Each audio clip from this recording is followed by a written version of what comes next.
your skills in the gaming. 1xBet. Respect from 1xBet. Respect from 1xBet. Respect from 1xBet. Respect from 1xBet. Respect. From 1xBet. Respect from 1xBet. Respect. Respect from 1xBet. Respect from 1xBet. Respect from 1xBet. Respect.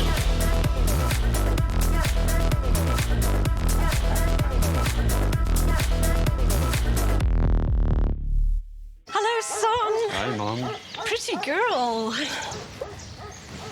This is Eva. Nice to meet you. Thank you very much. Your dad's just making his favourite dinner. It's duck. Come on inside. They're all probably too gruesome to tell you while you're eating at the table. How's your food? Is everything okay? Good, good.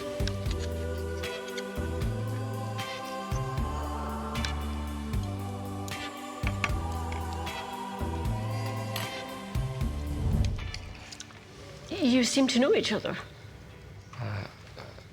Yeah.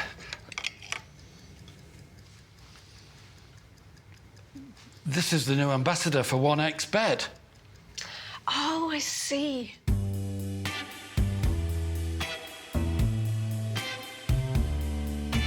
Everyone felt good when Eva Elfie became the new ambassador of 1xBet.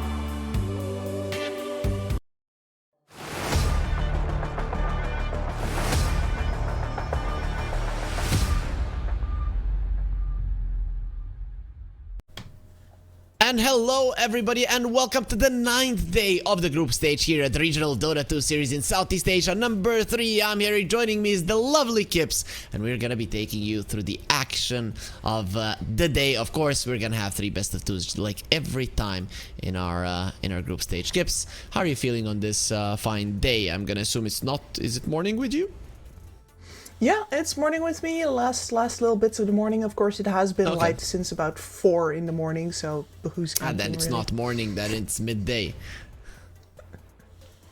Pretty much, yes, and it will remain midday until like 6 at night. Exactly. That's how we roll here. But we have 3 very cool games today to watch, Kips. So let's get into the schedule. Of course, if our viewers might have us muted for some reasons, I wouldn't imagine why they would ever do that. Then they're gonna see the schedule that is Salvation Gaming versus Talon, Manta Esports versus Bleed Esports, and we end the day with IHC versus Team Tough. Kips, looking at these 3 matches, any favorites for the day? I mean, the first 2 matches of the day are really just our Talon and Bleed going to do their jobs, be the top tier teams that they are, get themselves neat wins in their pockets. That's what you should be aiming for if you are currently. You can't afford to drop any points here whatsoever, because the top 3 is very close, and the hardest match of the day, the biggest matchup of the day, I think at the end is IHC Esports versus Team Tough. You can see IHC butting up against the top 3 there very closely.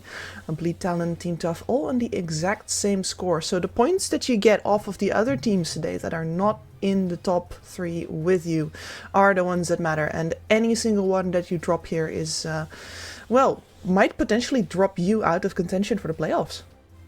I actually love that phrase. They are butting up, and yeah, really today versus Team Tough, IHC might secure themselves a playoff spot if they are successful. Though tomorrow they're playing versus Bleed, so IHC are not in the best of positions. But yeah, Bleed and Talon very close to each other. They already have played each other as well, and it went 1-1. So whoever drops a game could lose that number 1 spot that takes them directly into the semifinals. For people that don't know, 3 teams per group go into the playoffs. It is a single elimination playoff with a first team going directly into the semifinals and the other 2 having the play-ins, right? And it also does give you a lot of RAS points if you get to that semifinals, finals as well. So it is a big deal. But we are focusing on the first series of the day. You are seeing Talon as the definite favorite. Do you see any chance for Salvation to get a game?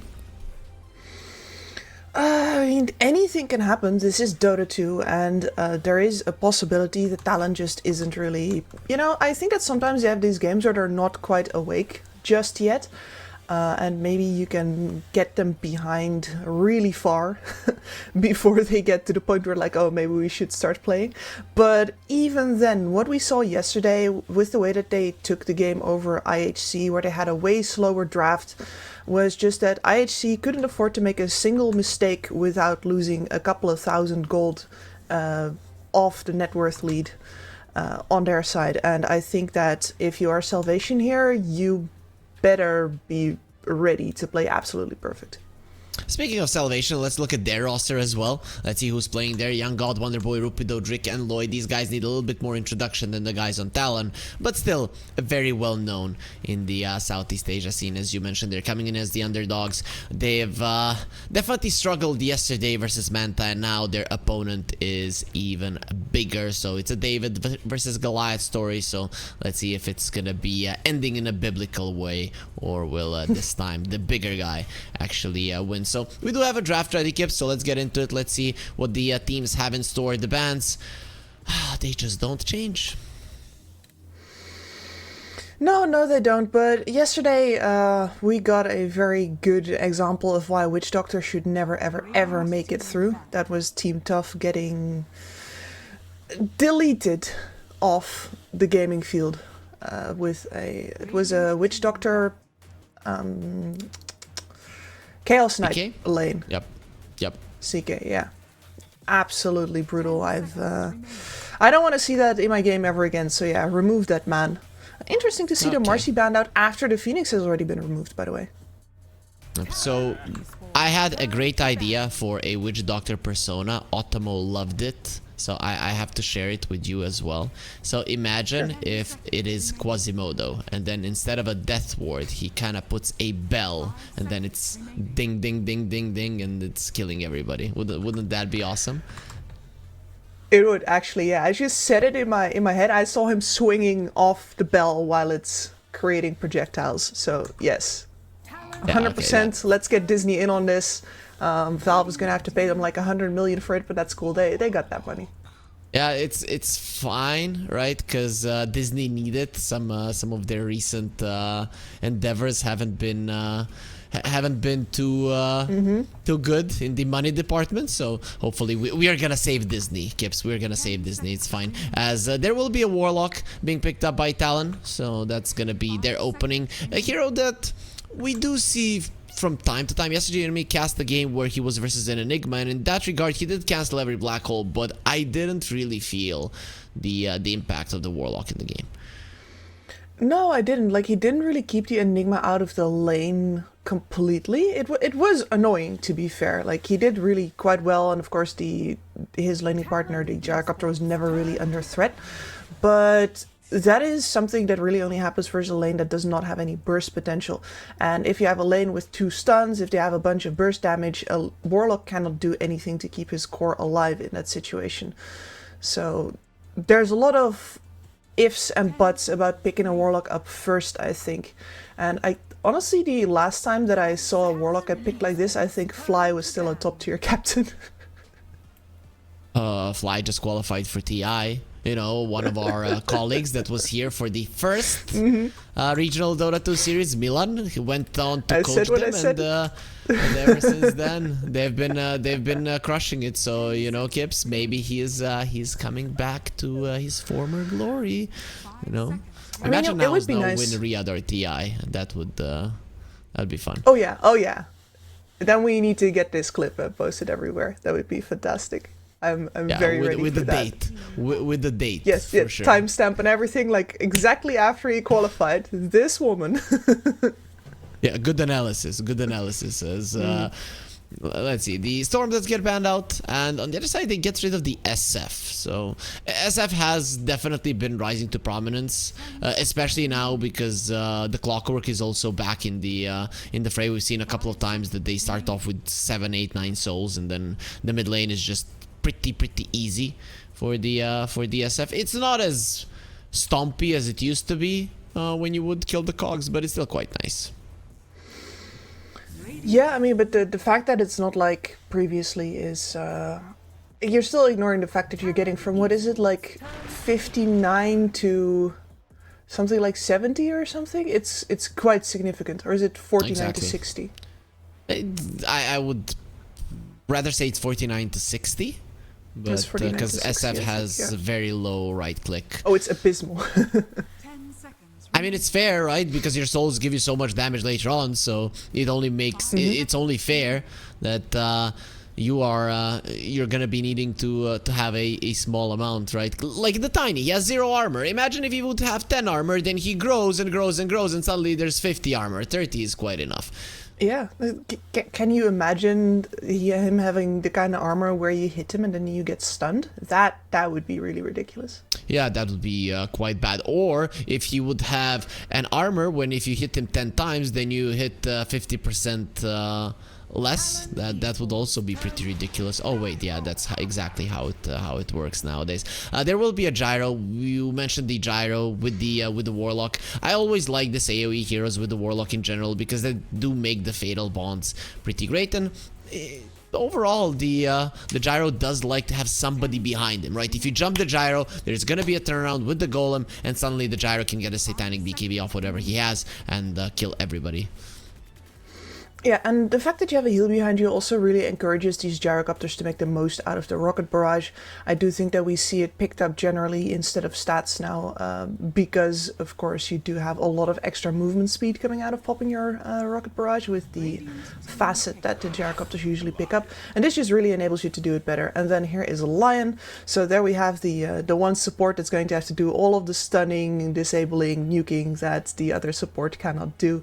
I mean, there's a reason why we always see lion with like the warlocks and the IOs, right? It's like, okay, we got somebody in a support role who's going to mostly just sit behind somebody, and the other guy is going to have to make all the plays, and that guy is lion every single time. Yeah, poor guy is he needs to join to fix every problem that other people have. This guy has to fix. It's very annoying. Maybe that's why he says he's going to hell and back. Like, hell is actually just customer service. Exactly. Probably I'm now really baffled that you've opened my eyes. I didn't know that's how it worked. But the Pugna and the Razor are going to be picked up. Pugna has proven to be so good in terms of healing. That healing ward now healing people, it really does make a difference. Sorry, Nether ward healing people actually makes a difference. Yeah, and the Pugna into the line is always like a little bit of a question mark. There's a lot of magic damage on this team already, but I think that as long as it's not about the finger of death, you are free to degrab anybody and do the... You're going to out-heal a gyrocopter for sure. And now that you have a Razor, I mean, I'm always harping on about this, guys. Razor is not tanky. Razor becomes tanky, but Razor's biggest weakness is physical burst damage.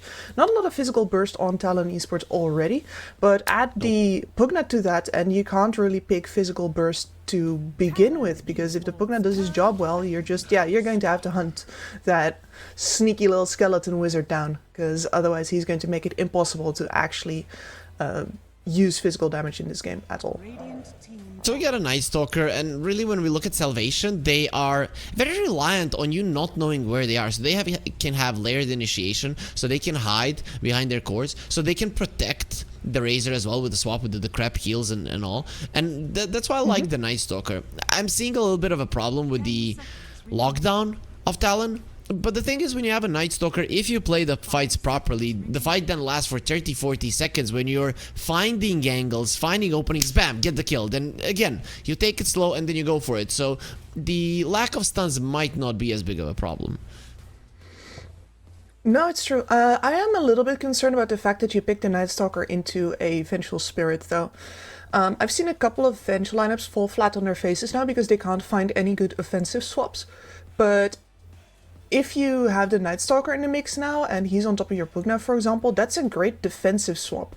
That is definitely adding something for your Venge to do in case that the start of the fight does not work out very well. So I do think that they have a good tool here to... one of the best tools here, actually, to save their Pugna. And the Pugna is going to be the target of that Night Stalker for sure. Yeah, for sure. So this does put the Tiny most likely in the carry role, right? Or maybe mid, but I'm seeing Venge and Pugna as potential supports. Though then again, we have seen core Vengeful Spirit, so it could be Tiny 4, Venge 1, or Tiny 4, Venge 3. It's not out of the question. Every single Venge that I've seen so far has been 3. Okay. And let's Wait, not talk about the win rate. You and me cast a carry Venge yesterday? I know there were talks about if the Venge is gonna go Manta or Ags, and then the Venge did go for Manta. Okay, I'm gonna check that now just to make sure that I'm not lying to everybody here. Anyway, I will just amend my statement so that I was correct anyway. It has never been a support yet. Okay, that's fine. Yes, yesterday Manta Esports versus Salvation. Salvation played carry Venge, mid lane TA. That's how it was. Yeah, correct. I mean, still want to say that is one of the reasons why we did invent a numbering system as well, because that was definitely a position 1 from the mid lane. TA. Yep, true. And for people I'm that gonna bring that up every understand once in a the while. numbering system, it is the farm priority from 1 to 5. Yeah. So especially once you get further up into skill and further up into understanding who needs items at what time, it is important to separate the laning role of a hero, which is really only the first 10 to 12 minutes of the game, versus how much priority and how much safety they need from the team afterwards. I'm such a big fan of the Earth Spirit plus the Fatal Bonds. This, even That's if an Earth huge. Spirit is a support, it is an insane amount of damage. But considering that he's gonna be a core, people are just gonna melt. And really, when I look at Salvation, some of them are fine with overtime damage, but a hero like a Pugna is not gonna be too happy about it. Oh, we haven't seen Kunkka in a long time. No, we haven't. Actually, a little surprised to see him turn up here, but yeah, this means that they do in fact have themselves some really good damage resistance. And I think the draft is shaping up exactly how you said it would, with some supports hiding behind 2 very stable cores that can take a lot of punishment. So the Razor and the Kunkka holding the middle of the field, hopefully, and the supports standing behind that. A Rupido on the Venge though, so this is once again a Venge 3, Tiny to the support role. The question is though, can they actually stand under all this damage? I think both the Razor as well as the Kunkka are going to have to rush their BKBs. The Earth Spirit Warlock Kunkka won't do is it. going to do... Kunkka won't do it. You know that the Kunkka won't do it, Gibbs. And maybe even the Razor will just straight up go for a Manta. We've seen it so many times. Yeah, we've seen it so many times. I mean, to be fair, this spell's nice. Excuse me. So yeah, the win This rate, is yeah, you very, didn't want to very talk nice. about the win rate of the Vengeful Spirit. Now I saw it. It is catastrophic. Yep. So, we, Salvation have a catastrophic win rate hero, and they're playing against all odds versus Talon. So, Kips, I really have to ask you in all seriousness, who do you think is taking game 1? I think Talon is taking it. I'm seeing this mid-game engine go. Night Stalker and the Earth Spirit together around the second nighttime are going to be monstrous. A menace. And unless you rush the BKBs, there is no way that you survive on Young God and Wonder Boy to actually give your supports a snowball's chance in hell. So if they don't do that, then the game is over for sure. If they do that, then they've only weathered the first of several storms, because Akashi is still sitting behind all of that and he outcarries this entire bunch. So, for people that might not know Kunkka's facets, as he's not being played all that much, so he has Grog Blossom, which he took right now, which is basically when you use an X and pull the enemy there, in a radius around. Ooh, we got some new videos here, so clarity. If you scan the QR code, you'll maybe gonna be finding something new out, but refilling your mana is a big deal. And oh no, he went for the high tide. Okay, so every single hero that gets hit by the Tidebringer reduces the Tidebringer cooldown by 0.8 seconds, meaning that in a fight, if you hit a 5-man Tidebringer, you can hit it again. Yep, so fantastic increase on his physical damage there. And it's one of those things that it's going to benefit you no matter if you're going for the utility Kunkka build, right? The complete water park. or if you're going actual physical damage Kunkka. And it will help him scale better into this game. Like, carry Kunkka is still a bit of a meme. I don't think it's a thing, but this is going to do a good job at taking his scaling later into the game.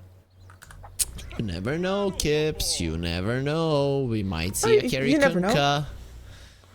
It's true. And because the limit on Kunkka's damage output is literally the cooldown on Tidebringer. There's nothing else about it. That's the reason why he's not a viable scaler, or at least not the highest priority scaler on your team usually. Imagine a Tidebringer that has no cooldown. You just kill everybody. Yeah. We see a Venge... But it will have cooldown after you kill the first two. Yep. We saw a Venge graffiti there with the Arcana on the Vengeful Spirit, which Rupido doesn't have. Come on, can some fans get in there and give him something? Because this is... Look at the beauty there. And then this mad, I lost my love wings, blah, blah, blah. Alright, we want to see her in her younger days when she was... when she was still in love, when she wasn't murdered, when nobody touched her. This is... Okay, there we go. Good save. Yep. Oh, you thought No. The Vengeful Spirit is dead as far as I know. Is that the case? It's not just the wings? I mean, they killed her? That's why right? she's a...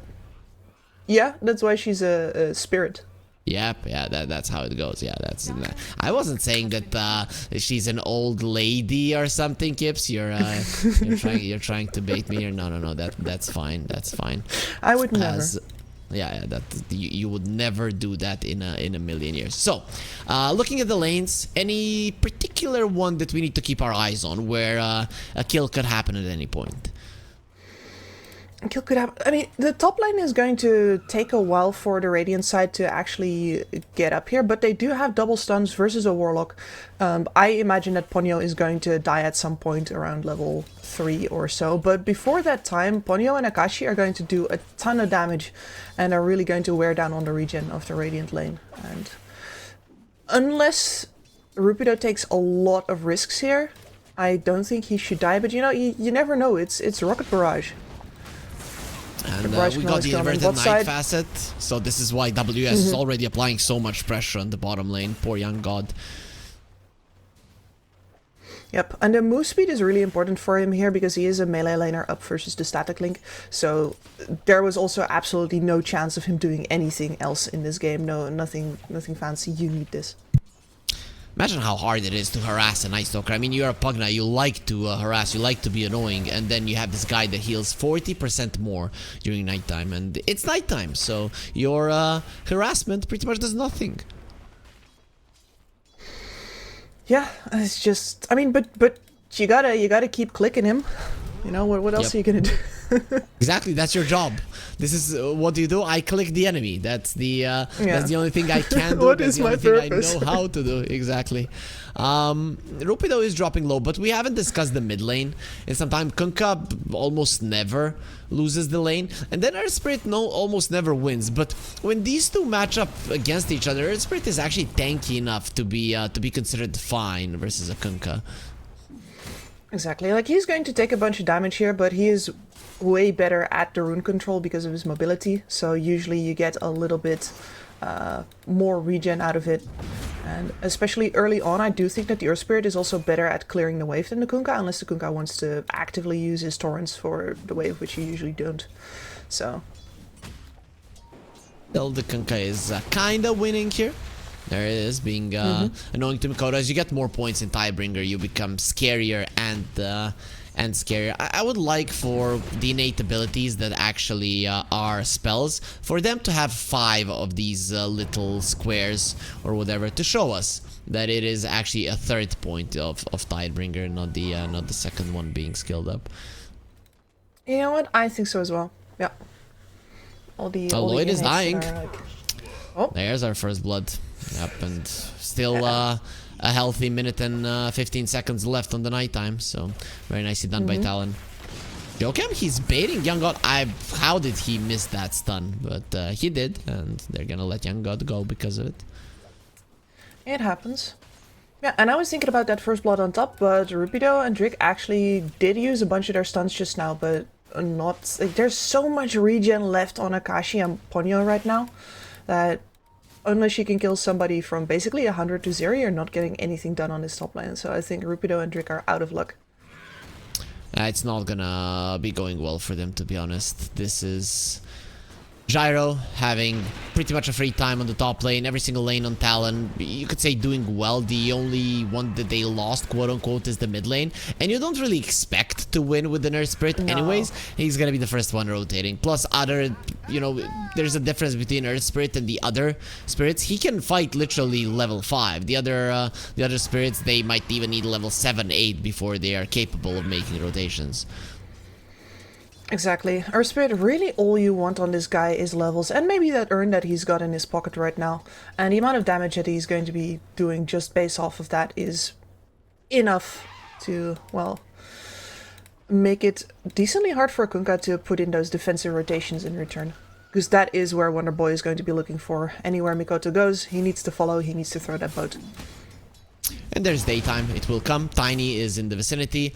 The lion will find him, so Tiny is actually gonna be put in a very uncomfortable position. He's carrying a tree. Maybe you should throw that away to make yourself a little bit lighter and then harder to catch. Drick will die. Nice kick. Does connect on Wonder Boy as well. Here comes the boat. Jokam, he had the sticks ready, so should be able to survive for a longer period of time. Wonder Boy is taking a lot of damage. He might have the run buff, but this is way too dangerous. And another refresh onto that ulti. Wonder Boy is gone. Lloyd could be next on the menu. Rupido is even joining on the frame with a beautiful stun. This Magnetize will continue to kill everybody. Rupido at least will be surviving through it all, and they lose the Earth Spirit in the end, but making a 3-for-1, 3-for-2 with Drick coming back to the world of the living, tossing Ponyo onto Rupido to give him a double.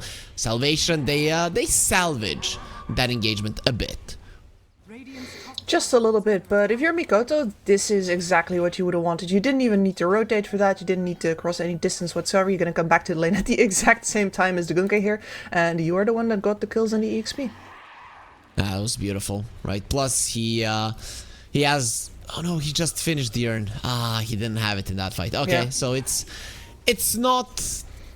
It could have been better. So, you know, if you're... but I don't think Mikoto is gonna be too mad about the outcome anyways.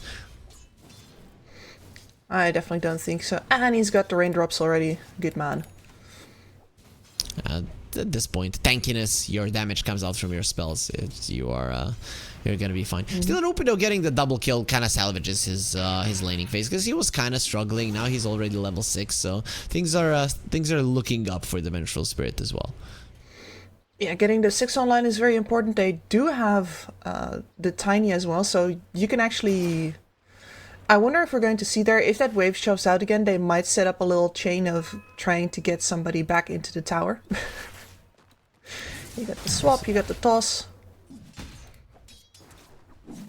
That is actually a really something I haven't thought about in this game.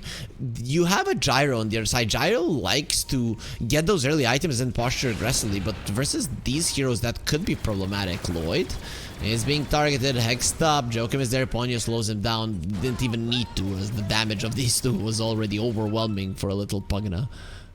No, and I think you're absolutely correct. It's the same situation as we had with the Luna earlier on. That was yesterday or a couple of days ago. I don't remember. Anyway, even if you get into a really good position in this game with the gyrocopter, positioning wise, yeah, you might couple a couple of extra deaths by getting swapped and tossed back in. They're actually hunting for the Night Stalker on the bottom side of the map. They'll look at a good positioning from WS. He's aware that something could go his way. Okay, stealing the stacks. That's not too bad with an AD rune. Jokam, that's a hit that he's gonna remember for the rest of his life. That is probably not gonna be super long. Gets the hex onto the Kunkka. He already got X'd himself. That is gonna be a golem drop. Jokam loses his life, but Drick and Wonder Boy much more valuable. To be honest though, Drick does get killed by the neutrals, so it is gonna be one... Now 3 kills. I was gonna say 1 kill for Talon, ouch. 1 kill for Salvation, 1 for the neutrals, but it is gonna be 2 for Talon in the end.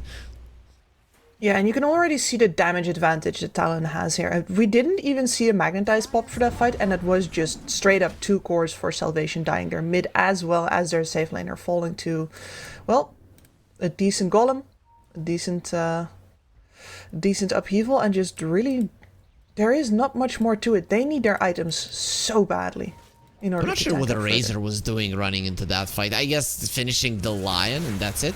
Okay, WS now could be in some trouble. He will be marked. Here comes the bow. They want to kill him while it's still daytime and will probably be able to do so. Torrent into an avalanche. Actually, he gets the silence of the crippling fear there. He's going to be keeping alive. There's And here Mikoto. comes the Earth Spirit. Going to be slowing them all down with the Magnet as well. WS, he's still breathing and he might be able to get himself away. Nighttime in 20 seconds. He needs the extra movement speed to outrun the Kunkka with the phase boots. And in the end, he will die, but not before Mikoto gets himself a double kill. Now Wonder Boy is trying to escape. He doesn't have a TP, and Mikoto is aware. He will roll, he will search for you, and he will ultimately find you. Urn will be used at some point. Wonder Boy should lose his life. Mikoto gets X'd up, rolling forward, sees Wonder Boy. There's the Spirit Vessel connecting as well, and nobody's TPing to get him, but the roll now, it will be quite nice with the slow. A couple of more hits. There's the Spirit Vessel. One more He's not time. gonna make just it. One more hit, but the swap! Rupido just in time in that shield. He's gonna be protecting the Kunkka. Lion, however, coming from the other side. If the Kunkka runs to the left, it's gonna be dangerous for him, but he senses that something is wrong, gets the Arcane Rune, and will get himself to safety.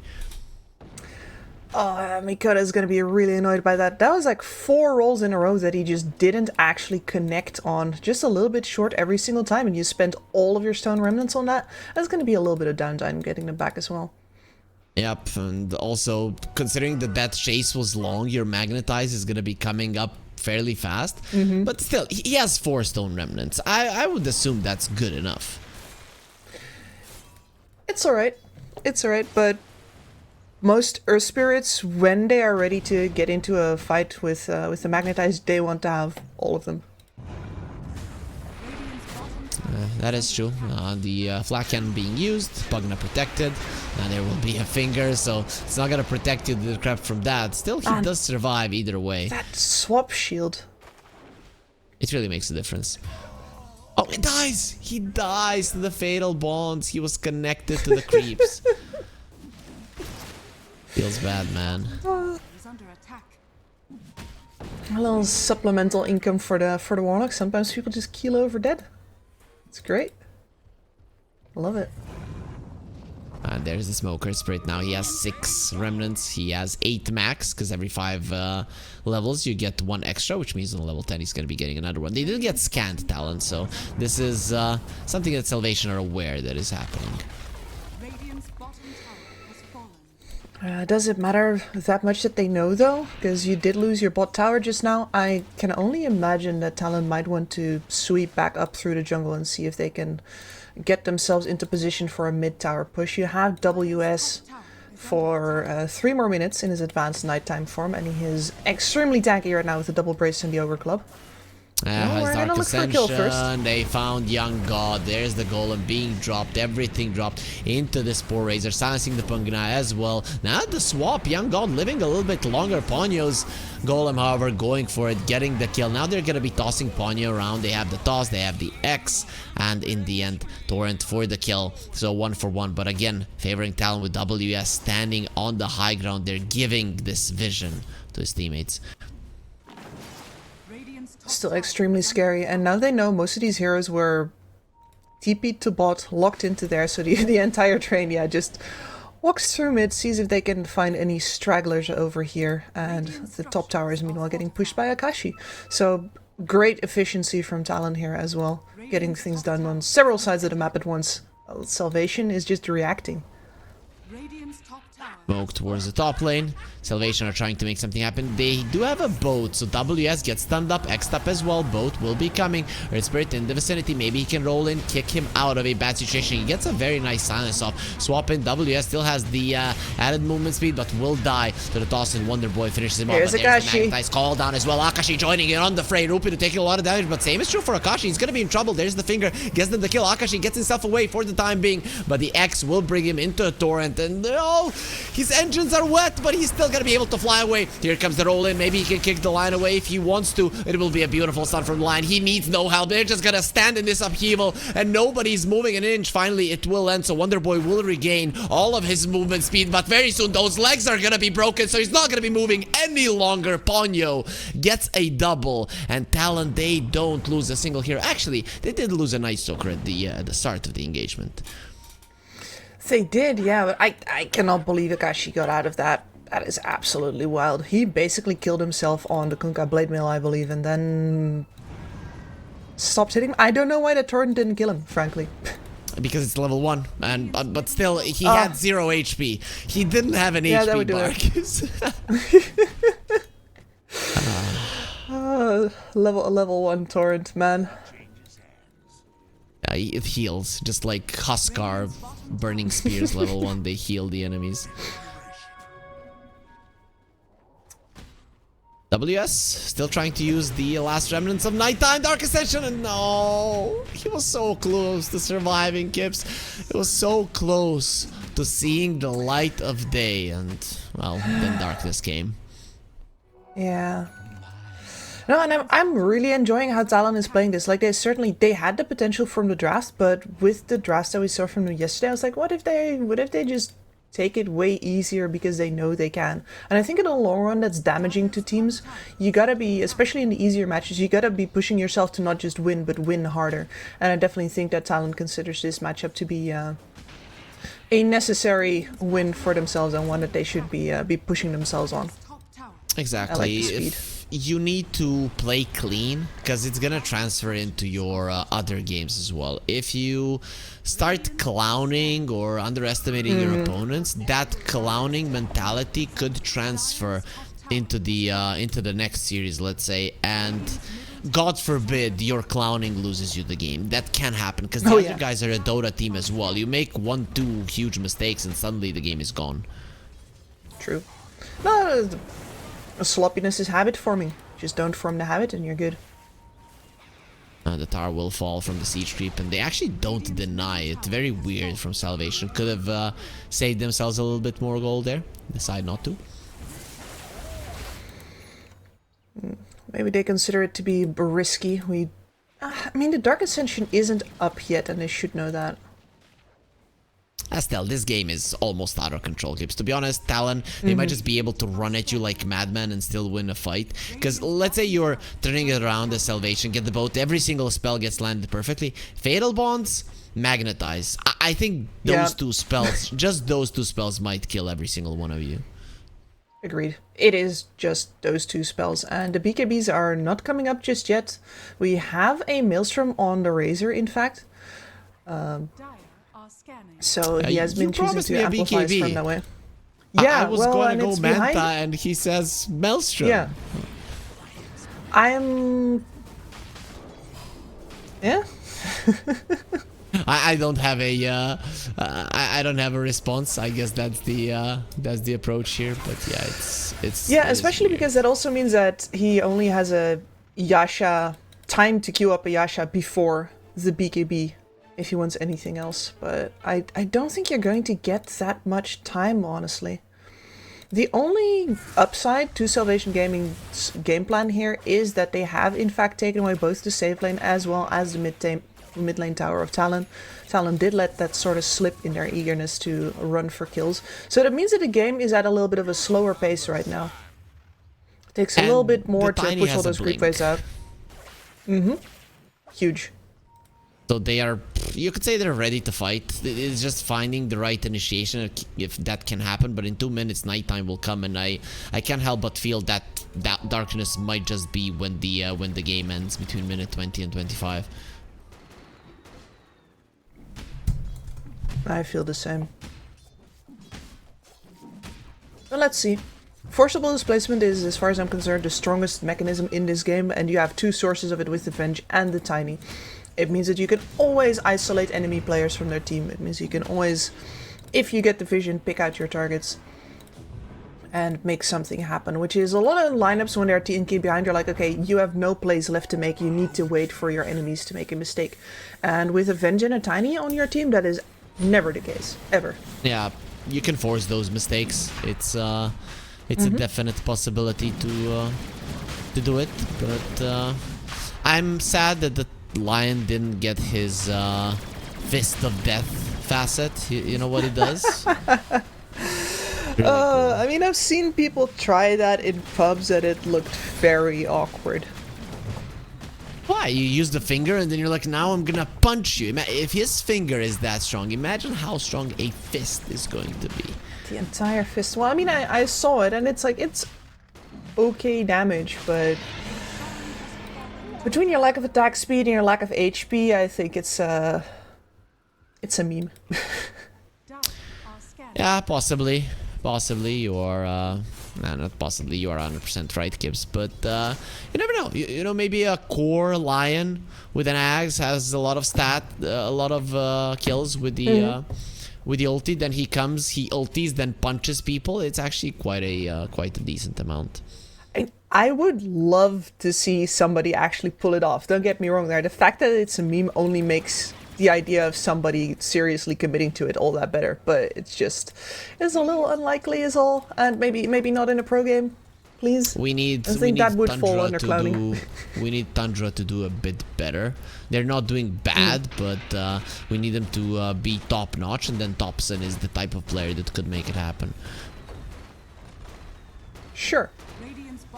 I can see that. And then it works once for him, and then everybody's pubs are ruined for like the next 3 weeks.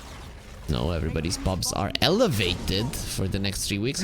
Venge gets the swap up, but gets stunned up because of the Dark Ascension being used. Venge has an Aghanim Scepter, so you have to kill this gal twice. And she's already experienced so they're not gonna bother once in her life. That is gonna be a homing missile. Rupido got Young God on the side. die once. Yeah, they got him. They actually cancelled his TP. I can't believe that Young God got caught there. Looked for a second like he's gonna be getting himself away. So two kills. Revenge still available. Lloyd hiding in the shadows there. Chappy mode with the shadow amulet. They found him. They placed down the sentry. Knew that it was happening, and he doesn't even get the wisdom rune now with the life drain. So he is draining Akashi. Jokem is draining him. A nice three-way there between the three of them, but always in those situations somebody gets hurt, and this time around it's gonna be a Pugna. BKB popped by Mikota at a perfect time. They get the boat onto WS, not even nearly enough damage, but they're Rupido double magic missile with the Torrent connecting WS. He has a lot of movement speed, but will never get a chance to use it. Roll away, and there's the golem swap from Rupido to allow him to live a little bit longer. Not gonna be happening now. Swap onto Akashi, who has an Aegis. Here comes Jokem with the mana drain. He's gonna get himself a kill. He did lose the Aegis still.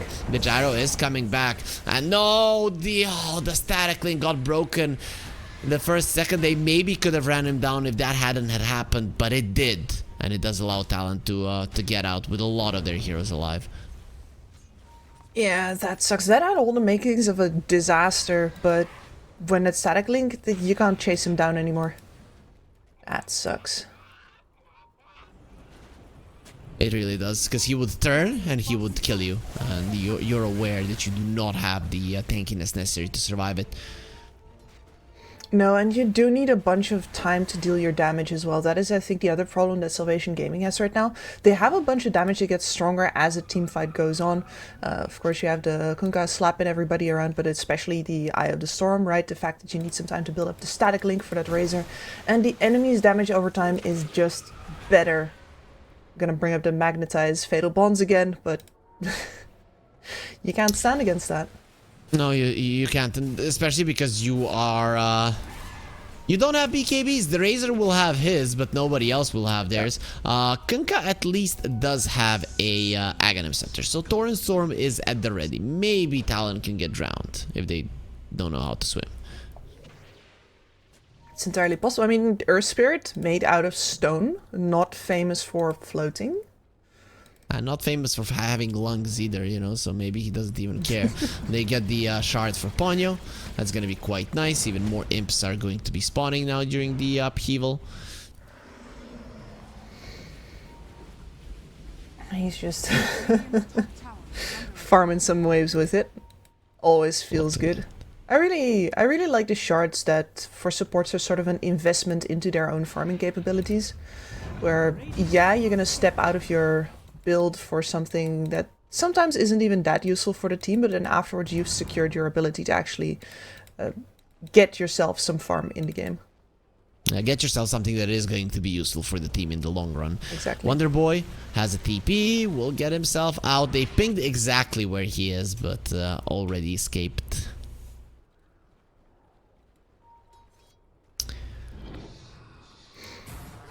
And I can't help but feel like as we get further and further away from the patch that introduced the lotuses, that they're getting ignored more and more. Like every single time I look at a lotus pool, there's just 3 or 4 flowers sitting in there, bobbing up and down in the water. Nobody even looks at them. Nobody cares about flowers. Nobody cares. Do you like flower skips? Yeah, I do, but Okay. you know, I'm a little bit of a houseplant killer, so I don't trust myself around them. Makes sense. Mikoto going forward, there will be a golem being dropped there. Everybody's taking so much damage. Young God did pop his BKB, then again so did Takashi, stood his ground, brought down the Razor. Rupido, he has his illusion that is gonna die fairly soon as well. No buybacks on either of these two, and that's the 2 cores just instantly gone. Lloyd will heal up Wonder Boy as Jokam is actually thinking about going into the enemy bases. They see them clearly because of the Dark Ascension still. That was the Razor's BKB debut. I can't see I saw it for Look I good. see it for well, that's a nice toss back. That's exactly what you can do with Tiny, but man, does this lion live long. Is this working out? They're gonna get the boat into him, and yep, they got him. Also, the Tidebringer did connect on Ponyo, so he took a decent amount of damage as well. Wow, they got one entire lion after a toss into base in like 5 seconds. I mean, you know, Kip's lions are that pretty doesn't- ferocious that doesn't creatures. You know, I wouldn't want to Yeah. fight one. Definitely not. I still think I would win. Though, 23 to 9, a 21k gold lead. Yeah, my chances would be just as good as Salvation winning this game. Hey, you just gotta believe, right? Exactly. You gotta be like you're built different. We just don't know it yet. Exactly. As maybe the last raw smoke here for Salvation to try and make something happen. There's no golem, there's no Dark Ascension. Perfect time to go for a fight. Talon could give it to them and still possibly win, but they're just dangling their gyro, which is pretty much an unkillable hero with the BKB Satanic. They will try Avalanche Toss. They start draining his damage. Gyro got stunned up. He lost a lot of it. Now turns around with Satanic with the BKB. Standing versus Young God. Oh, you took my damage. What am I gonna do? Well, I guess I'm gonna try to run. All gonna be happening with a swap, and they do bring down Akashi. That is a huge kill. Still, will pay with the life of the Razor. Upido in some trouble there, saved by the Avalanche and the toss. Mikoto pops the BKB, and now the Magnetize is there. It's time to start rolling onto these people. Rupido trying to save his buddies because he knows he still has the illusion to play with. Wonder Boy is the only one left standing. Swap from Mikoto's Rupido, gonna lose still this keeping Mikoto roll. in place, and Rupido, he might finish him off. Not gonna be happening. Wonder Boy is pretty low. Tidebringer gonna use it, and Earth Spirit is thinking about going back into the fray. There is a buyback on the Vengeful Spirit, so can get the stun, rejoin the fight again, get another stun. Maybe it's smarter for Talon to move, and actually, it is a fight that Salvation Gaming end up winning. At least Yeah, gold that wise. was pretty much the ideal fight. I gotta say though that I wanna ask Mikoto some questions about why you're saving the BKB and the Magnetize for the entirety of this engagement. Yeah, he had the 4 heroes pretty much clumped together. Look at this. Like right here. I mean, I guess you're getting a little greedy because you're wanting to wait for the BKB of that Razor to be out, but you can already have the Magnetize going and just spread it to him after the BKB ends, right? I mean, sure to still renew as we goes on have him, another just brawl. doesn't do as much Yeah, damage. it's still Yep. yeah. Golem dropped. Ponyo sending to the Razor, has the 4 staff. Mech as well, getting himself away. Here comes the roll. Mikoto joining in on the fray. Nice silence there onto 2 people. The Torrent Storm is creating problems there as they do Both lose of the 2 supports are supports dead. on Talon. Rupido will lose his life as well. Still, it is the Venge. Can't continue fighting. Young God surviving longer than they would want to, and WS has the shard to eat the creep, get his HP back just before the daytime comes. Again, is this Kunkka who lives? Yeah, but Guy what with the use scar? is and I think this really shows off how perfect you said it before the previous fight. It's like, okay, maybe they get the perfect fight here, and Talon might still win that one. It got very close, but that was the perfect fight. It did allow them to actually focus Akashi down during the duration of that Razor BKB, but I think now for this one we got to see what happens if you don't get the perfect fight. You don't get the whale on the gyrocopter for 5 seconds before the retaliation comes in. And even this was a good fight. Like, don't get me wrong, they got themselves a solid at the initiation. They brought down the 2 supports. Yeah, supports did use their spells, but in general, considering that you're 20k behind, even more, you would assume that fights would be even worse for Salvation. True. And this does bring in the BKB for the Kunkka now, finally, as well. So this is where Talon really's got to ask themselves, alright, are we ready to also deal the physical damage in this game? You have the Harpoon on the Night Stalker, he hits quite hard as we've seen. And the Daedalus is nearly finished for Akashi, and that is perfect timing for him. It's like, okay, both the BKBs are up, this is when the switch to physical damage needs to happen, and this Mikoto is surrounded by enemies, and he's gonna get stunned up. He's in so much trouble. What is he doing there? Gets the BKB off. The swap! That swap almost saved his life, to be honest, but he does die either way. Yeah, that seemed a little bit like, oh lord, I've pressed all my buttons, wait, I still have this one. Yep. Pressed it on the enemy. I see enemy, I press buttons. Sometimes I said, that's an awkward death in an awkward time and a very awkward location. Hello, Roshan. We have minus armor. Yep, and they have a decent amount of damage, but Talon are going for a smoke. And to be honest, a Daedalus Gyro might just kill all of them. Yeah, and there's buyback on this Earth Spirit as well. I think they gotta time that buyback really carefully, because if you press it right now... I mean, maybe you should press it right now so that they actually leave the pit. But they're not leaving because the Roche is dead. Aegis cheese into their pockets. Dark Session being used. There's the buyback from the Earth Spirit, and they already killed the Pugna. Rupido will be next on the menu. Young God with the BKB TP out. That's not gonna be allowed. You will die once. Oh no, wait. We are gonna kill you twice because you have an Aegis. They're gonna be enjoying smashing his face twice in a row. He thought he was safe with the BKB TP out, but the Golem will never allow it. And the damage from Akashi, it's not even funny, Kips. It really does hurt when he starts hitting you.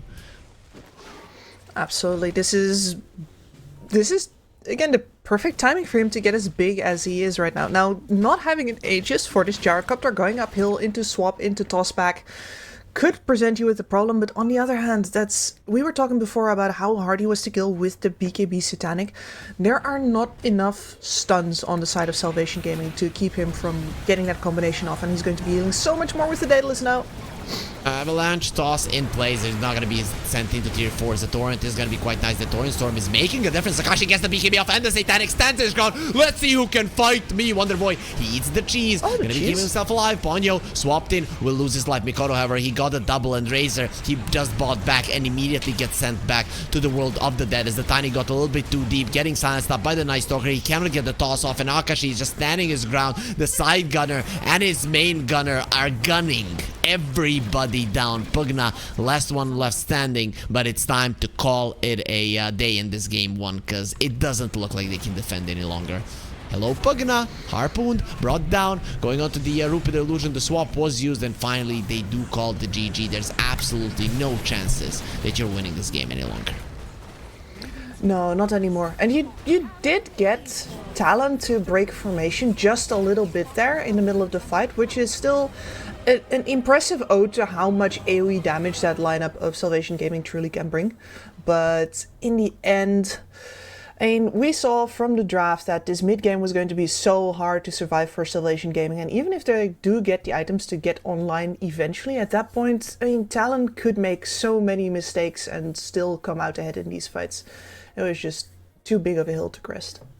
Yep, they played the early game 10 times better than their opponents. They showed why they were the favorites for the series. They showed why Kips was favoring them this much, and well, in the end, they just proved what we already know, and that they're the better team. Still, game 2 is gonna be around the corner, Kips. Any predictions for it? Any heroes that you might not want to see? Not necessarily. I think that you could maybe think about making this this Night Stalker disappear in the second ban phase. I think that would be a pretty good one. All of the Night Stalkers that I've seen so far, their laning stage looks very solid, and then afterwards you need to do so much to counter that hero that your own game plan gets disrupted. So perhaps that is something to think about. Yeah, we'll see how Salvation are going to adjust. In general, they are fighting an uphill battle, a very hard series to win, but they're gonna give it their best in game 2.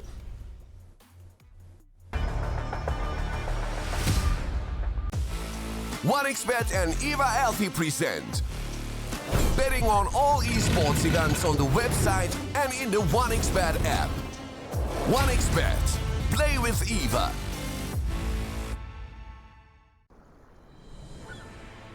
What if Kunka knew that he could not only play Dota but also place bets? Better the best black hole.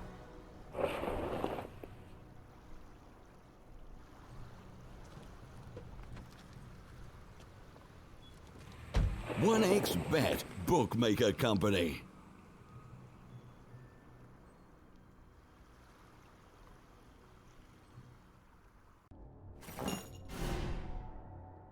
Chances of breaking items in a tournament match are non-existent.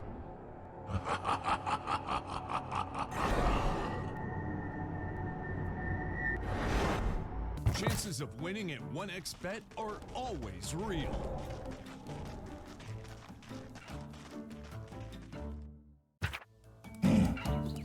Join with me. At your service. Stealing Aegis from Roshan is very difficult.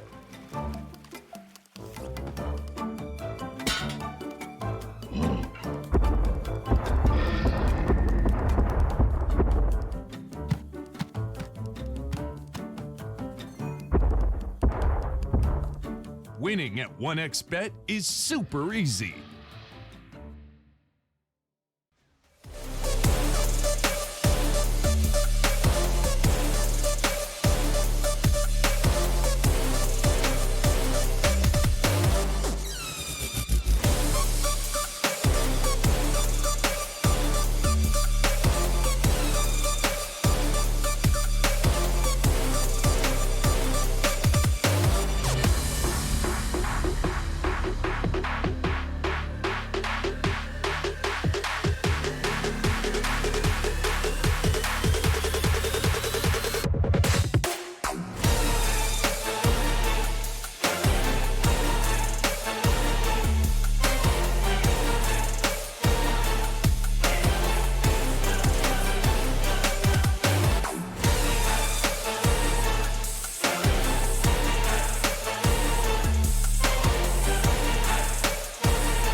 your skills into gaming. 1xBet. Respect from 1xBet. Respect from 1xBet. Respect from 1xBet. Respect from 1xBet. Respect from 1xBet. Respect from 1xBet. Respect. Respect from 1xBet. Respect from 1xBet. Respect from 1xBet. Respect.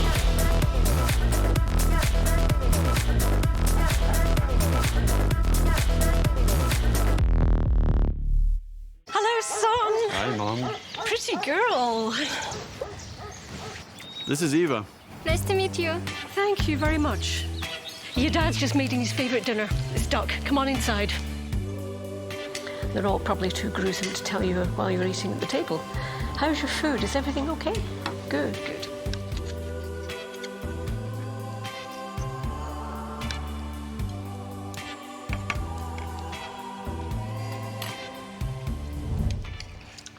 You seem to know each other. Yeah.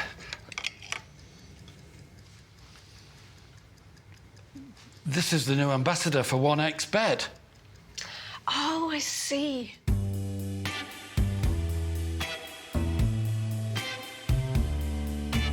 Everyone felt good when Eva Elfie became the new ambassador of 1xBet.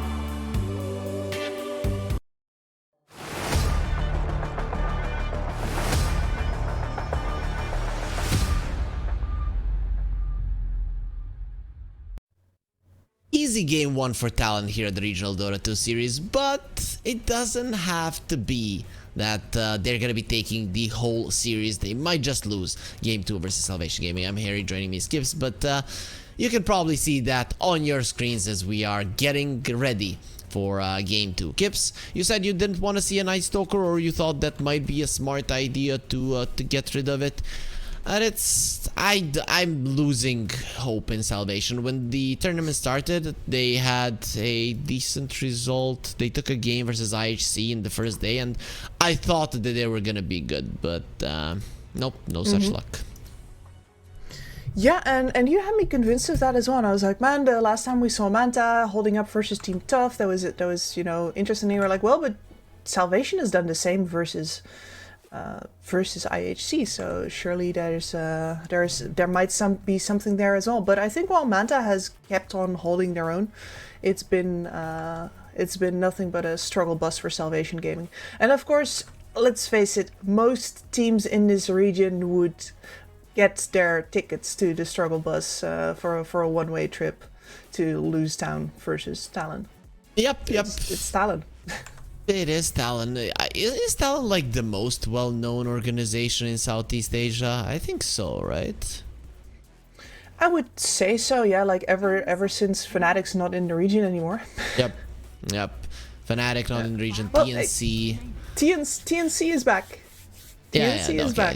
They're back, but still. Come on, boys. You know, Boom escaped to Latin America, which is gonna be our next tournament, Kips, after this one ends. So hype is there.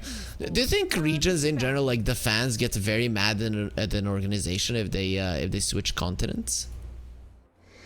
Mad sometimes. I think that a lot of people just stop regarding it as the same organization. Like I know that most of the people that loved the first Fnatic team with like No-Tail, Hani, Trixie and everything, like the Han boys, stopped supporting Fnatic when Fnatic went to Southeast Asia, and then they had to build up like an entirely new fan base there, basically, because nobody in Southeast Asia cared about that org.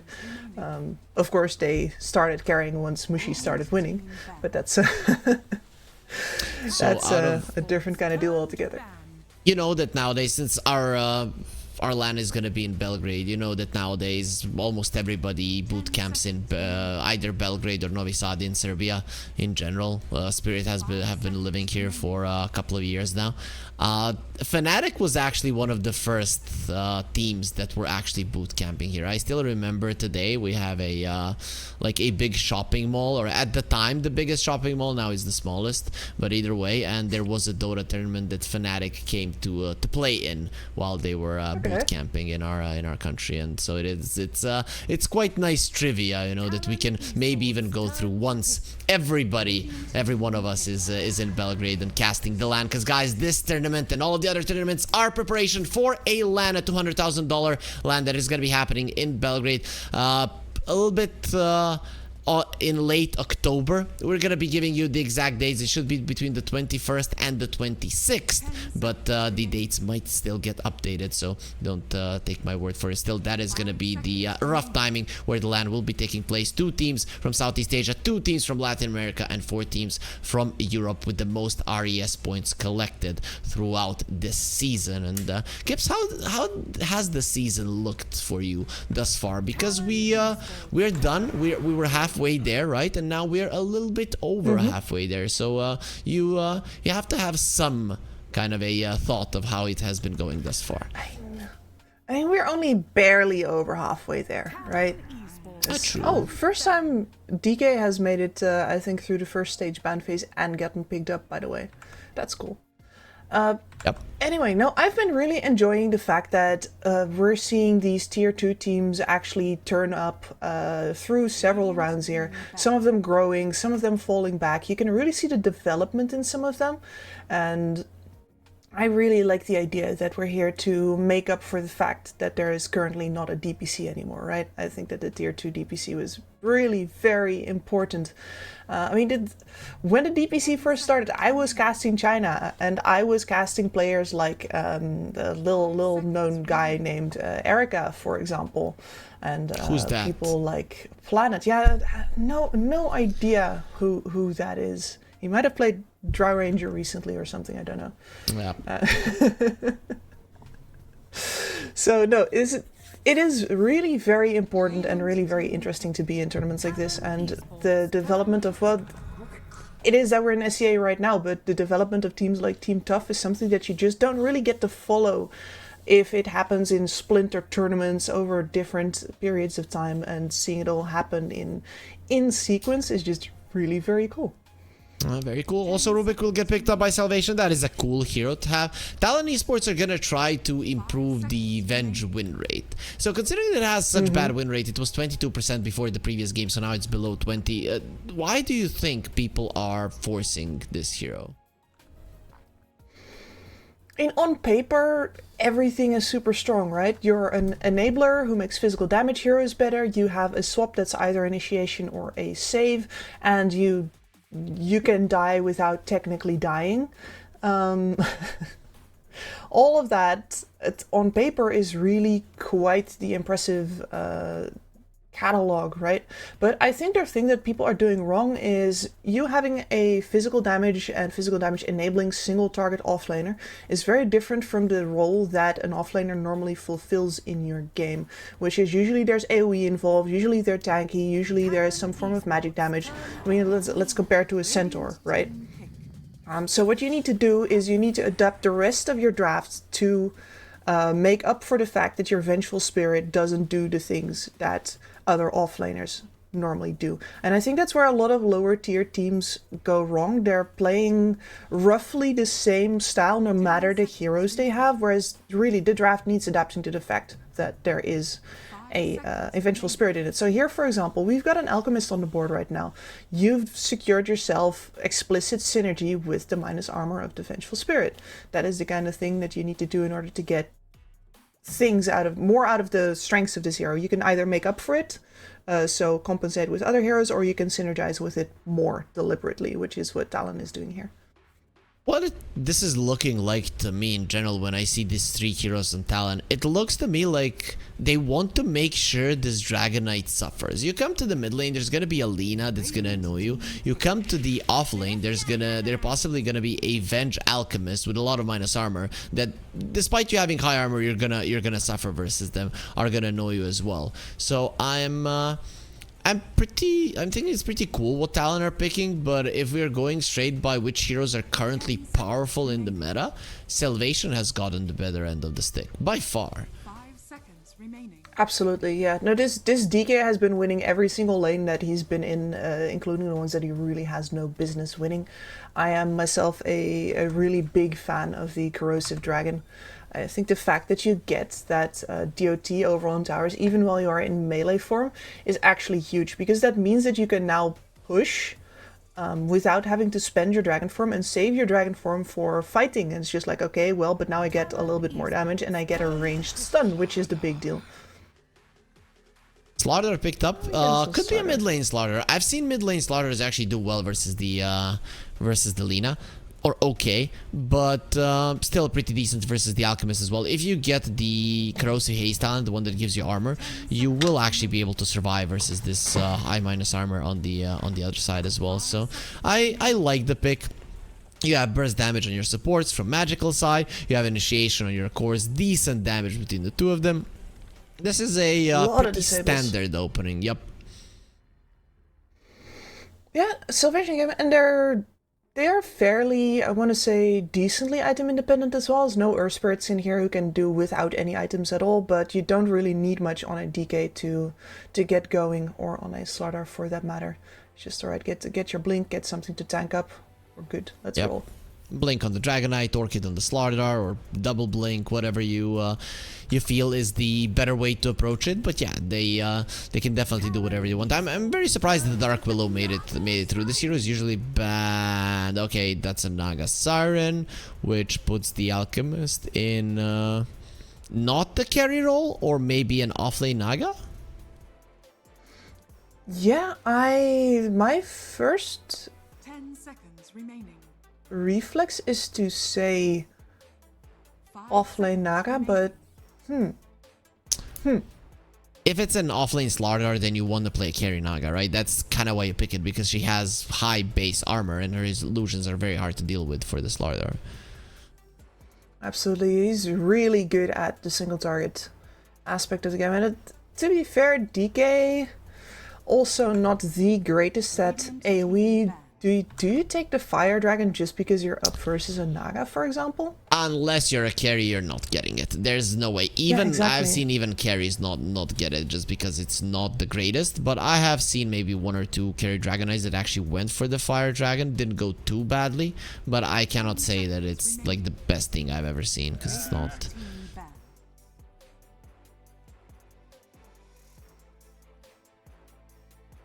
And you picked both of your supports as well. Oh, this is okay. So Salvation with this Ban of the Storm, what they think, it might be a 5 Naga carry Lina, offlane Venge for Alchemist, or offlane Alchemist for Venge, which isn't out of the question, not gonna lie. There is a possibility that Talon Esports do something like this. Yeah, and I like that they spent that first game, that was serious mode, really, the draft as well, really gauging like, okay, how far ahead of these guys are we?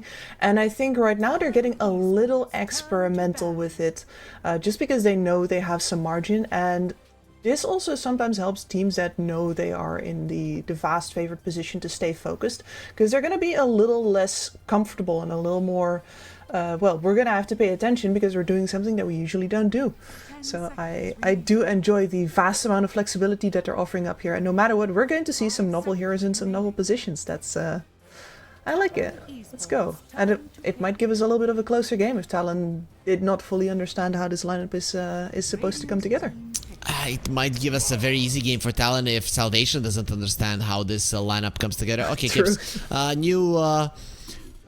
new job for you as an analyst. You need to tell me who is going where on this Talon lineup. Oh, you bastard.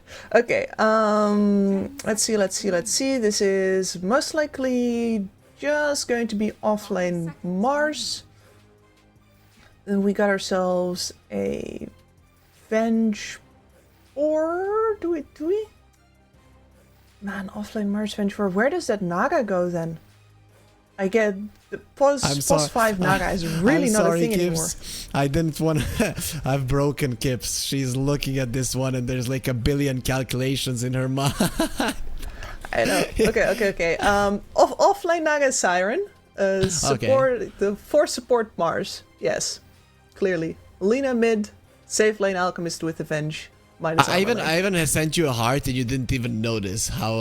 No, how I far- saw that heart, Oh, you saw and it. I'm Oh, like, okay. how dare you? How dare you? This is not what a loving partner does. You first threw a brick at me. I'm like, now sorry, I love you. It's not it. Okay, let's see. Ponyo is gonna be on the Alchemist, so it is gonna be a mid lane Lina. Carry on the Naga Siren. On the other side, Salvation. They picked up an Invoker. Nobody cares. We want to see what's happening here. So off lane Mars. We do see our 3 cores. So it is gonna be a support Alchemist. Not something that we see too often. No, really quite unusual. But you do get extra synergy with that Venge without actually having to... Well, of course, the Naga Siren is an armor reducer as well. So you actually have a lot of... a little bit less controlled, like nothing targeted like Rupido has, but a lot of just in general AoE minus armor. And I do think that that Invoker pick, that we're gonna have to talk about it anyway, is probably the best possible answer to this entire lineup that you could have possibly gotten, because we were talking about the lack of AoE on Salvation Gaming's cores in general. This is going to get you a lot more team fight control, a lot more options for either engaging or running away, and a lot more AoE damage, which I think their lineup could really use at that point in the draft. Gibbs, you know the do you know the look at what they need to mimic a fraction of our power meme? Yes. That's the Slardar on one side, and then Naga Siren, Alchemist, and Venge on the other one. Literally, Slardar gives more minus armor than these 3 minus armor heroes combined. It's kind of sad. It's true. It is kind of sad, yeah, but depending, like, if you hit several of these AoE minus armor spells on several heroes, it might be more than Slardar. At least 1 Slardar debuff, maybe 2? Jokem has the Arcana for the Venge, so yes, we are gonna see a winner. We are gonna see her. Okay, they win. They're winning, Talon. There's no way that you're losing this one. Look at how beautiful she is. Almost as beautiful as this QR code that gives you the 1x bet app. Is gonna make your betting even more fun. And I like the new clarity. It gives us the clarity of our minds to actually have an idea who's gonna win. So has it helped you, Kips? Has it helped you to decide who you're going with in game 2? Just straight up based off of the skill disparity and of the play style, the fact that Talon has just consistently been 1 or 2 seconds faster than Salvation Gaming. The gap is quite big. Even if I'm going to be learning something about how they play this lineup, I don't know exactly how it's going to look just yet. I'm confident enough in their capabilities and their understanding of the game. I still can't emphasize how beautiful this Venge Arcana is. It is mesmerizing. Look at that. It's insane. I don't know if you are a fan of it. I am. Yeah. No, and I'm also a fan of the looks of the Skywrath one, but I think that the spells of the Skywrath one are really bad. I guess, but this is... I guess if they hadn't killed the Venge, would have been some beautiful kids between the 2 of them, but the bastards. Well, we're getting their redemption right now, right? And they're technically, you know, both alive. Oh my God, at the moment, you still don't know how it's gonna end. What are...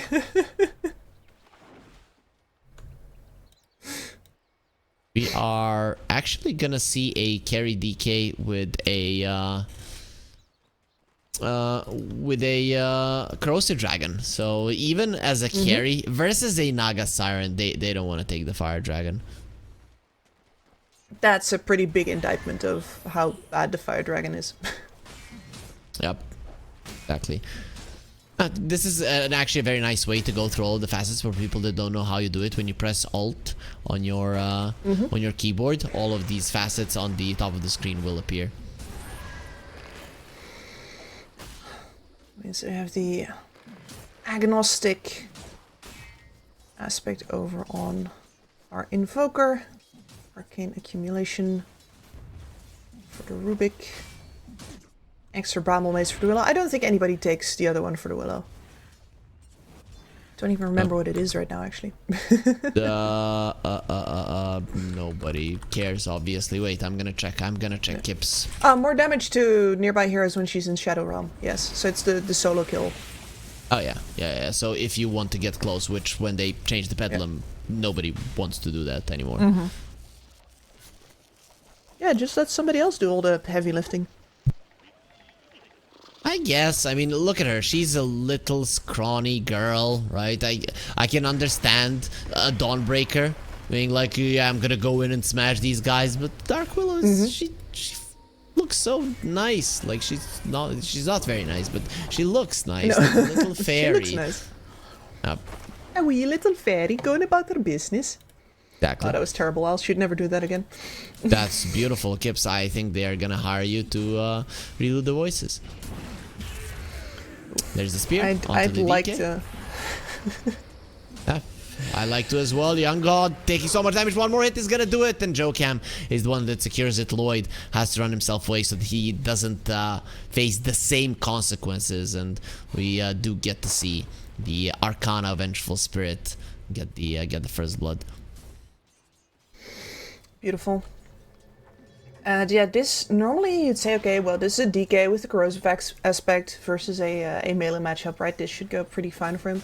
But the fact that the Mars gets to reposition him, push him around, actually uses spells for damage, whereas the DK really, well, you get the first level in the Breathe Fire now, but the amount of damage compared to what Mars can do with the two of his is nothing to write home about, and that leaves you in a very awkward position as a DK where you really need to get some more levels before you get to play this lane.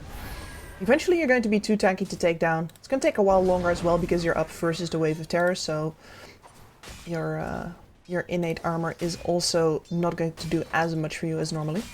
And even then you can die. Imagine the Alchemist rotates Acid Spray, the Wave of Terror, and suddenly they can kill you.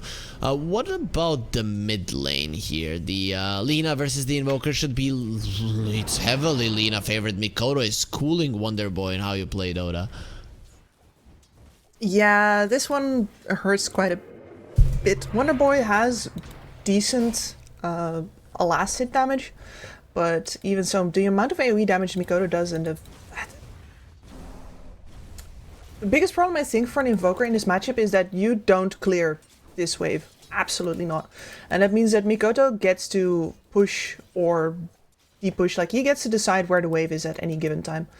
And that means that he's always going to have the vision and the range in the position where he wants it to. And of course, since he's a bottle carrier and the Evoker is not, you're just going to see naturally more spam coming out of this Lina. And she will always have the range to hit you with those spells once again. Why didn't Rubik get the water rune? I don't get it. The Evoker doesn't want to. He's just left it there for Lina to get, and WS actually loses his life. The Dragonite will follow immediately. Jokam, Sunstrike will be on the mark. Wonder Boy. This is definitely something that he needs when you're losing the mid lane this much. The Sunstrike kills are something that might salvage it a bit. Yep, and you do have two stun heroes over on your sidelines, and both of your supports have, well, I guess their Rubik's duration is not long enough, but certainly a Dark Willow Bramble Maze as well could help you set up for those Sunstrike kills. Ponyo going for some stacks. Him and Akashi are going to be making some with the Acid Spray that can help Akashi farm quite nicely. But no, it's going to be Ponyo that was the farm for himself. Understandable, he's an alchemist, so you get quite a lot of gold from getting the small camp. Yeah, does have the Grievel's Greed at the ready. And I do believe that he is the one that bought the bottle for Mikoto at the start, which is also one of the reasons that this Lina is so far ahead, right? I should have specified that when I was talking about the old chat. So Mikoto did come into lane with the bottle ready to spam. That's actually a pretty good thing, right? Because the Alchemist has the facet to start with 250 extra gold, and you can actually buy something for your mid laner. It's awesome. No, and Wonder Boy saw that coming, which is why he was all chatting. And now I wonder if he saw this going, oh, he's actually a little tankier than I thought. Yeah, I wonder, boy. As Jokem gonna try to go through those brambles. Lloyd doesn't get the body blocks off, but with the blood grenade they'll get the kill. Jokem makes sure that the Invoker doesn't get the last hit there. Forged Spirit just didn't have enough to secure himself the final blow. very surprised Makoto is looking for the Rubik kill. I guess the Rubik is just level 3 and you can probably blow into high heavens before any of the other people show up. But there were 3 heroes in the mid lane just now, looking for a fight when everybody's here. Gutsy. Look at the Naga, 51 CS. The Slaughter is farming. They're not pushing him out of the lane, but they just let the Alchemist stay in the lane while the Naga is getting a immense amount of farm in the jungle. I mean, yeah, that's an immense amount of farm, but it's not worth as much as lane creeps, and they're also thereby refusing to actually contest the Slaughter in the lane. Now, I wonder if you can stop him off at all with the heroes that you do have, but they haven't even tried, and that's just Rupido is just level 6, living his best life. And he's the same net worth as you are. Yep, the Rupido is actually having a really good time. So both the supports secure their wisdom runes. There's not going to be any surprises there. So now your Naga is going to get slapped around a bunch. Yeah, slapped around quite a lot. Tries to run away. Ponyo getting marked. The crush does not connect. Ponyo might live because it's Shadow Realm attack. He's going to go for the healing salve and Sunstrike off the mark. So he actually denies himself, interestingly so. He does so much damage to himself because of the minus armor. Yep. But this is... Sure, you have that synergy between those two heroes. Sure, you can step back and take every other wave. You can step into the jungle and take some camps there. But I'm not sure if it was worth it to completely leave Rupido alone here. Slardar is the kind of offlaner that really benefits from having a good start and can snowball out of control if you just let him do whatever the hell he wants to. And I'm not sure you can kick him out of the lane anymore unless you rotate, and the rotations are coming to mid instead. There's the Widowblade to cut down Wonder Boy in half. He does have the Fiery Souls fasted though, so Alina is supercharged. Lloyd trying to run himself away. There's gonna be a stun from the Venge. A couple more hits is gonna finish him off. That Luna Illusion, Luna Illusion really did help. And also Rupido joining in on the fray just to die. He's been farming freely, and he's gonna be dying to Jokem, who now gets his level 6. Could go for a swap if he wants to. Drick is gonna be next up on the menu with the magic missile. Lina coming over, lift up on Jokem. A couple of more hits are gonna take him down as well. The Dragonite joining in as well. He decides not to, and maybe the Sunstrike finishes off Jokem. Not enough for the kill. Invoker will find him anyways, so Wonder Boy at least gets something out of it, but Talon, they get everything. That's an absolute shame for that Slardar to come in there only to get killed. I guess he's full HP again now, but that's and they did end up keeping the tower in some way, but that's just about the worst way to leverage the fact that you just got ahead in your lane. Oh, nice Shadow Realm from the Dark Willow will be fine because of that Dragon Tail onto poor Ponyo. Lloyd will die, however, they have the arena available. No mana at the moment, he just got it. WS gets Young God caught, misses on the spear. It doesn't matter, the Dragonite will still die, not immune to fire it seems. And I really love how Makoto is playing this one. You could see that step forward into the Rubik earlier on as well, but this man is determined to leverage this Lina, all of the damage output that you have, as fast as possible. Got the boots of travel up already pre 10 minutes. That's one hell of a Lina game. Has everything he wants, and really when you look at it, on every lane, on every side lane, there are stuns that are going to be able to keep people in place long enough for Makoto to TP in and then get the kills. I guess Naga Siren didn't get the net, but it doesn't matter. The supports actually have a lot of stuns and Mars on top of that, so the setups for the Lina are going to be happening everywhere. And that leaves Salvation in a position where they gotta leverage their own stuns as well, and I think especially a lot of this game is going to come down to this Slardar. He's working on the Blink Dagger, going to have it decently soon. You do have superior burst, I think, if the Slardar gets a good initiation. But it's going to be close, and getting out of dodge before the Lina comes in to counter kill, it's going to be touch and go. I mean, you want to kill the Lina, probably. Lina hates when people get into her face. The problem is there's the Vengeful Spirit on the other side, and it is having a pretty good game, just like every Talon hero. So, a chance to jump somebody and for a response not to come is very limited. It is, yes. And I don't think this Lina is actually going to show on the waves at all. You really don't have to. You have a Naga Siren to deal with most of those waves. And I'm really guessing you're only going to do that to mop up some waves under towers and then disappear into the jungle again. Pretty sure the That is Slaughter very should true. not be getting opportunities. Yeah, for sure, for sure. Maybe if the Dragon Knight opens up the map a bit with the Dragon form. The thing is, I don't see him coming to the mid lane and making a difference. It's just way too dangerous to start pushing there. You are probably just going to die. Exactly, and it's down to the minus armor here. Otherwise, I think we might even see like a Skeeter style straight up blink dagger into let's start making moves on this DK. But he feels like he's got to scale this game, so got the Maelstrom queued up, making sure that you're going to be farming more this game, and that is conceding defeat on the early mid game. You're not going to be leveraging the DK into the towers, which is something that, especially with the corrosive dragon form, right? You're really wanting to utilize that. He's gonna be useful in 30 minute skips. This is very very hard to play at the moment. It sucks, and it means that everything is on Rupido here. To be fair, he's got that blink. Come on, Rupido. He can carry some weight right now. No pressure at all. Well, we know that he. So this is the offlaner's life. Yep, he doesn't skip leg day. It says so in his. He has the facet, so hasn't skipped it. Gain's kind of lacking still, but maybe the strength is there. That could be a double crush. Goes with a bash crush.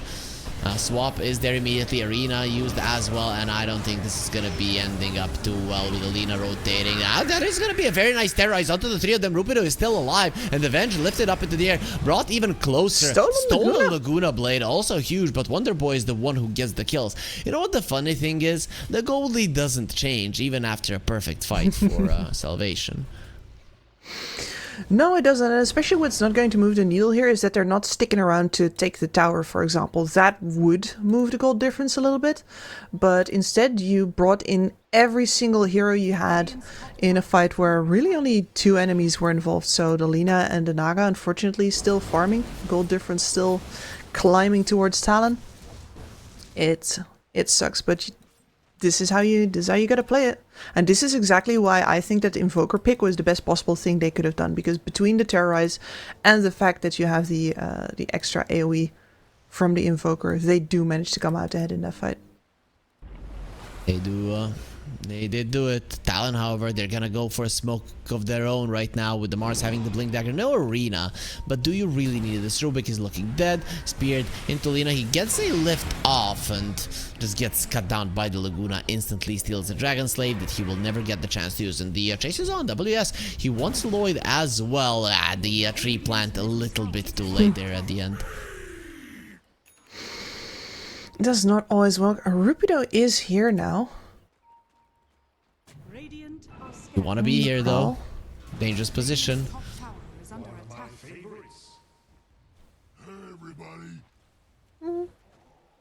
Lina currently backed off. She does have the Maelstrom as well, so mixed damage Alina incoming, not full magic. And going into the Gleipnir, okay. It's just such a good item. I think no matter if you're going for a right click or a magic damage build Lina, but with the facet that he went for with the overcharge, it actually makes sense that it is going to be a right click Lina. Gleipnir is just something that you don't skip with this hero. The thermal runaway. Let's go Wonder Boy and stolen acid spray. So that's going to be even more minus armor in favor of Salvation. Pretty good. I'm just worried about this DK, man. Yep, I'm worried about the DK in a negative way. I'm worried about the Naga in a positive way because the Naga already has a Manta. Getting closer and closer to the Orchid, when that happens, whoever gets caught by Akashi will just die. I don't think there's a single hero on Salvation Gaming who's going to be surviving that Orchid into a net. I don't think so either, and one of the reasons why it's so powerful for Naga Siren to have that Orchid, right, is because she's usually going to be playing alone. And if you want to go even versus her in any way, the hero that shoves her side back out should also be alone. Orchid is going to kill you if you're one-on-one. It's just that simple, unless you have the Manta Style in your pocket. Nobody does, nobody will build it for quite a long while. It's going to be BKB for this DK, for example. So this Naga Siren's now either going to get kills on top of shoving out the waves, or you're going to have to start spending multiple heroes to run after her or guard the heroes that at least playing on her side of the map. And that's going to be disastrous for the rest of your economy. It's a lose-lose. Or let's say you get your BKBs and then you're just having to pop those charges to survive. Not the ideal scenario for sure. As they are hunting the Naga Siren, and well, she's not an easy fish to catch. Oh, Young God just came in immediately after the smoke was popped. Offers himself up. Will get taken out. The TP from the Invoker, not nearly fast enough. He's only level 11. Will be level 12 soon, and of course you do have the Midas, so at some point you should start catching up in levels. But Talon, again, in full control of the game. It's a 7k gold lead. Naga Siren sitting real pretty at the top of the net worth there as well. And there is some Radiant Vision pretty heavily concentrated around the top side where she has been playing. Like, perhaps Salvation does want to make a move at trying to kill her, but haven't done so yet, and it's only going to get harder. Maybe it's time for Salvation to smoke up. There is some deep vision though, so they might just be under the enemy side of it if they're not careful. They do place a ward under a sentry. Still nobody from Talon is in the vicinity to take it down, so at least for now it will stay alive. No, Naga Siren comes over and the ward that was just placed, no, doesn't take it out. First is going to be going for the Rubik. There's the Orchid reveal with the extra minus armor from the Wave of Terror, and Drake is dead. Dead as a doornail. So what now if you're Salvation? Like, is there anything to hope for? I'm looking at this Dragonite, their carry, their hope, their dream, and I don't like that it is their hope, to be honest. No, I feel you on that very deep sigh. They went for Akashi, and they went and he is not going to TP out. That's pretty deep. Runs into the brambles. Is there anything else that can go wrong for this Naga Siren? Well, she can die. That's pretty wrong as well. Surrounded by 5 enemy heroes in the enemy triangle. A weird positioning from Akashi, and deservingly so gets punished. Yep. Invoker once again showing that having a really large kit is very helpful if you need a multi-tool to do everything with. Beautiful TP cancel. I do think that the Naga Siren in this phase of the game, because you have your Orchid, right? You're going to start moving up. You're going to want to start cutting waves from deeper into the enemy side of the map. And you have the tools now to be a bigger threat to ward other people off of coming there. And you have the song to TP out. So it's not a weird place for a Naga Siren to be. It's just a very good position for Wonderboy to be in, to have the time to line up that tornado perfectly and lift him right out of his teleport. Ponyo is going for a Lotus Orb. It's such a perfect item in this game. There's so many spells to return and so many spells to purge off. Mainly all of the Dark Willow and the spells, and of course the Corrosive Haze are gonna be taken off. Whoever you want. Bedlam coming forward. If you can take off the some trouble. Use the swap, and there's a stolen swap from Drake, using it as well, trying to save Rupido. Not gonna be happening inside of the arena. The 2 supports are gonna get caught. Spear, amazing, and Mikoto continues slaughtering them. Ponyo from the other side is channeling that unstable concoction, understands that his presence wasn't even needed. That is a high price to pay for aggression, and that was all under Radiant Vision as well. Salvation Gaming has all the information that they ostensibly need in order to make the right decisions there, but the sheer firepower that Talon brings at this point is just too much to deal with. It's the Invoker that it's all about that economy. Yeah. It's all about that economy, baby. I hate games like this, to be honest. I'm looking at the game and I'm trying to find ways for Salvation to play, and the thing is, you don't have split push, your catch is pretty limited, the turnaround of the enemies is quite good, they have multiple heroes that can shove out the lanes on Talon, so they're always gonna have more info, they're 12k gold ahead. I don't know if there's a single thing going in favor of Salvation. Maybe you could say, oh, Terrorize is the best teamfight spell, but that's even debatable when you put in the Mars. Sure, the Invoker can be the best teamfight hero, but in general, you're screwed in this game. I really don't have much to add to that, to be honest, and I think this is one of the reasons why people hate watching Naga Siren from time to time because it is super oppressive while also not having to do much in the way of risking yourself at all. It's just once you get off the ground, that's it. This is your game now. All you need to do is not mess it up, and if you play very safely, which you totally can do, the hero almost encourages you to do that, then there is almost no way to mess it up. Yeah, they found the Dark Willow.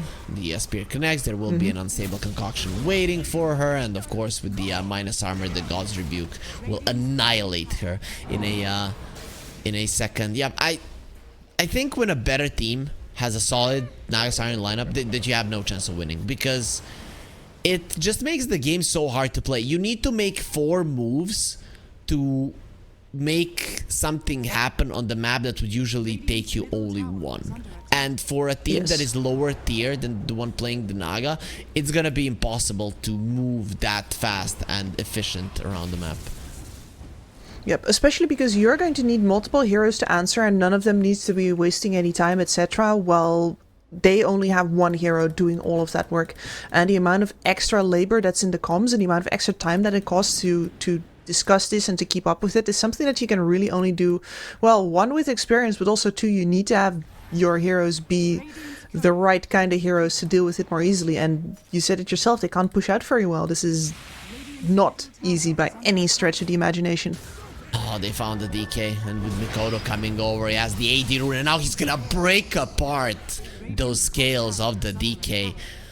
And that's just before he finishes. Salvation has to go in mid. BKB, yeah. Let's see if they are going to be able to make something happen. But there will be an arena with the God's Rebuke onto the 2 of them. The terrorized instant BKB from WS. They brought down Jokem, who already has an Aghanim Scepter. Swaps in the Rubik. And now the poor guy, he's going to be going down. And when the fight started, he wasn't even part of that arena. But you get taken out, and Slaughter was also killed, I'm gonna assume, by the Naga Siren on the bottom lane. Just Talon are everywhere, getting everything they need, and the responses from Salvation are really not that impressive. No, they're not. They don't have the damage to finish that one off fast enough, and it's also very much a forced move. It's the only one they can make. They see 2 heroes on top, that is the Lina and the Mars. They know, okay, if we want to do anything, this is where we go. But Talon knows that as well, so this Mars teleports down pretty much immediately to make sure that that move does not give any space whatsoever to Salvation. So it's like, okay, I gave the information away, I know what they're going to do with this information. You're not going to like what comes next, Salvation. And this could have been even worse for Salvation if the Mars had the mana. If he had the mana for the spear, another hero probably dies there, which turns into an even bigger disaster. Not like it wasn't already a catastrophe. It does. Well, and then the cherry on top of this entire cake is, of course, that this is a little bit... Ending games with a Naga Siren is always a little bit hard, which is one of the things that usually... is the other thing that makes people really annoyed with watching Naga Siren games. Because, yeah, she takes over the entire map, and then it takes so long for them to actually finish a game that's been in control the entire time. But she's a game winner, not a game ender. And in this case, it's going to have to be Mikoto doing the physical damage against the towers here. And he's just, you know, he's doing alright damage, but he's not there yet. That Daedalus is on the shopping list. But it is not in his pocket. It's going to take time. Aggressive swap. Swap going in. Stun on the Dragonite. Still doesn't have his BKB. The Unstable Concoction will connect as well. There's the Glyph to protect their tower. And of course do some nice damage to Talon. Lina very low. I think he doesn't mind to lose his Aegis at the moment. No. Ah, there it is. Mikoto. Come on. Yeah, he just doesn't want to lose it close to the enemy base. That's why he was doing this. Very smart. Oh, swapping. Stolen swap. Mikoto does have a Lotus up to protect him and the BKB, so this Rubik has just put himself in a very uncomfortable position. The Terrorize will get used. Only if he's the Naga Siren, WS all alone in his arena will get taken out by Rupido. Rupido now going for more. Will finish off Jokem, who does have the Aghanim Scepters, so Vengeful Spirit still present in the engagement. And this is one of the reasons why I wasn't really happy with Mikoto being so cavalier with that Aegis. I think that they very much do need it for these choke points fights. He is quite fragile. And the fact that he doesn't really deal good physical damage just yet. He's going in for the Satanic right now, so really looking to... He understands that he's the one that actually needs to stand and end this game, so he wants staying power now. I like that switch up. It's still going to take a while to whittle down these towers, but he's going to be a way harder target to take down. I think Talon are just going to be looking at Jocam and thinking, dude, stop giving them swap, please. Because that's... the only reason why Salvation are actually able to make something happen is because they have that aggressive swap potential. Yep, of course, not any longer, as he did lose in the did lose his life in the previous engagement. A little hard for the Venge though, like, because she usually is the one starting off the fights, and you will be going into range of the Rubik when you swap. Your animations take a little bit of time. A good Rubik will pretty much always get your swap. The Wave of Terror is the best way to stop it, but if you're using an aggressive swap, it's getting stolen 99% of the times. That's true. The criticism that I would have here is that honestly, I don't think they needed an aggressive swap in that situation. Exactly. That was just a set piece siege. No reason for it, and especially because you had the Lena now with losing the Aegis, you could have just protected her with the swap, and that probably would have been good enough. Oh well. Water under the bridge. Rubido's smoke breaks. Talon are in such a good position, and having this tier 1 this late on into the game just gives you such an easy time to have a good position. Unstable Concoction cannot be disjointed. They found the Dark Willow. Spear connects, pushes him back. Here comes the Naga. Wants to get the silence off. There is a Guardian Greaves on Lloyd, and they're doing a good job keeping him alive, not for long. Does get taken out. Gleipnir used. Doesn't go for the Guardian Greaves immediately, so he won't be going for them at all. Yeah. No, the mid tower still being up at this point in the game is so oppressive, and it's barely taken any damage at all either. So there's always going to be a very fast inroad for the Dire side to make their way over to your side of the map. They can TP anybody into there. It's going to be on your half immediately. Talon literal oppressors. They are bullying their opponents. 22k goal lead. It's 30 minutes into the game. Not 30 just yet, but very close to it. And poor Salvation, they cannot even leave the base. They can stick like a nose out from time to time, and then, you know, hope it doesn't get chopped off. Who has the smallest nose of them all? Gonna assume it's Lardar. Yeah, like fish. Was about to say nostrils, not really a thing on a fish. But he's outside. He's out of the water, so you know he has to have something to breathe. Yeah, it's the gills on the side of his neck. Yeah, but he's outside of the water. How does he breathe? I mean, water absorbs oxygen from the air, and the gills are wet. Like, it's... Okay. This is actually one of the reasons why it takes fish so long to drown on dry land. Because they do get a little bit of oxygen, but it's really sad, and now I never want to eat fish again. I'm sorry. I'm sorry, fishy. They're so tasty, though. Yeah, exactly. I'm sorry, fishy. You were made tasty, so say, you know, tell it to God, tell it to your creator, maker, whatever. It's not our fault. When you get up there, please complain to the boss. Which you will, because we're gonna eat you. Because when we fish you, okay, we're being mad. I think if Nagasar and Slaughter are listening to us, that we're screwed. Yeah, I would not want to be on the bad side of either of those fish, really. Yeah, especially Slardar. He's that like deep sea fish with the little light on top of his head. Those are hella scary. Those deep sea creatures are something that came out awful. of nightmares. Yep. Have you played the Outer Wilds? I told you, Kips, I do not cheat on Dota. I only play Dota. Oh, yeah, sorry. Anyway, anybody listening who has played that game thought about the anglerfish as well and got like the hair on their arms standing on end. They'd love to jump this Venge here. And they He's will, so but that far is away. a Venge that has the Aghanim Scepter. The Sunstrike does connect. Not a problem whatsoever. Look at the other side, though. WS has been caught. The swap out onto the star, into the hands of the Lina to annihilate him. And the Terrorize, it doesn't matter at all. There's the Laguna Blade as well. Now onto the Invoker with the Glacier. He's gone. What the hell, Mikoto? Stop annihilating everybody in your way, and he's just doing way too much damage. It's not even funny. Lotus Orb and the Dragonite does return the Magic Missile. Doesn't change the fight at all, and Laguna Blade stolen, but why didn't they do any damage? I guess because of the sleep. Either way, it does end the game there. Talon completely uncontested in both games 1 and 2. Yeah, and this little bit unorthodox draft here, absolutely no problems for Talon once they get it out of that laning stage. I still think that there's some things to workshop about this lineup. Specifically, yeah, it's a very cute trick with the Naga and the Alk to go jungle so early on the top side, but if you give a better player than Rupido that much distance in the lane, I do think that you might pay the price for that.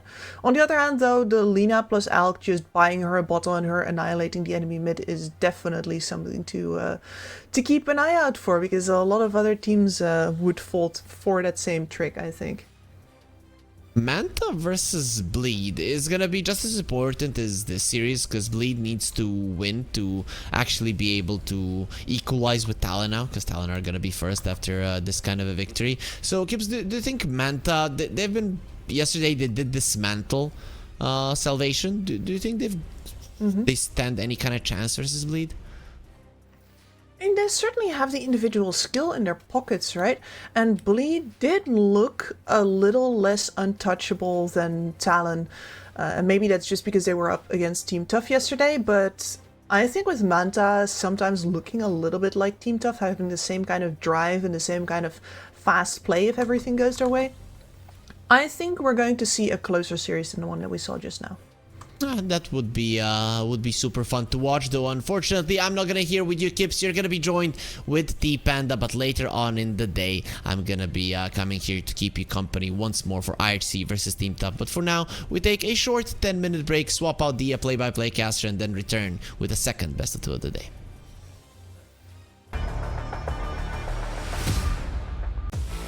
OneXBet and Eva Alfie present betting on all esports events on the website and in the OneXBet app. OneXBet. Play with Eva.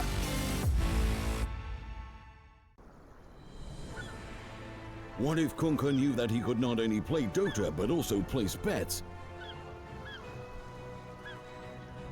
Better the best black hole.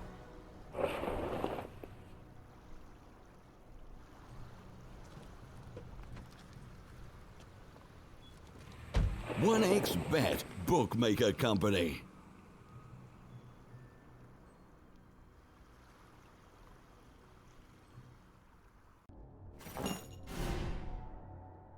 Chances of breaking items in a tournament match are non-existent.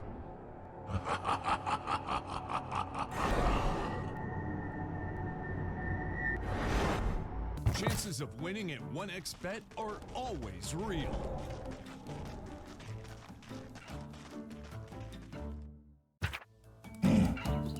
Join with me. At your service. Stealing Aegis from Roshan is very difficult.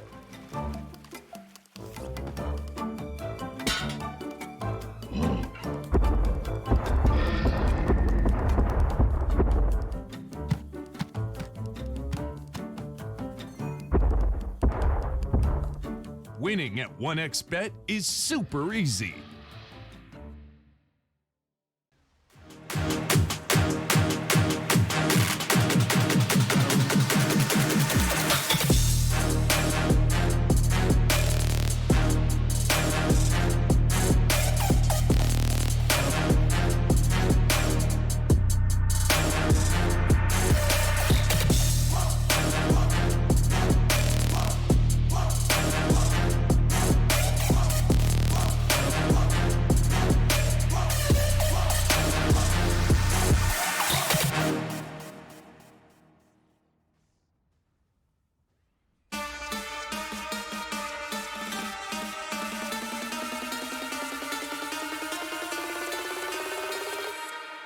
Let's go.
Use your skills in the gaming.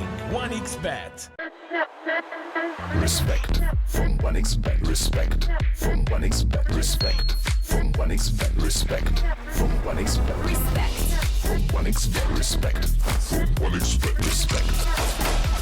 Respect from 1xBet. Respect from 1xBet. Respect from 1xBet. Respect.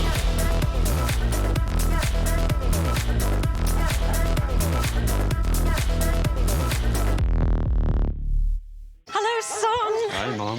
Pretty girl. This is Eva. Nice to meet you. Thank you very much. Your dad's just making his favourite dinner. It's duck. Come on inside. They're all probably too gruesome to tell you while you're eating at the table. How's your food? Is everything okay? Good, good.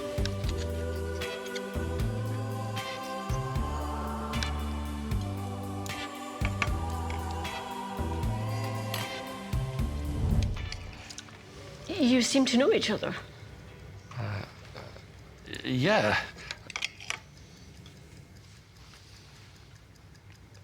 This is the new ambassador for 1xBet.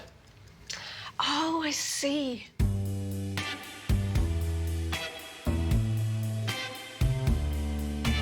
Everyone felt good when Eva Elfie became the new ambassador of 1xBet.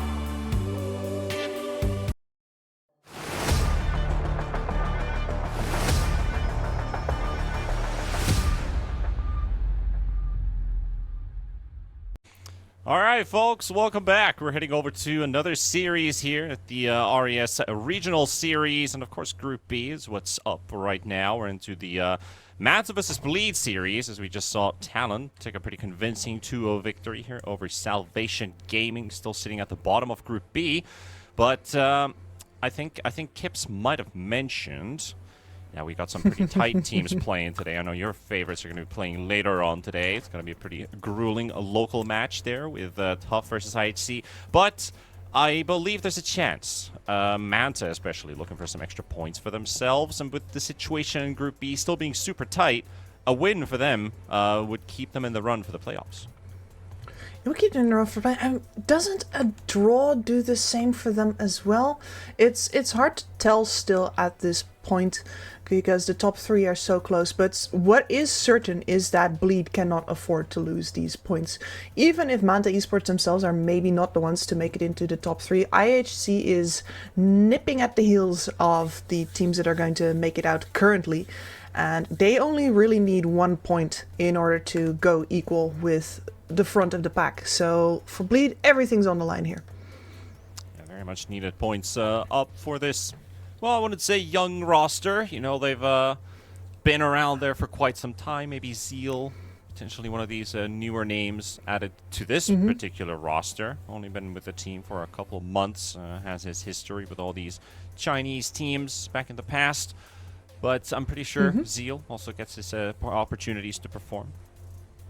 Yep, and for me the most exciting addition is Se. Over on the position 5 was of course on the up and up with Team Tough. But what happens when you're on the up and up and up? Well, you know, other teams will come shopping if they have a salary to offer. Exactly, shuffle time. So Team Tough still doing very well without him, but I really love that Say the Mongolian captain here gets to play with, well, this quality of a roster. It's very exciting. Then, of course, you've got the full-on Philippines there with Manta Esports. Maybe some more unfamiliar names, at least to me. I haven't really ran into some of these players. I've been grinding the scene for quite some time, hoping to get some points on the board. Also some experience still. You know, you've got a couple older players in the team. Just looking to get whatever they can out of this tournament. Of course, a playoff spot would be a miracle, maybe, for a team like Manta Esports and the roster. But we'll have to see what the drafts are going to be like from both of these two teams. Of course, the experience is leaning heavily on the side of Bleed. Well, what does Manta Esports target here? I'm looking at Spirit Breaker is actually going through for now. A hero that has been highly coveted in the top level of play. And you have the TA also that has still not been touched that much, and I'm surprised. Also, those two, the Storm Spirit's also going through, which is kind of mind-baffling to me at this point. Yeah, there's a lot getting through right now. You have the big three of first pick core picks up, which is the TA, the Shadow Fiend, as well as help me out here. What's the third that they do? It's the Storm Spirit. Actually, you just mentioned it. Thank you for that. No, so all three of those are making it through, and Bleed Esports here as well, focusing on that Earth Spirit here to take out very first. This is very much a targeted ban going towards Key, who has been an absolute menace on the mid lane Earth Spirit. Man, just, you have Earth Spirit players and you have Earth Spirit players, and he's one of those. So sad that we don't get to see it right now, but Bleed clearly paying attention to who they're up against and taking them seriously. Yeah, it's good to take away a couple comfortable bans out from your opponent's star players, especially if they can't unlock themselves a strong first phase, because at least when we were doing the TI qualifiers a couple days back, some first phase picks would be unanswered, and I think one of those highlights would probably I have to say Gunner's Darkseer, first phasing a Darkseer and still getting a free game is like, what the hell just happened? Dang. So you really gotta target those right bans out there and try to counter them up. That is wild to me, because Darkseer is one of those early picks. It's because you don't even have to pick any cores to counter him. You just pick either Ench or Oracle, and you're fine. What?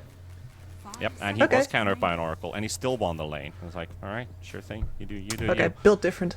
Yeah, exactly. Like, because that's the thing. Like, we actually saw it twice in the series, and the first pickup was a second phase second pick. So basically on the 13th or the 14th. Is that 16? No, before 14, before that. So it's like before the 16-17 was already locked in. I was like, oh wait, what the hell? But so, let's not rant too much about the Darkseer anyway. But you got some spicy picks at least in there. Yeah, quite spicy here, because it was not even Manta. There is a team in this tournament that beat an SF with a Zeus mid. And then somebody else tried to follow that example, fell flat on their faces because they tried it versus Mikoto, and Mikoto SF does not take any prisoners, absolutely kicked their crap in. So yeah, Manta Esports here trying it as well. I do not actually think that the Zeus versus the SF is a counter matchup, or indeed one that the Zeus has a shot of winning on their terms. Sure, you can come out of that lane very well if the SF doesn't want to play aggro enough. But if the SF does, then the lane is out of your hands and he wins. Yeah, at least what I'm looking up on Zeus stats, I'm running into Ikigai and Pota 2, who are the only players who have won on this hero. Everybody else has lost. That includes Bob, Lewis, and also one of the, I think one of the support players from Outcast. But Ikigai, he's won one, lost one. You also have that one. Oh, it was done to Manta. That's it. IHC beat Manta's SF with Zeus. So Manta's has learned from that Zeus beats the SF. And I'm telling you, I don't think it does. Not necessarily. But hey, with all that rant about the Darkseer, we actually get to see a very early Darkseer. I think this is a prime example again, where you try to look for a support counter, you try to look for a gameplay counter to the hero, and in the laning stage, it seems really difficult to try and actually poke this Darkseer. You can maybe get a kill off of him, but he's still going to farm really fast. And in terms of like some of these core picks, is your pause one strong enough to challenge him? Well, now you talked about the Enchantress instead of the Oracle, which is another great counter to it. You can just take away the Iron Shell creep, push it away. But I think you just cannot actually counter this Darkseer, like, at least on the top level. It feels like it's a hero that you're just going to have to let slide through and start to build your draft differently. You don't want to build counters on counters, because then you end up not having an actual game plan on your team. Like, you're either lacking CC, you're either lacking creep wave clear, you don't have tower damage, and something like that. But things are definitely ramping up. This is a spicy one too. Yeah, because what Manta Esports has done right now is they're saying, all right, you building heroes with a lot of stats is going to get us very good illusions, and building your SF as a right clicker is going to be a problem for you, because we're going to take that illusion and it's going to hurt with the extra presence of the Dark Lord as well. And then on top of that, they immediately said, but if you try to go around that by picking heroes with big mana pools that do a lot of magical damage, then we are bringing in the Nyx Assassin on top of that as well. And and we're going to hunt them down. And this is a really good laning combination as well, with 2 melee heroes, double ion shells, a stun in the mix, that makes it really hard for Blade Esports to feel comfortable with any heroes that they're going to be picking right now, because they're already going to be countered in some way, shape, or form. Yeah, you gotta find your openings to poke. At least they have the Enchantress, which is pretty good versus these two. Should be quite safe, has long attack range, is pretty useful in that. If they decide to also pick up another hero that can zone them out, I feel like Bleed can still win this lane pretty easily versus the Darkseer Nyx, because they don't get an opening to go in, and then you have an opponent who initiates, but you don't get to poke back. So there are some downsides definitely to this. And also the Shadow Fiend, I do think we're seeing a caster Shadow Fiend coming out this game. Of course, the Nyx works as an answer to the Requiem, but there's gonna be a point where the Shadow Fiend's gonna have BKB, and you have really fast cast animations, and you can just blow up this Nyx Assassin right away, so you will not get interrupted by any of those mini stuns or whatnots. But we'll see what the final option is gonna be for Bleed. I do think this is a mid Shadow Fiend that just should destroy the Zeus. Should destroy the Zeus. We'll see if that comes into play or not. Let's see. I mean, this is the SF also is on the side with the Spirit Breaker on it. So who has the easier time rotating mid? Definitely Bleed as well. Just in case that Manta is correct, that they know how to win this matchup versus the SF. Well, they got a really good lane now. I like the CK, the Ench. This is definitely a good way to zone out the Darks here in the lane. You do have Dark Willow most likely paired up with it, but that means we have Nyx 5. And I'm hoping that they get themselves a range core at this point. If you get a double melee in your safe lane versus Spirit Breaker +1, I don't think that's going to necessarily work out too great. At least get to see Bleed's final pick. I think what they really need in this lineup is... I'm not sure if they need another stun necessarily, but you need some kind of AoE control would be really nice to have, because otherwise Shadow Fiend is just spending time repositioning and running out, running around. CK wants to go in at once, Spirit Breaker wants to go in at once. Might want to have something that links all of these pieces together.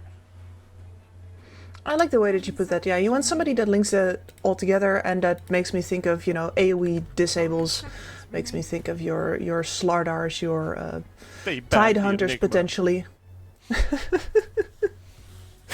They did. How are you going to cast this game now?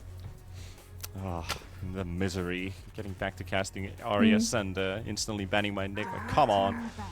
That is a pretty decent ban. The Underlord, hero that has been... Also AoE control? I mean, these are probably like your top 2 offlaners right now, at least in pop meta and high ranked meta.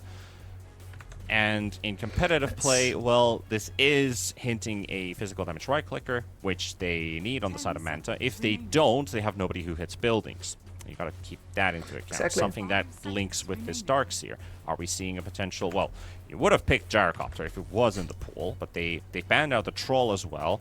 Now you could ban, say, Ursa, because the Troll is also out. You could also think about maybe the Sven ban, if really good with the Darkseer. We'll see what they think about it. Exactly. No, I would have been a big fan of the Ursa pick here, and I was going to bring it up. I guess if you ban out the Ursa here, Manta Esports could still hit up the Sven as well. It's not ideal. You have a lot of... you have control through the BKB right now. You have a lot of slows. You have the Dispel from the Enchant as well, which already does a lot in this game. It's going to do even more if you also bring in the Warcry. But you do still have 2 options for a cleave hero up first, the Bloodseeker, the CK. And I'm saying Bloodseeker because I'm surprised to see that one banned out versus the CK instead, but it's a bit of a protective it would fit the rest of the draft. Yeah. But that also now makes Lifestealer a pretty good pickup here for Manta Esports if they decide to pick that one up. There's no Slardar in this game. They're playing against the Spirit Breaker Shadow Fiend Pango. You'll be pretty happy with that pickup. They're going to go for the Luna instead. So this is your range damage dealer. And is it going to be paired up with the Dark Willow by the looks of it? Because Eris is going to be taking that Nyx Assassin for the offlane. Alright, so they'll keep the Darkseer Nyx and they'll go for the Luna Dark Willow where you get to poke back on your opponents. And Pango's actually really, really good versus the Dark Willow to some extent, if you stay ahead in levels, that is. If for some wild reason Bleed were to fail their offlane, Willow would hit level 6, Bedlam destroys Pango. That hero just cannot deal with the damage output of the Bedlam. But all of your positives is that this is a full physical damage dealing hero these days. Luna has a lot of armor, sure, she can soak up a lot from the Pango, but the Willow dies to this Pango really early on, so you gotta watch out for that double jump. Yep, absolutely. And in general, if you look at Manta Esports here, most likely mid lane, I love Key, but I don't think that versus Emo SF you're going to be winning that mid lane, especially not if Bolosin comes charging in. Jackie and Sey probably will also just have themselves a really good top lane. Even if you won't stop the Darkseer from farming, I definitely don't think that the Nyx DS is going to be able to do anything else than maybe kill Sey once or twice. And then the Gohan Grimm's lane, not that oppressive unless you make really big positioning mistakes with your Pango here. I think Bleed Esports looks like they're going to get out of the lanes quite fine. And then after that, I find it tough for Manta to see a proper win condition for them here. Gohan's really has to pull very far ahead of the pack. That is the only thing that I see. He has a good space buying lineup, but Prepare for battle. Good enough versus several cores that he's looking up against when you're really just running a solo core Luna? Yeah, I would say the downside for Manta is invading and trying to steal stacks is going to be a huge issue for this lineup, because I actually just looked up the stacking numbers for Bleed and Manta. So Manta's stacking on an average of 8.8 per game. Alright, that's okay. It's like somewhere between 7 and 13 is good. Bleed stacks 20.3. So they're going to make stacks for SF. They're going to make stacks for potentially even the Pango to clean up. Same thing for the CK, mostly for the Shadow Fiend. Emo is going to be huge this game. And you don't have heroes to actually contest that area unless you're pulling in multiple heroes with like Phylactery, Zeus. And even I think the point you get Phylactery is a bit late for that rotation to happen. As anyway, you're single target focused with that item pickup. You can do damage to the Shadow Fiend. You can try and kill him, sure. But your farming is going to be pretty bad. And Bleed, they always have Spirit Breaker and Pango they can just draw in. So I think there's a quite heavy outdraft on the side of Bleed, the way that they get to play this game. And of course, with the stats showing how much they stack, it all comes into play really quickly. You're going to hit some early power spikes. And like I said, yeah, Gohan has to stay on top of the game. This Luna can't afford too many deaths, has to somehow keep up with the net worth that Bleed's going to be building up rapidly. Exactly, this is very much going to be an economy game unless Manta can somehow pull this into a brawling kind of aspect. And even then, Bleed did not make the mistake to lean too heavily on cooldowns here. Most of their heroes fairly cooldown independent. So they will be probably giving as good as they get. Luna's pretty interesting with the Moonstorm facets, which was just highlighted by our observer, with the extra right-click damage per beam connecting, and also if you pop that ulti, that turns day into night, gives you extra cast range, you have a higher probability Eclipse is going to connect on your opponents, meaning more damage for the Luna, and a 15-second buff duration is pretty nice to have. That will at least ramp up that extra damage that they desperately need every little bit. Probably doesn't mean we're going to see like a refresher Luna. I hope not. But why do you hope not? I think it's a little. The problem is that most of these Lunas are forced into other items, but I think especially in these Luna games that go longer, the Ags and the refresher option is often overlooked as a way to create openings. Through sheer magic damage power. It's a one-trick pony, which is basically what I don't like about it, is you're already playing against Rolling Thunder, you have Spirit Breaker that just disappears. Oh yeah, in this game. Of course, Grims can counter this Spirit Breaker pretty heavily with the Bramble Maze. One of the worst things for a Spirit Breaker to play into is literally a Dark Willow. So there are openings that you can definitely abuse. Top lane. But as we're talking about that, Reese will go down to Jackie. Bleed going to be on the board first, and I really like the CK pick particularly because we needed a hero that can brawl with the Enchantress against the Darkseer Nyx, because they are not an offensive combo. All of their damage is literally a stun into Ion Shell, and you build that up. CK has, what, 800 HP, builds into like 1200, 1500 HP very quickly, and has a lot of damage and a lot of poke. Plus, with that Chaos Strike, also has regen. As you can see, he just can't get into this lane, so You gotta look outside of the basic spell counters and try to find a lane dominator for yourself that just pushes the Darkseer away. Yep, and of course this Darkseer, very careful on using his ion shells because they might just get enchanted off immediately. Surge, also not a guaranteed escape. We're going to see some weird situations where the Darkseer is just going to be walking away slowly instead of surging because he'll wait until the enchant has been popped before he grabs the surge to get out instead. For now, Zeus is still a bit ahead of the Shadow Fiend, but now with 2 points on raises, Zeus also knows to just stand back, spam Arc Lightning. Emo, I hope he has... Yes, he has a stick on his courier on the way. Playing against the Zeus, you might as well just... You could upgrade into a full-on wand. You're missing out on a stick, you're missing out on a lot of free regen. True. Bit of a play onto the Dark Willow. Could be a kill. Not quite. Frozen the Blood Grenade. There's the Bramble Maze coming out as well. Pango should get this one. And there we go. Yep, and this is the danger with a Luna Dark Willow lane, right? You don't really push the wave all that well. If they get up in your face, there's no long-lasting stuns either. You just have to hope that the Bramble Maze is in the right position to allow you to disengage. Otherwise, it's all about who deals more damage. You have the better sustained damage, they have the better burst. Surge has been burnt in the top lane. That leaves Kimizu a bit alone here for the time being. Stun is up on the CK. Also hit level 3, so he has Chaos Strike now. 24% crit life steal. Ramps up nicely in the early levels. Smirpecker also charging bottom. He killed this Luna. Probably not with the Lucent Beam in the way. That Bramble Maze is only a bit of a zoning ability. Them out for now. Also top lane again on the Darkseer. This could be a kill. Jackie and say, oh, the Surge does nothing because of the enchant. And there we go. No, this is Darkseer versus Eng gameplay. Very painful. And then if on top of that the enemy hero is so tanky and has so much regen that the fact that their ion shells ticking doesn't really matter to him either. And you've got yourself a recipe for Manta just having to scrape together what they can on this top lane, because certainly they're not going to stop Jackie from farming whatsoever. Oh yeah, that was a really good play from Sei as well to get the enchant, because they were fighting in the trees. You can easily lose your vision, and Darkseer with maximum movement speed, if he just gets a split second, he's already got a head start and he's going to be far away. So that was a good play from the Enchantress to just keep on spamming on the right spot with the enchant.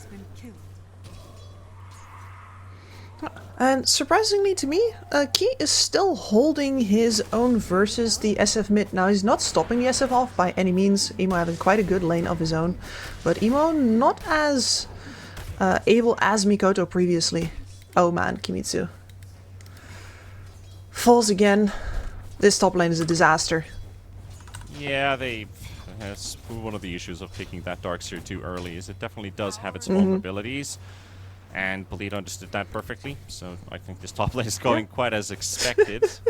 It could be going even worse. It is, yeah. I mean, all of this is just demonstrating how differently Saberlight is built, right? That's what we're really learning here. Or Gunner. Oh, Gunner, excuse me, it was not Saber. I'm just thinking of Saber because... also pretty hot. Yeah. We'll actually no, but you were watching Gunner, excuse me. In a few days. Alright, say.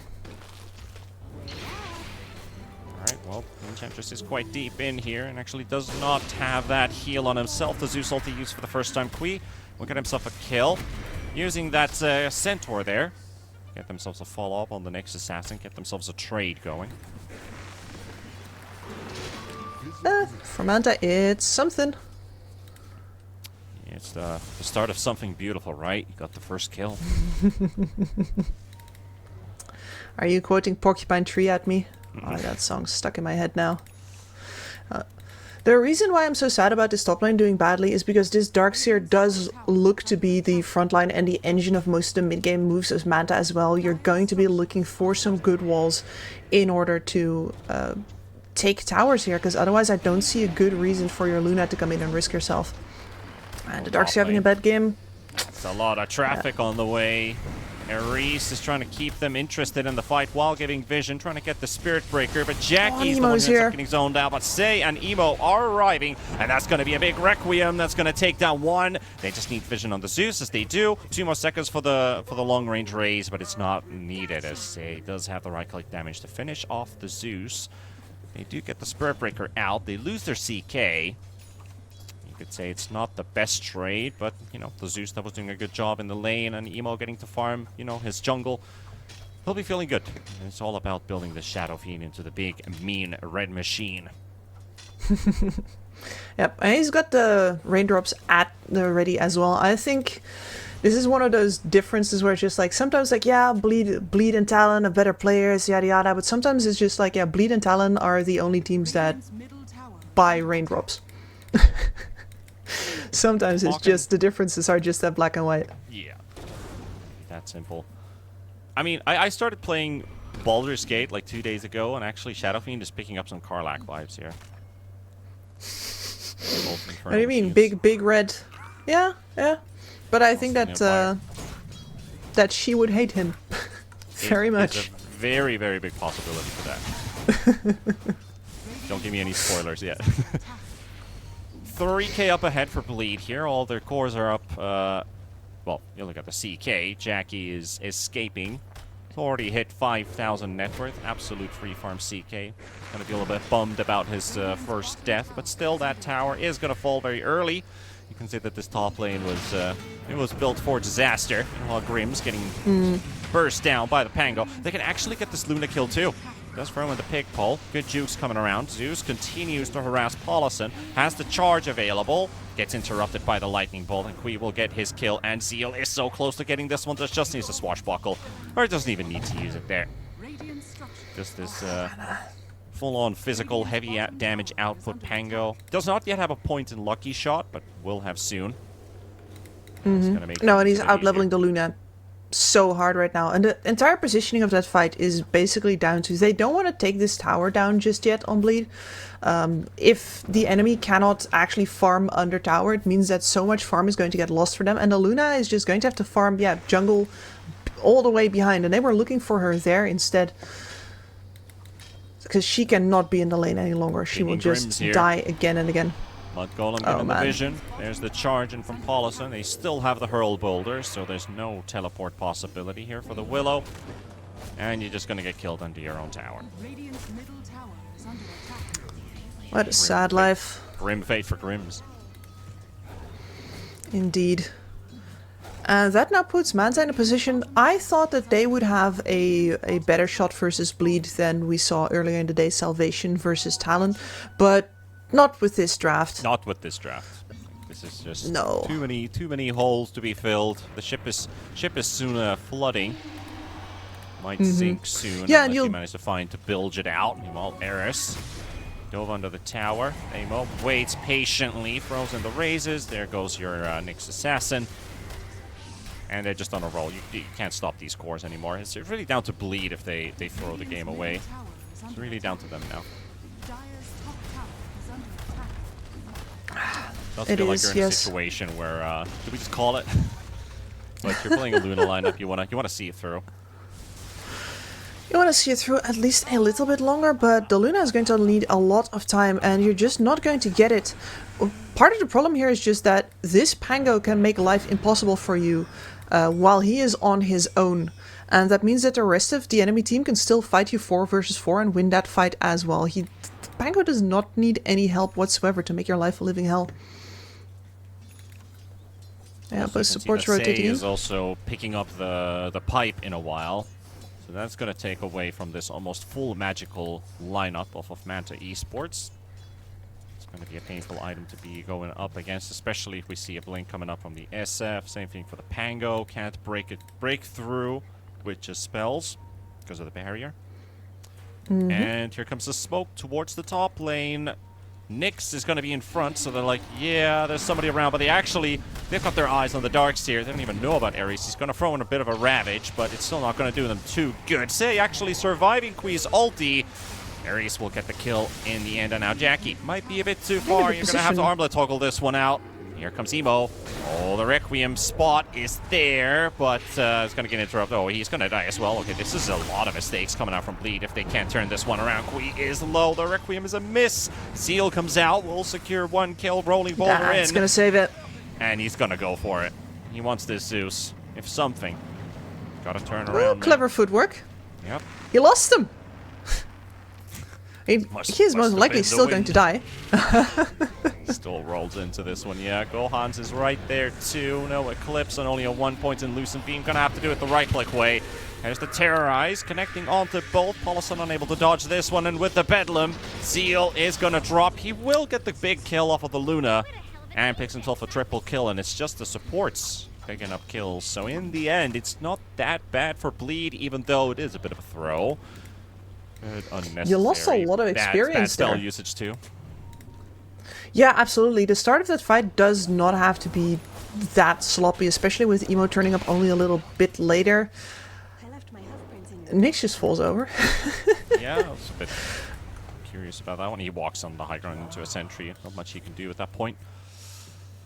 But yeah, I think Bleed maybe gave a little bit away there. They did get the kills they wanted, and the kills from Manta went on their supports. So most of that golden experience is towards the Nyx, the Willow, the Darkseer. They did kill the Zeus and the Luna in the end. We see a bit of a replay of what eventually was our smoke popped. We did not see this Nyx assassin, and mass TP's rolling in. Kui is already in a good position.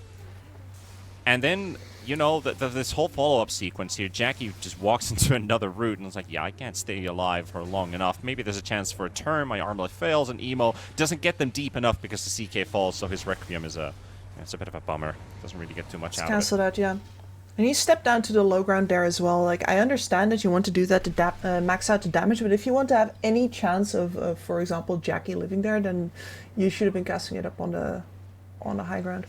But I suppose they would not have gotten you the continuation. This Delta split here as well, and Key's positioning really enabled the fight to go on longer. The fact that the Luna lives that long is a real problem for Bleed.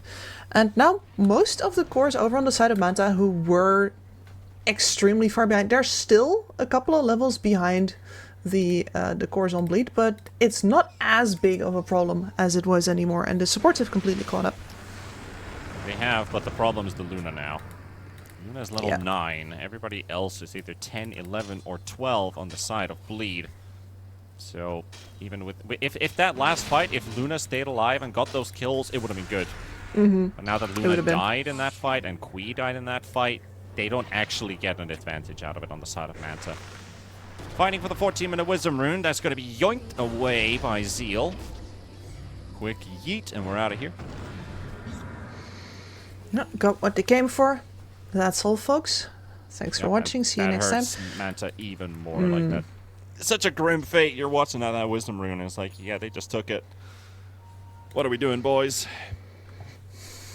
What We're are waiting we for doing? Luna to get back online, or actually get online. We're going to get charged in mid. You can't afford to lose this Zeus. You need to keep him alive at all costs now. There's the wall. Well, they got him. It's off a stun on Paulus on the roll coming out from Zeal. They should be able to finish off the Nyx assassin in just a couple quick blows. Darkseer doesn't quite get hit by the rolling boulder until he's under the tier 2 tower. Emo also doesn't have as long range of cooldown, so they can't throw in the decisive blow on the Darkseer. Did still have a mechanism and a Lotus, so he would have been okay. And the burst damage output over on the side of Manta is so limited. We see it time and time again that they initiate a fight, get the hero real low with that Nyx assassin, and then the bleed hero just pops their full wand. And they're fine because there's really nothing left to follow up with. There's ones on every single one of them. Also, I like the fact that Kui didn't actually go straight up for the phylactery and went for the Kaya diadem in between, just to get himself some extra stats. And of course, that Kaya, I feel like it pays off a bit more at this point, where the phylactery is full on that extra bit of burst. But they're not really doing too much with burst damage against what? Pango's almost 2k HP, CK 2.2. There's a charge coming in, and Nyx Assassin is a bit of a victim of it too, because it was meant for the Darkseer. All of a sudden, we'll just hold him back, send him right back where he came from, and that's going to be 2 quick kills for Bleed. I can't believe they just drove over him like that. Literal drive-by. Exactly. unintended. Well, there goes And now, your, yeah, between a Pango and an SF.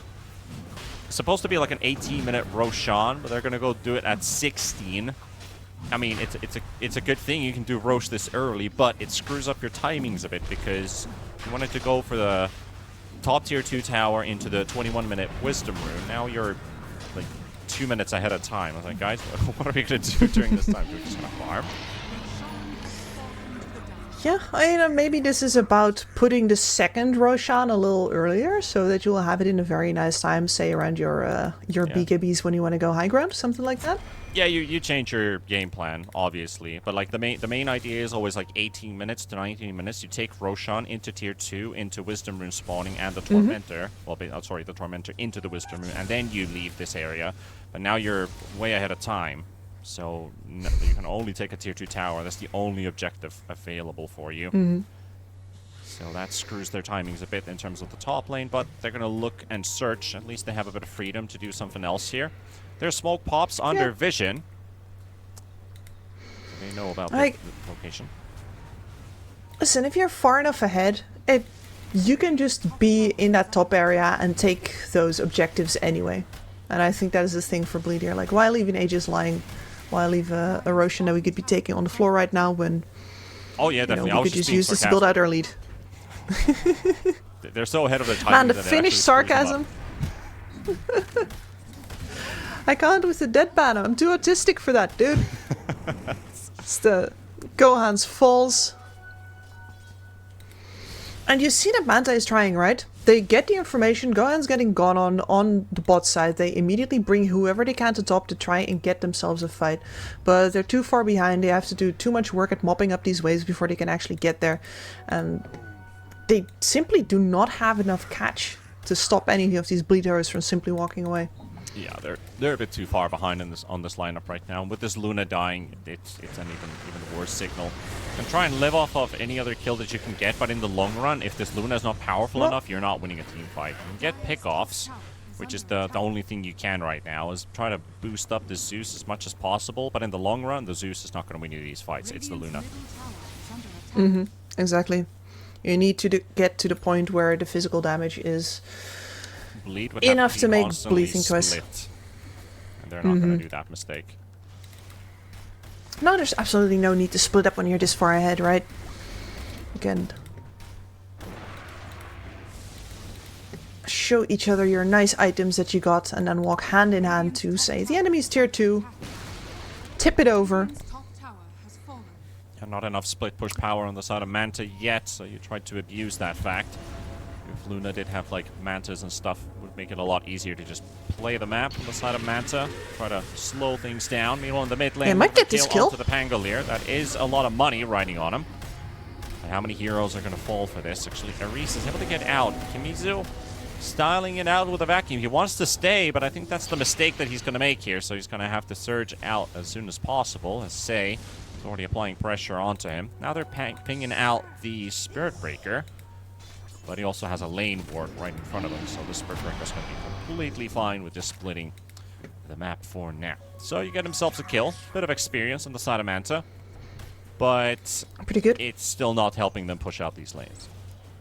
It's not. And the fact that you've spent the wall of replica now also means that a Bleed has nothing to be afraid of currently as far as AoE teamfight is concerned. So they are going to exactly set up camp right now around that timing that you mentioned. And there's nothing you can do to kick them out. Yeah, they're still a bit spread around the map. They did get a bit of information on the bot lane, so that's going to be a free Tormentor. They've already taken the tier 2 tower, so the only thing that they can get is potentially smoke up and take a Wisdom Rune, or just stick around in the area and just walk up to that high ground once again to steal it away. That would mean Manta would have gotten 0 Wisdom Runes in the first 21 minutes. That's not a story you'd love to tell your kids.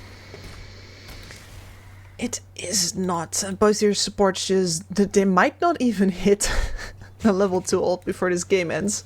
Ruh-roh. That's a sad statistic. You're setting camp here. Getting some items though. Once you get the Nimbus up on the Zeus, you will be able to split push with that just a little bit. that's going to do a lot for you. And I suppose the Luna will in fact hit BKB before Bleed is going to go high ground, because they weren't going to do it with this first Aegis. Hey, they got the wisdom on Kui. But yeah, I think Bleed was already reading that. But yeah, they're gonna defend that. We don't have to team fight them if we don't want to, even with the Aegis. We're just gonna push a tier 2 tower meanwhile. But you're right, they are slowly getting towards their items. Also, Luna, that BKB is an absolute must-have, and I'm very curious about Gohan's build, but it's the right way to do it. Skip your Manta and you go straight for BKB. Have a bit of presence in your team fights, because you're going to run into that fairly soon versus Bleed. If you go for the Manta now, you're going to be like, yeah, I wish I had my BKB now. I still need time, so it's the right call. Just leave it at a Yasha for now. Exactly. He's getting forced into it, and it's going to give them at the very least the ability to be alive. Being alive is dealing damage, which is better than the having the Manta style right now. It's not what he wants to do, but it's the next best thing. Yes, the optimal play under the conditions, and the conditions are garbage right now. Yep. Truly, doesn't get much worse than this. Gotta find optimism in a difficult place. Zeal smoke pops on the high ground here. Grims is on the low ground. It does have that solar crest, but will not get to use him to save himself, as Emo actually does get to pop it, and Emo does get feared out. While Zeal is rolling in pretty deep here. Found himself a Nyx Assassin. Now they found the Luna out of position. Gohan's. Well, good night, Luna. Oh, there goes your Eclipse. It lasted for maybe half a second. There's a nice vacuum, but really doesn't do any damage. With Luna dead, there's no damage follow-up. And Bleed, they're just cleaning up. Yep, and a pipe is online on Sen now as well, so if you thought that the Zeus was going to have anything to add to the good vac wall there, you'd be mistaken, unfortunately. Yep, you could overhype. Oh, it's a 4-man vac wall! Oh no, they died! The other way around, that is. Yesterday we actually got a very rare occurrence as, oh man, that Orchid. Good night. We got a Chronosphere that actually had all heroes that were alive in it. It was a 7-man Chronosphere with 3 people dead. Damn. Who won? So for once, the Chronosphere with they're all in the Chronosphere was completely correct. Every single one of them. And exactly, that is. They lost the team fight with the Chrono? No, they won that one. Oh, they actually won. Okay. They won. No, there was mostly everyone, allies. But they're not dying. No, there were mostly allies in the Chrono because 2 enemy heroes were already dead. Right. And the Chrono allowed them to finish off the rest. But it was it fit very nicely. A comical Dota 2 moment. Yeah, or a release in this case from all of our tournaments, because that game had been over for a while. Yeah, you could also say that. It's the same story with this game. I feel like this game has been already over for the last 12 minutes, and we're just basically waiting for Bleed to drop the scythe on top of Manta Esports here in game number 1. Yep. But Manta will not GG out. They haven't GG'd out a single time yet. They fight till the bitter end every single time, which has indeed given us a couple of games like this where it's very clear that they're not going to be able to do anything to come back. But they give it their best shot, and they've been annoying with it. They have had a couple of fights where they're going equal, where they're spending buybacks, and the enemy does need to keep focused in order to not throw the game just because Manta refuses to throw in the towel, which I can respect that.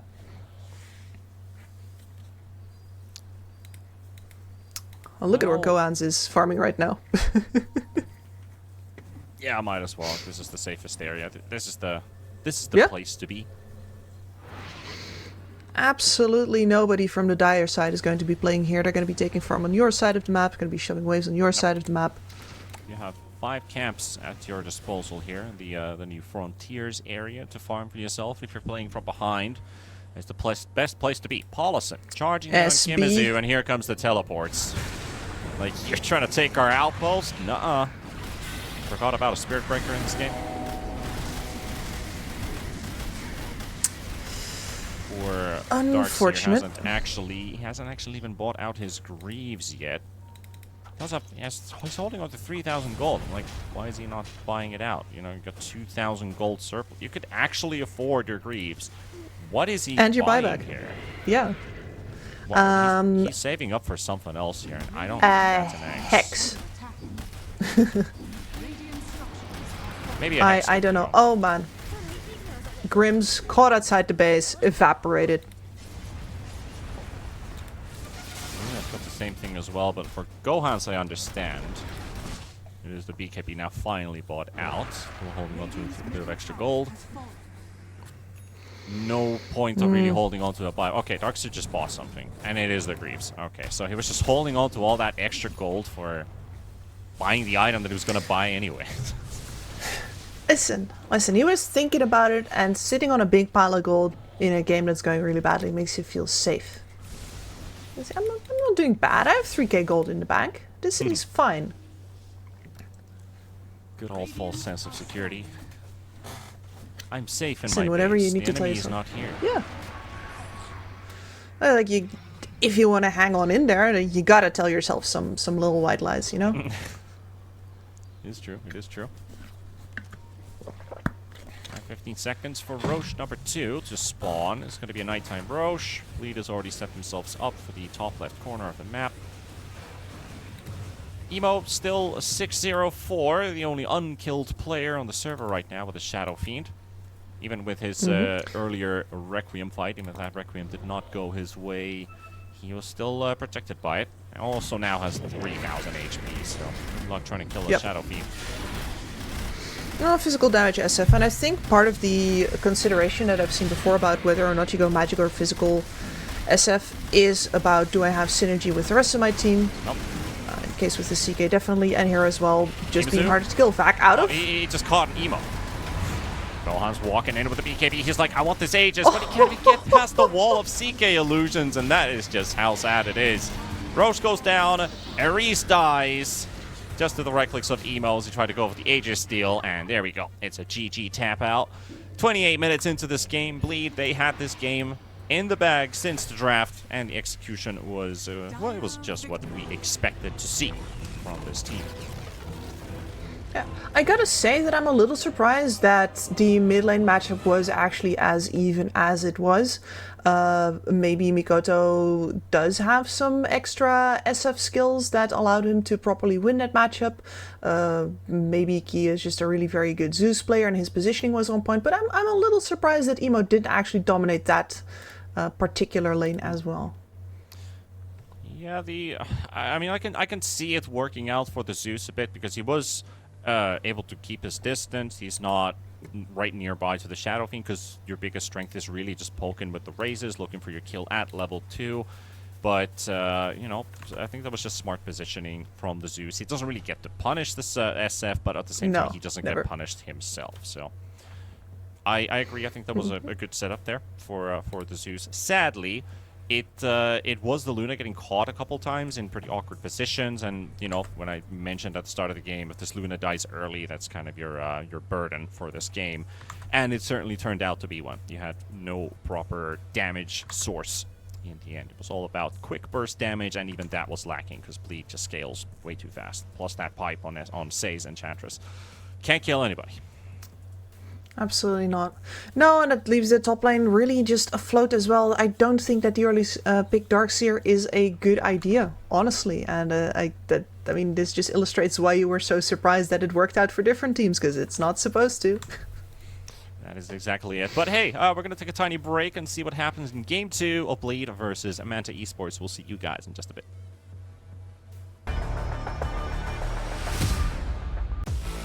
OneXBet and Eva Alfie present betting on all esports events on the website and in the OneXBet app. OneXBet. Play with Eva.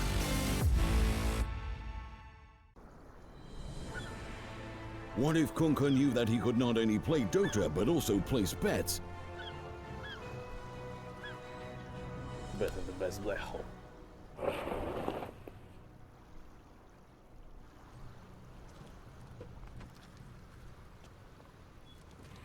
1xBet Bookmaker Company.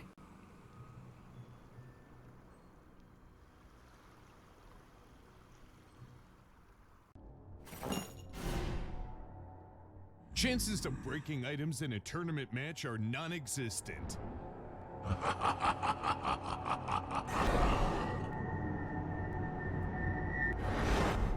chances of winning at 1xBet are always real.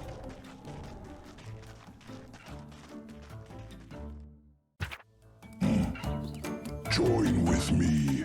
At your service. Stealing Aegis from Roshan is very difficult.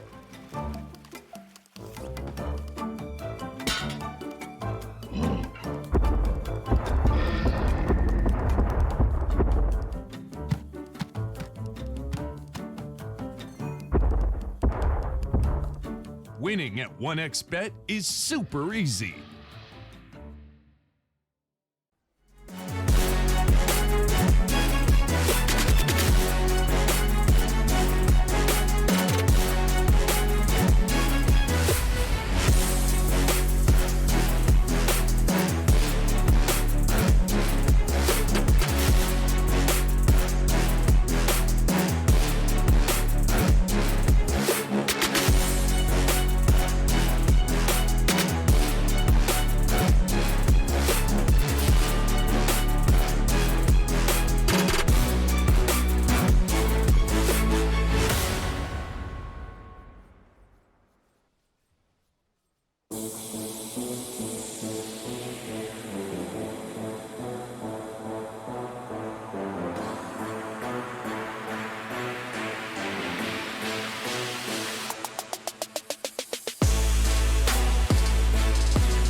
your skills into gaming. 1xBet. Respect from 1xBet. Respect from 1xBet. Respect from 1xBet. Respect from 1xBet. Respect from 1xBet. Respect from 1xBet. Respect. Respect from 1xBet. Respect from 1xBet. Respect from 1xBet. Respect.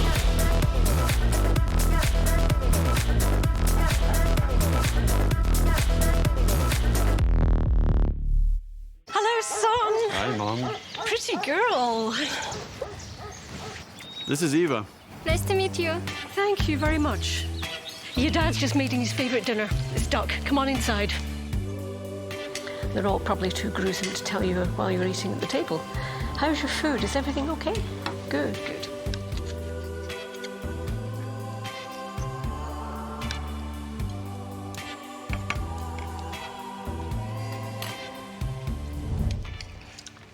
You seem to know each other. Yeah.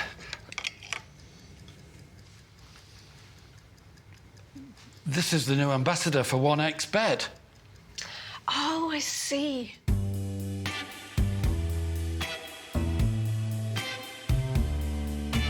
Everyone felt good when Eva Elfie became the new ambassador of 1xBet.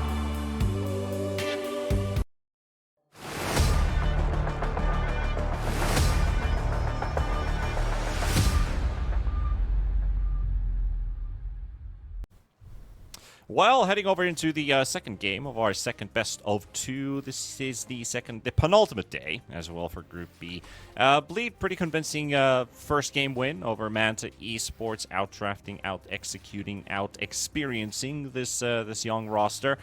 But, of course, there are avenues Manta can still look for. I think it all starts with the draft. You know, we got to go back to maybe a bit of the basics. You can't just pick a Darkseer just like that so early on into the draft unless you know exactly how good your player is and how good that hero is in the current meta. So you can't just wildly throw it out there and be like, hey, the pros have done it. We're going to be the ones to pick it as well, and we're going to make it work. Hey, and no.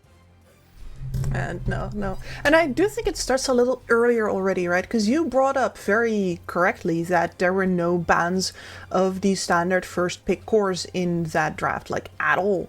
Just the Storm through, the TA through, and the SF through, and that is the one that Bleed pick up immediately for themselves. And I'm wondering if you can't fix a bunch of those problems, like in the reason that you pick up the Darkseer so early, the pressure to answer a core pick with a core pick potentially by taking a couple of those off the table right at the start instead. Well, it all starts with the draft, and Game 2's draft is live right now. So let's see what's up with the two teams. Bleed this time have the last pick for themselves. Of course, Radiant and first pick both hold a very high win rate. Radiant has almost always been ahead, but first pick also notoriously has always had a higher win rate. But second pick Dire is probably one of the worst that you can have, so at least Manta has first pick Dire. It's something. Yep. Bleed still taking out that Earth Spirit. And that's the other thing, right? If you are the more confident team, that you can take a core pick like that that's really important for the enemy team off the board. And sure, something that's more meta is most likely going to get through because you have done that, because you've taken out a hero that normally doesn't get removed that early on in the draft. But it's very likely that you're going to benefit from it in some way as well, as long as you have the confidence that you can work with it better than they can. Still leaving all those big cores out. Radiant team back. Only banning out supports in this first phase. Of course, the Ultimate Witch Doctor, the semi-core / support Weaver also out. 10 seconds remaining. This is wild. Like this is so different to what you'd expect. 5 seconds. I mean, I actually loved that you were talking about the Spirit Breaker being a top tier pick. We didn't have time to chat about it, but it has not been a top tier pick here. It's been picked only once and it lost. So you were very confidently like, oh, that's a first phase ban, and I was like, it hasn't been here though. But no, it got picked up very early and it won. So you know what? Maybe the overall meta on like the bigger qualifiers is a little bit ahead of what we have been doing down here. Oh yeah, you should have seen the meta, of course, in NA is obviously a little bit different, but out of the 31 games, in 31 games, TA and Witch Doctor were banned 31 times, and Witch Doctor 28 times. Storm Spirit was banned 26 times and picked 4 times, so 30 out of 31. And if I bring out the Spirit Breaker, which actually did fall off because people just weren't picking it. Like every series at the start, Spirit Breaker was literally #1 ban, followed by TA. The other team bans out the Storm Spirit. That was the trend. That was the meta that we went with. People just started to let the Spirit Breaker go through because, like, well, nobody's picking it, so let's just start filling it in with, tournament meta-wise bans. Targeting specific teams, getting rid of their Tinkers, their Meepos, these, like, they have a good Phoenix player, let's get Phoenix out of the way. Yeah. So it starts to evolve. Well, all of those open right now, and a lot of those fairly low picked. We've seen 2 Phoenixes, I think, so far. At least the ones that I have cast. No Tinkers as of yet. Maybe Nothing to Say truly is the only one that wants to run that. You know right what now. I would like to see, like really want to see, would be the mid Phoenix. Like that's something I was begging for Trent. Is like, give me this. Like we've been tinkering it through and theory crafting it with a buddy of mine, and Dying Light. People start to pick it up after it got nerfed because they're figuring out like, hey, that's actually a pretty good facet to go with. Like 4% used to be 6, so it was like even better. Same thing with like take Zeus for example. Zeus got heavy nerfs. People are still picking the hero because like, oh, is he still that good? They still want to go that route. And talking about good heroes, well, it's a Storm Spirit. Yep, there he is. I wouldn't say GG, but it's rough. Bleed did take a long time to talk about it though, and I think as far as like the first pick out of those 3 is concerned, the Storm Spirit over here has looked the wobbliest, just because sometimes you don't get it off the ground. There are very clear ways to counter this hero, getting silences on the board, getting instant stuns on the board, etc. Absolutely. So it is a little risky. Then again, Manta Esports going for the Clockwork first, not exactly a hero that the Storm Spirit is afraid of, so you've got that one in the pocket already. And the hero just seems so easy to snowball these days. Like when you're just picking up a couple kills, you get your Galvanized stacks, you start to get to that Meteor Hammer, you already have this inbuilt mono regen amp, and you can hit to 40 to 60 mono regen per second. And it's like, guys, like, how is this balanced? Then you pair it up with a Caudle, for example. Okay, we got a Chen, but like Caudle Storm Spirit is probably the most broken combination in the meta right now. And I've seen it in action twice. It's unstoppable. You got the double mana. You have the increased mana pool. You have your chakras to throw around, and Storm can be all over the map, and he just gets a kill after kill, and you can't do anything about the hero. You need something like a Doom, and Doom is also really difficult to just throw it out there. You need to be there every single time. So you need to follow a Storm Spirit, and you're not as mobile as a Storm Spirit is. So let's see what Manta is going to respond with the Clockwork. They're going to need something else on top of it. Maybe an Orchid Carrier is good. Unless you're playing a 5 Clockwork that goes like Orchid, say, I actually saw a Witchblade on this hero. I don't know why, probably memeing around a bit as well. But the Orchid on Clockwork is solid. It's an idea to counter the Storm Spirit. A Witchblade. Yeah, I saw a Witchblade and I was like, why is he building a Witchblade? Like, sure, I'm not buying this. Maybe he's having a bit of fun. But the Orchid I can totally understand. Must be. Yeah. I mean, that is a build-up that used to be in the ballpark, like the optional options for a core Clockwork at the very least. Of course, we haven't seen a core Clockwork in years. It's not the done thing anymore. This could be our support duo. This could, of course, also be in the meta. Carry. They actually play mid Clockwork, and it's pretty garbage. But if you get a fast Orchid, I think any hero looks good with an Orchid. You can hookshot Orchid, Cogs Battery Assault them to death. The Soul Burn's going to do the rest. They're going to die in there. You start to snowball from there. You pick up Aghanim's, and you're just spamming Rocket Flares on your opponents when they're still level 7 or level 8. They don't have the HP pool to deal with it. That's the one Clockwork build you can make work as a core. But I think we're more talking about like 3 Clockwork. Yeah, I think that's stayed in the past. Yeah, we'd have to get Funnick back out of retirement and get him to build a couple of bracers, rattle and roll.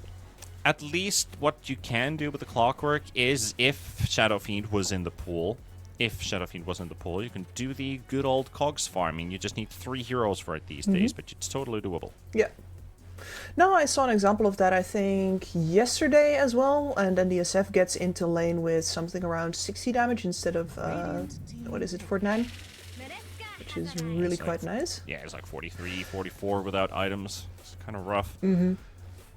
But at least going ahead with the draft. I mean, I like the Chen pickup here for Bleed. That's going to allow you to 2v1 this mid lane matchup, because Ember is probably your best pickup versus the Storm Spirit. This is a really good idea to pick him up if he's in the pool. I think that was maybe a slight mistake as well from Bleed, but I guess they didn't ban out this TA early on. If they did, they'd have the freedom to just ban out the Ember Spirit as well, maybe force them to pick into the Leshrac. I think Ember is worse than the Lesh is. It is a good key hero as well. Yeah. That is true. But you have Keon, I don't want to say like a signature, but I've seen him play this before. He looks much like the Air Spirit, very smooth, very fluent on this, very good understanding of the hero. And once again, Ember Spirit 2 can be played relatively item independent. So you'll have yourself a decent lane up versus the Storm Spirit. You have yourself the shackles later on to actually lock him down with, potentially.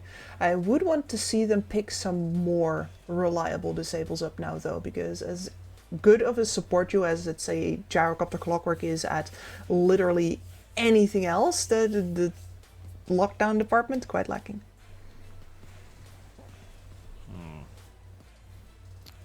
Actually, you were talking about Porcupine Tree in the last game. Actually, you planted a song in my head and it's stuck now. You're welcome. It's good music. It is. Way Out of Here is a good song. We got the Lifestealer coming out from Manta, which I was looking up. They did play 2 games on it before, 1-1 versus Salvation versus IHC. Both Game 2 pickups, and now another Game 2 pickup here for the Lifestealer. Doesn't really see a particular hero he's being picked into, so it's more about throwing the curveball here to Bleed. Are you going to answer this Lifestealer with something? Slardar's in the pool, you ban it. Centaur's in the pool, which you can also consider. I've seen some workarounds with different types of offlane heroes as an answer. You could still try to flex this Pango into the mid lane, last pick on offlane if you want to, but then again, you'd still need safe lane Storm.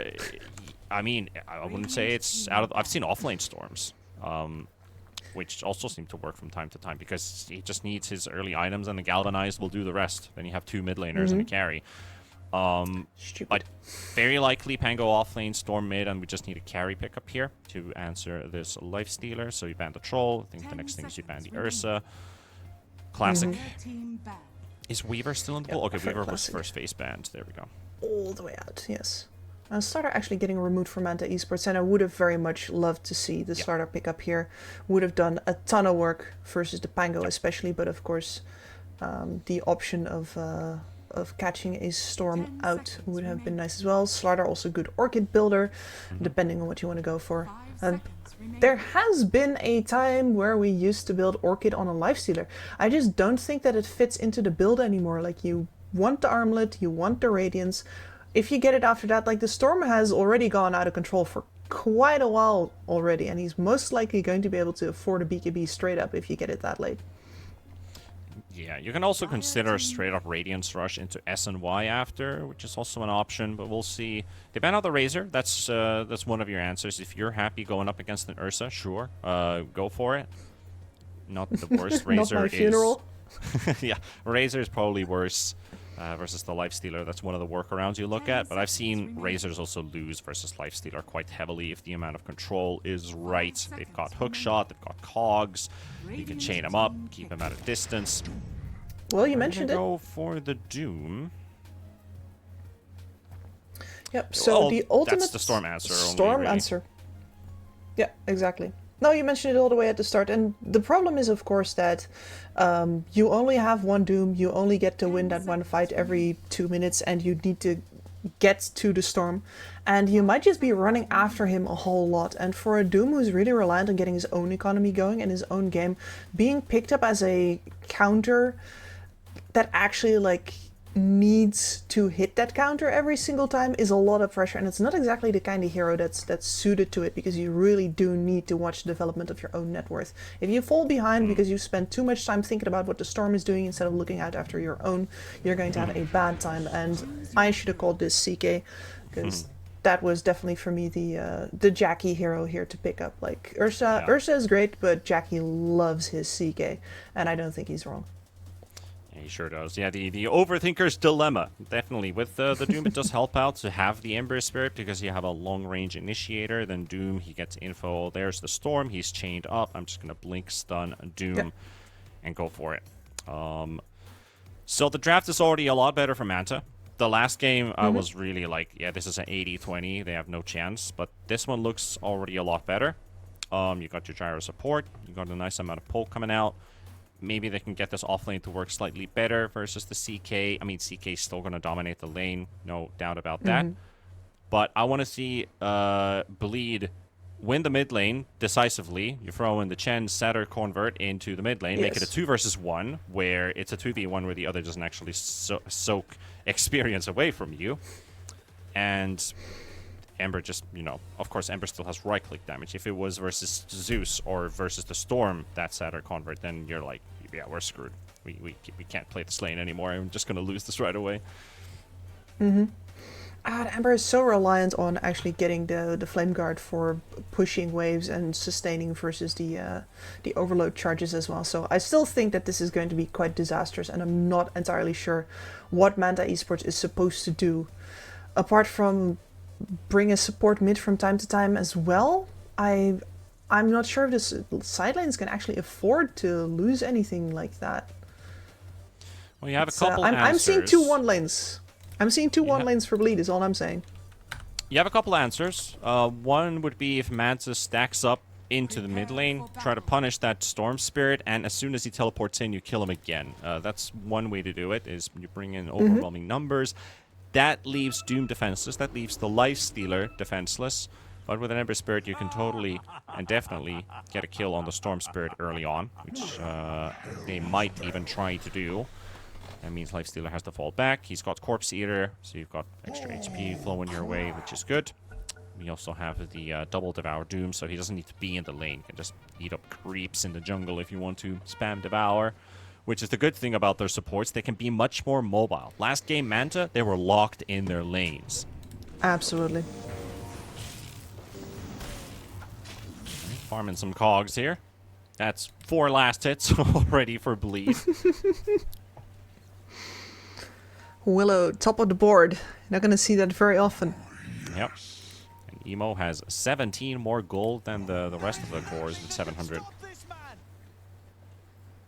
Very solid. 30 seconds to battle. Nice little steps being built there. Steps are moving. It's 83-17. Come on, like what the hell? Gaming graphs have been so messy lately. And let's see how it changes. You pick up bounties. If Manta, who currently have 83%, if they can get 3 bounties or 4, it's going to go to 90. If Bleed picks up 3 bounties, it's going to be like 55-45. Let's see if you're correct. They're going to get 2. Yeah, it went straight to 54-46, so... even with 2-2 on bounties. Yeah, that's how scuffed. But it's 55-45. That's just for the other really weird. Because... Don't believe the graphs. No, exactly. But my instinct is to believe the numbers when I see them in front of me, but... It's machine wizardry. It's a black box. You don't know how it works. And it just goes to show here right now that if it shows that kind of percentage before the horn and then the situation stays nominally exactly the same afterwards, but now it's a 50-50, something's going on. Alright, Grimm's already playing aggressive here behind enemy lines here. They're going to have to watch out that he doesn't drop as he falls down to 160 HP. So not a lot remaining on him. Also, so far, Storm pulling off a bit ahead. The static slide is really what changed this hero so much. A lot of trade-ups where he'd have to walk in to pop the Remnant to do damage, and they can just send a walker. Mm-hmm. Don't have to put yourself in harm's way anymore. And I guess the real deal here is that, of course, with an Ember Spirit matchup didn't actually change that much, because Ember Spirit would also still have to get in range himself. Usually would be getting hit by those remnants no matter what. Yeah. And of course still has the Flame Guard. Yep. And has a Saturn Mind Stealer to worry about. So yeah. Yes. This is not great for the Ember Spirit. Quick tip for our Mr. Chen is like, thank you for doing this. Mm-hmm. Yep. But the bottle that he is flying in here is going to have to do a whole lot of work, and he has to be very careful. Normally you're mostly optimizing for the health gain that you get out of a bottle, but now especially how many spells am I going to get to cast? Yeah. And you know what also makes it worse? It's not just the fact that you get the mana burn, it's the fact that you get a mana aura for 1.75. This is really what a Storm Spirit enjoys in this lane, is he has 3.4 mana regen compared to the 1.4 in the Ember Spirit. So you take a quick, deep guess and say, Ember's gonna beat the Storm in mid. Like, yeah, if there's a Chen involved, no. Sure thing, Grandpa. Let's get you back to bed. Now, worst part I think here as well is that the setter is also denying runes, so you've got that on top of that as well. Ember already so far behind. They actually put the Gyrocopter as a 5 instead of 4. Which does allow the Doom a bit of freedom, the Clockwork being so busy, just keeping them at bay. A very good Clockwork player with his power cogs can be super annoying, but he doesn't really do anything with experience in this lane. He can literally just be level 1. You're not getting anything out of Battery Assault. Yep, exactly. And your goal here, I think, as the Clockwork as well, is just to give this Doom as good of a game as possible, because this man is the only answer that you have to emo, pretty much. It's not going to be key on a Ember Spirit, because he is in the dumpster. Clockwork is about to die, but the Blood Grenade is not going to do enough, while Sei does go down to Kimizu. So they will get a kill on the Chen. They'll keep their Clockwork alive. He hits level 2. Manta on the board first, even if all of their heroes in terms of CS are slightly behind Fleet. You can see the mid lane is already drastically changing, 25 to 15, plus the 8 denies. CK also up at 19, Pango at 17, Nikes at 10, Doom at 11. With no points in Devour yet. Looking to maybe fight and brawl in this bot lane. Sei actually nicely dodging and sidestepping those cogs from Eris, rendering Eris's damage output to nothing. Yeah, you gotta, with the bouncing cogs, if it does happen, you gotta go towards the Clockwork, which is the big deal, but in this case, just a larger radius. And the thing is, like, you can absolutely grief your lane with the new power cogs by just spamming it, and either you're destroying the creep wave, or your opponents are not taking any damage and you're just losing mana. It's like, okay, he did that. Onward.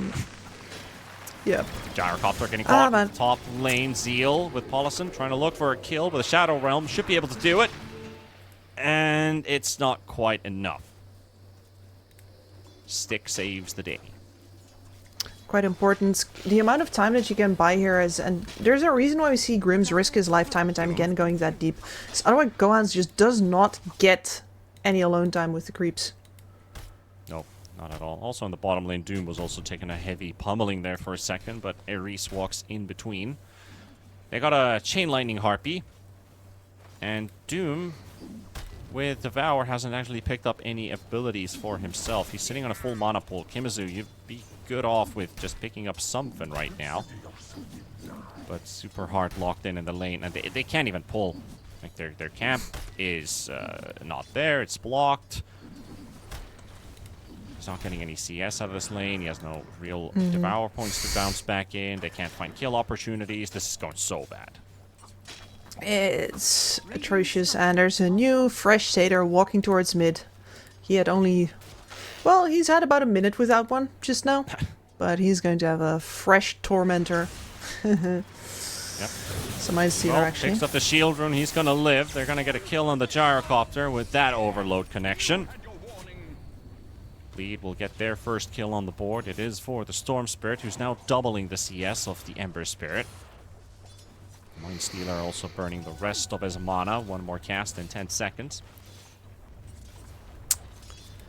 Funny thing for the Mind Stealer compared to the Harpy, where Harpy has a low cooldown, high mana output, and you can only cast it X times until you're The Satyr actually gets his mana back to full by the time that 18-second cooldown is complete.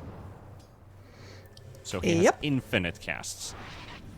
He's got that nice aura for himself to help out with that. Yep. Okay, I've got a question for you. What do you think is a bigger douche move? Picking a Chen to win the mid lane for you with the Mind Stealer, or picking an Alk to buy a bottle for your mid laner? You're talking about Grief or Exploit? No, just like, because the previous series had an Alk buying a bottle for his Lina, who proceeded to wipe the floor with her lane matchup. Right, right. Which one is the But you say bigger douche move, so is it like the other way around? Yeah. You know, like from your opponent's perspective? Yeah, exactly. Like, which one would make you madder if they do it against you? The Chen. It easily has to be the Chen. Because most of your mid laners still are mana dependent, unless we talk about Husker. Husker doesn't care. But he's literally like the only exception. I'm going with Chen every day. You still have to deal with his army throughout the game. I do think so as well, but I thought it's interesting that we have two things right now because of the of the facets. There is an exception to the rule on the Alchemist. So, actually, Emo has to wait for his ball lightning to be close enough to his tower because Kui was also looking for an opening with the chains. It was just coming off cooldown. They're gonna lose. And everybody's mid. You know, they're going to lose a bit of presence here in this mid lane. Dark Willow with an AD rune. Well, it's not going to do too much. He's trying to make them walk into the brambles. Oh my goodness, this is taking so she's gonna long. live. And Maurice is missing the cogs as well. Wow. Well, the Bramble Maze saves the day. And Jackie, if he gets a kill out of this, oh my. That's not the way this was supposed to go. Oh, Manta. Oh, you just got outplayed. But yeah, they did. I'll go back to the Alchemist point. So this does not work in Captain's mode. This works in every other game mode. I think it still does. I've not tested this in a couple of days. But with the, the Willow's getting killed and Nemo's jumping in, you can, with the gold facet, pick Alchemist yourself.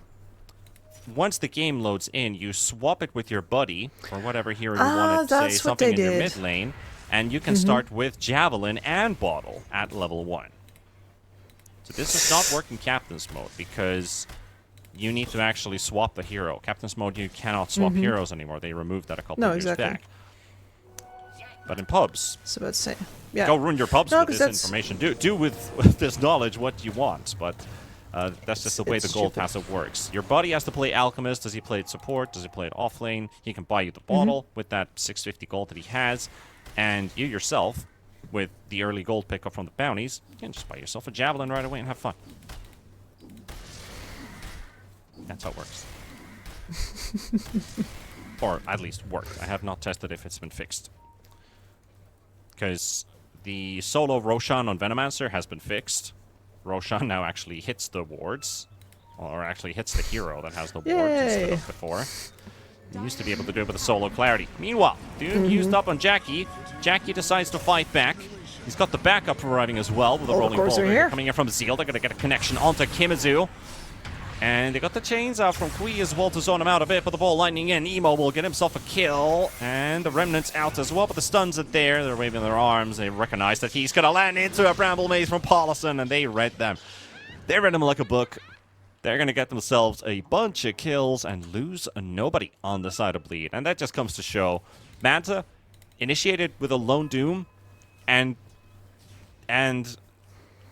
so far everybody, behind the tower as where well. Are you? Yeah. That's literally what it was. It took a long time for the backup to come in, and then Bleed, no hesitation, immediately throws in all of the teleports. Especially Zeal, untouchable in this game. As soon as he shows up, Manta needs to bail. It's like Lord of the Rings with Aragorn charging in and nobody follows. So not like the Lord of the Rings at all, actually. No, not at all. He doesn't edit, he just runs in alone and he dies. Nobody follows him. They're just wondering, like, what is he doing? Like, Doom. You're just dooming him up, and we're not following up on that. But they're gonna try again. This time without the Doom. CK right next to the Clockwork. Rims is also here. I have no idea why they're setting up in here in this bottom lane, because this is not gonna work out. I'm gonna pop the Bedlam on the CK. Willow is 6. Well, the Clock and Gyro are both level 4. So, and also the Chan is 6. So you have your Hand of God. And that was it. No.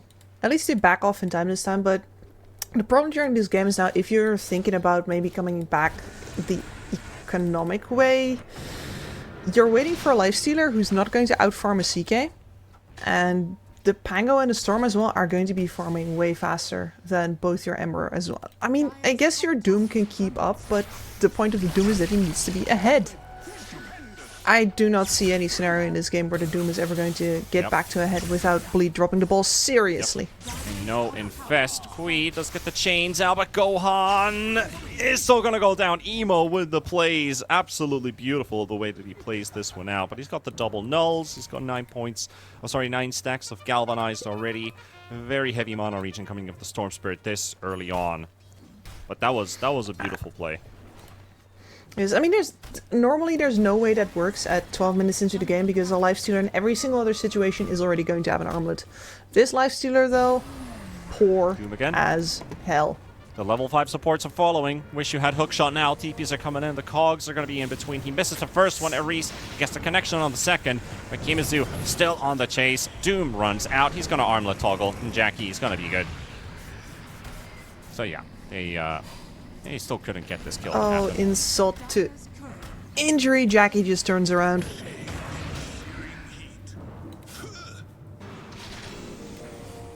While Zeal also poking Ares a bit there, throwing in some more cogs. Okay, that actually does cancel out the shield crash. The double jump getting interrupted there for a moment. Kui. Oh no. Oh no. Oh no. No, the creeps are blocking. No. Yeah. Oh and no. They're just gonna die. It's gonna be a mass grave by the looks of it. Another shield crash in. Has the vessel ready. Just needs to cast it. And there we go. Kui will die to it. Paulison actually walks in to slap in an attack. And oh my god, they actually do finally get Zeal out of the way for Kimazu. But yeah, that's a 1 for 4. And this game is not looking any different to the previous one. Storm Spirit is also hitting your tier 1 in the mid lane. You're losing your 14-minute wisdom, just like last game.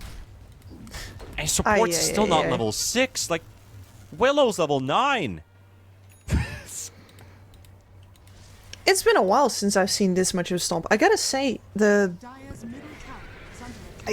guess I'm repeating myself, but I really thought that Manta would do better against Bleed than Salvation did against Talon, but no. These drafts from Bleed are so oppressive, and they know exactly where the pain point is on Manta, and they just press it real hard. It's not even about the draft anymore. It's just the moves that they're making are highly questionable on the side of Manta. They, like, just a minute ago, they're rotating bottom when they did not have Doom. Okay, first of all, they used a Doom with no follow-up. Then they try to fight again without Doom, and the support's a level 4 against Hand of God, which is also going to be an instant heal. They don't have the damage output to work around that. Your Lifestealer just got solo killed, and he's, by the way, getting solo killed again. Yep, well, not solo killed, but at least all by himself. And Manta just threw away so many minutes because the supports just don't have level 6. They don't have the tools to fight back. They have Doom, but they have no way to follow up on it. No, and I think it's just bad true. coordination and bad execution on the side of Manta, which Bleed is punishing heavily. I mean, the real deal is that if you're already that far behind and you don't make a move to try and break through before the enemy can completely shut down the map, then it's just going to get even worse. This is going to be a kill that they can get, and nobody's coming into the rescue. That's the way you do it. That looked so much better already. But that is after you get all of the information on top, right? You know exactly where everybody on the enemy team is, and most likely you'll also have them in a... They could have TP'd. That is true. I guess at this point they'll just let their Pango slide. Was doomed up, so no chance of a Rolling Thunder. 60-minute rune. It's going to be an illusion rune. That's not going to help the Ember Spirit by a lot. And as you can see from the graph, well, we started with an 83-17, and now we're 90 to 10. Yes. I think that's generous. It is pretty generous, 10%. More of a maybe 3% club right now. It's too late. It's too late to change the course of the game. Like, too many mistakes have already happened. Yep, and you're in a position now where, for example, you can't buy a blink on your Doom because he just dies too fast, so going into the Shivas, which is going to allow your team to stand for a little bit more, but that basically gives up on the opportunity of you ever making the kills happen, unless for some reason you get an insane engagement with the Clockwork. Alright, you gotta hope to find some color behind the rainbow, Mr. Manta Esports. Got a lot of items that you can still build this game, but getting there has to come without too many deaths, as I say that.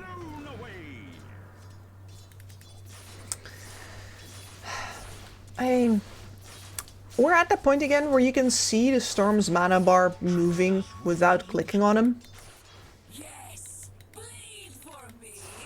And I don't know where you get that for free. I'm just saying. I have no idea. The storm treatment. I mean, maybe it's just about TI, right? It's that time of the year. Ice Frog wants Storm at TI because he's a visually very attractive and interesting hero, and a lot of teams like to play him. So maybe it's just about being the guy. He is a handsome devil in the end. Oh, the Clockwork gets jumped in the river. They're going to follow it up on a Doom kill as well. Does not get his ulti off. Not a fight for Manta to take in any place. Talking about, we had a very interesting discussion a couple days ago. We also talked about this in our Finnish cast. We were doing a little Finnish tournament. Cosmetics and, collector's cash related stuff. If there's an artist out there, could you please make an Elder Titan briefcase man in a tuxedo and a briefcase in his hand? Are you sure that isn't there yet? My life would be complete with an actual businessman Elder Titan. I've not seen anyone have it. I'm pretty sure that the briefcase thing has been at least a briefcase, a verbal meme for a while. Yeah, no but the suit, I guess, no, the tux. He would look like a Secret Service agent. Yes, maybe some glasses literally all as well. shoulders. Yeah, I can see that. The businessman Elder Titan. That's what we need. A fedora, perhaps, with holes for the horns, spitballing. Maybe. Or maybe he just hides the horns in the fedora. That's usually you equip a hat, your everything in your head disappears, even your hair. It's just a hat. Yeah, that's true. I mean, shout out to like old Elder Scrolls games where it's like, actually, you're a lizard, you don't get to wear hats. Some of those Skyrim posh mud crabs. Oh, hello, sir. Hello. All right, this is a Hail Mary attempt for sure. It sure is. But instead, they get caught in the river. It's chaos. Chaos and panic. Doomcast goes halfway. Clockwork hookshots his own ally. And it's just scramble. Oh, and they're all split up. Mitsu threw out the Doom. This is the difference between the two teams. One is coordinated. You know what to do. They've studied these situations. But for Manta, the moment you're unsure, that's pretty much what it looks like. So, I would not have been surprised if they just called GG there because it's so in disarray. Paulison is setting up for Kui. Oh man, they found Grims. And they found Grims. Oh, it's like, right. Surely they will not check in here as long as I don't breathe. And it's like, no, actually, we heard your heartbeat. I smell your fear loud. from here. Exactly. Now, I gotta say, Manta did not look this uncoordinated before. Something about the series has really thrown them off their game, and they don't look like they know what they're doing right now at all, unfortunately. Yeah, a lot of confusion and a lot of inexperience is showing, but you take all of these moments, you look at the replays, see how their opponents are playing in specific situations, and take a lesson. That's what Bleed are doing here. They're showing a lesson of how to make things look easy when your opponent is a bit confused. And they're stuck to their game plan so well. They were here 21 minutes on the dot. Take out that Tormentor. Once again, swipe that Wisdom Rune. Gonna make an attempt onto the Chen. They'll get something going their way. Actually, Polison's big streak is also secured. This is a good fight for Manta. Already used up the Doom too. They will get the Storm Spirit, and Zeal is stuck. That was not looking too hot for him. And Evo, nice dodge there just in time as well. He zaps away. Are they gonna kill on Kui? Oh, what? Oh, that was sick. Okay, that hook shot was the one thing that they had because I think their Orchid was still on cooldown and they couldn't get the click in time. And they missed a hook shot. He zaps out and he zaps past the Ember Spirit. He drops a Remnant and runs out. So he gets a kill while exiting the entire team of Manta. That was sick. And he was basically not... No, it was not. And in general, the fact that they have all of their supports clumped up that badly on low health as well is a little too sloppy from Bleed. They can still definitely punish on Manta, especially in an awkward space like that where the Pangler doesn't really get to choose where he rolls.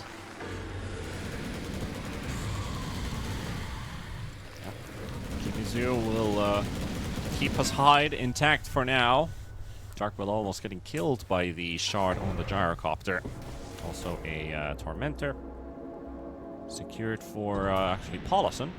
Speeding up his Curse Crown since he has the Yules already. Very nice, so that shards secured for both of the supports now. 2 Tormentors, 2 shards. Got that ancient creep army coming up from Se. And one of the things that I always look at if there's an ancient creep army is like, okay, how much burst physical is there over on the enemy side? And the answer is, well, none. No, just gonna be a lifestealer. You can't waste precious seconds of rage trying to eat an ancient black dragon. That's just not how this game is gonna go. Yeah, you're gonna have to worry about other targets. Like most importantly, it's getting the Pango and the Storm Spirit while they're silenced because they still don't have tools to defend themselves. The downside is there is a Linken's on the Storm Spirit, and you don't have a lot of point-and-click abilities to pop it, while there's an Orchid play onto Kui. Zeal will finish him off. That was the Vessel getting the last tick in for the kill. And it does look like a bit of a potential high ground push opportunity with the Ember gone for 30 seconds. Yeah, I'd say so. The Ember is a big part of the chip and the vision that Manta have to... Yeah. He melted. I was gonna say a big way that they...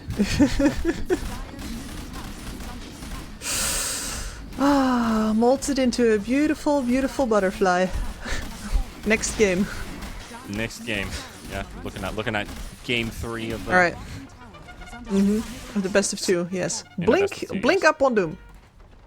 Manta is gonna want to give it one more shot. Alright, Hail Mary Smoke, version 2. Or volume 2. Let's see if this one does any different this time. Lifestealer is spotted. The CK Illusions will show where he is, so he can't just... Okay, he can't just disappear like that. Reappear, disappear. Yeah. Flickering in and out of reality. You're not a wizard, Gohans. I mean, he throws really big energy, yeah. Lifestealer used to be a wizard, but got stuck in the form of what he is right now. But, you know, these tricks don't work. Meanwhile, a smoke right under vision here for the Ember Spirit. There's the Lotus instant by Pango, and Doom is doomed himself. They just go straight for the back line for the gyrocopter. Ezreal does go down to Kimizu. Kimizu is dropping low. Grims will fall. They jump on the next one. That's Kimizu, and Eris is down too. That leaves the 2 cores by themselves. Kui getting feared up. Scrambling. And Bleed are just really so fast with their connections from one hero to another, and they know exactly what to do. And Manta, they get team wiped. They call it the GG. And Bleed will take a clean 2-0. You said Manta needed some points here today, but Bleed, they also want to secure their playoff spot. So those 2 points will come in real dandy. Real handy dandy points right there. And that does mean that we've now got ourselves really only IHC left as a contender for the top spots. Which is, well, they are going to get the matchup, I think, that might just decide if they're going to make it into the top 3 or not, because they will be playing against Team Tough in the map that is following this. And Team Tough, of course, if you lose the matchup against like your direct opponent for the points, that's gonna hurt. Definitely will. And of course, Tough and IHC playing off against each other in this final series of the day. Even with a tie, I think IHC is still in for the race. But it then goes down to their final series tomorrow, which is going to be versus Bleed. So the earlier you can score points, the better it's going to feel. Because if you lose game 1 of your final series and you're like, oh boy, we might just be out, boys, that's when the panic starts to strike in. So gotta try and score as many as you can early on. Though, what can we pick up from the series? Manta is pretty much out. I think they have a very slim chance of still tying up with a 2-0 victory tomorrow, but outside of that, I don't think Manta is really looking like a top contender to the top 3 based on what we just saw here with Bleed. Basically some clean games coming out from Bleed, made it look very easy, and I didn't really see too much of a challenge, but we'll take every piece of experience as you can on the side of Manta. Hopefully wiser tomorrow. Hopefully, yeah, but again, that is up versus Falcons, so it's really just all going to be about how much can you keep your composure Talon, under that pressure. Talon, excuse me. Yeah. I have Wild Falcons appears. Falcons. Hey, they have a Falcon logo. They are very close to each other. I totally agree. I mean, I'd be scared today if I had to play versus Falcons. So I think Talon's a bit of an easier opponent for them, surely. Surely, but you know, as far as that goes, like, you're really going to have to work on keeping your composure under pressure against a team that vastly outclasses you, and making sure that you play well enough that you can actually learn good lessons from the engagements and that you do take and the decisions that you do make. Because I gotta say, I understand that Manta was scrambling at the start to maybe try and make something happen, but after it happens and you don't reset, you don't take a moment to say, all right, now we really need to cool it off and see what we're gonna play for, that is the moment where you start looking like, well, a group of amateurs versus seasoned professionals. Very true. But hey, we still got a third series coming up. It's going to be IHC versus Team Tough, and Harry is going to be taking over my spot once again. So I'm going to be hearing him, and of course, a lovely Kips in just a couple of minutes as we head over to the break and see what happens in our final series of the day.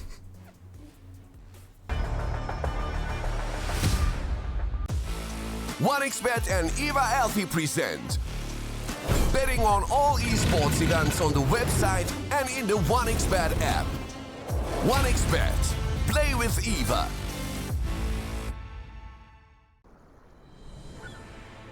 What if Kunka knew that he could not only play Dota, but also place bets? Better the best black hole.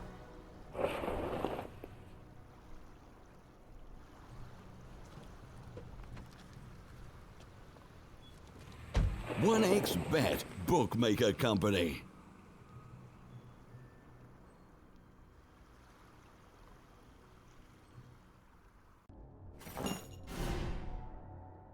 Chances of breaking items in a tournament match are non-existent.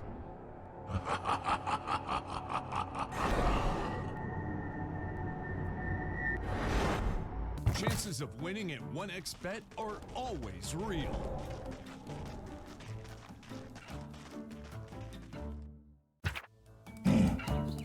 Join with me. At your service. Stealing Aegis from Roshan is very difficult.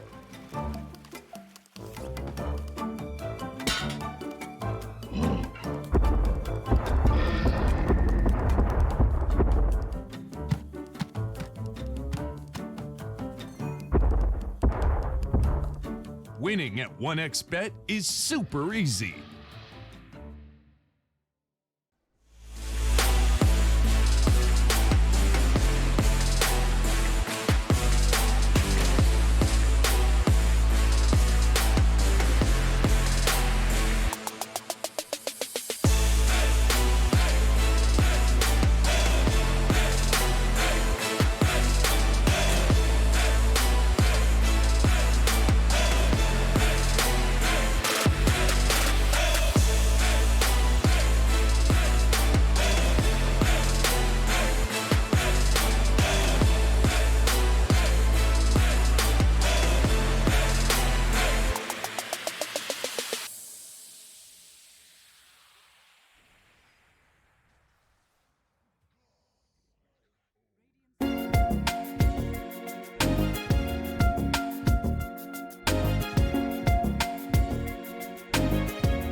skills in the gaming. 1xBet.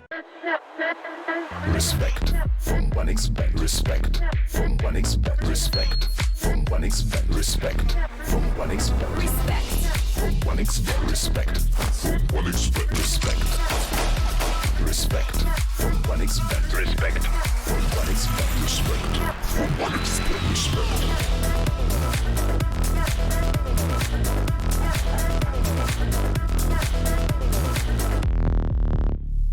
Hello, son. Hi, Mom.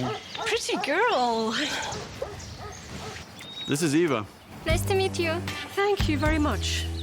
Your dad's just making his favorite dinner. It's duck. Come on inside. They're all probably too gruesome to tell you while you're eating at the table. How's your food? Is everything okay? Good, good.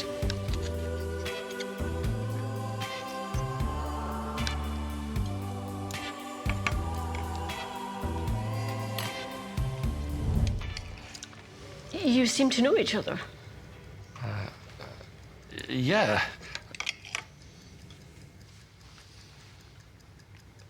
This is the new ambassador for 1xBet. Oh, I see.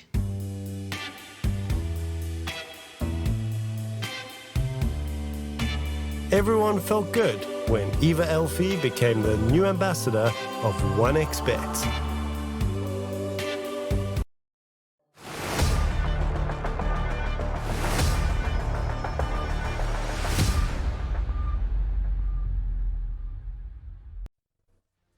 Only one best of two left in the day here at the regional Dota 2 series.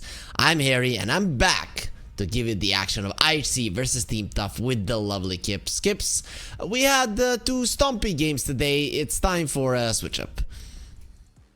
It is, yeah, and I mean this is the Mongolian derby. This is, you know, I mean, I wanted to say like all kinds of stereotypical things about horse arches, etc. But you know what?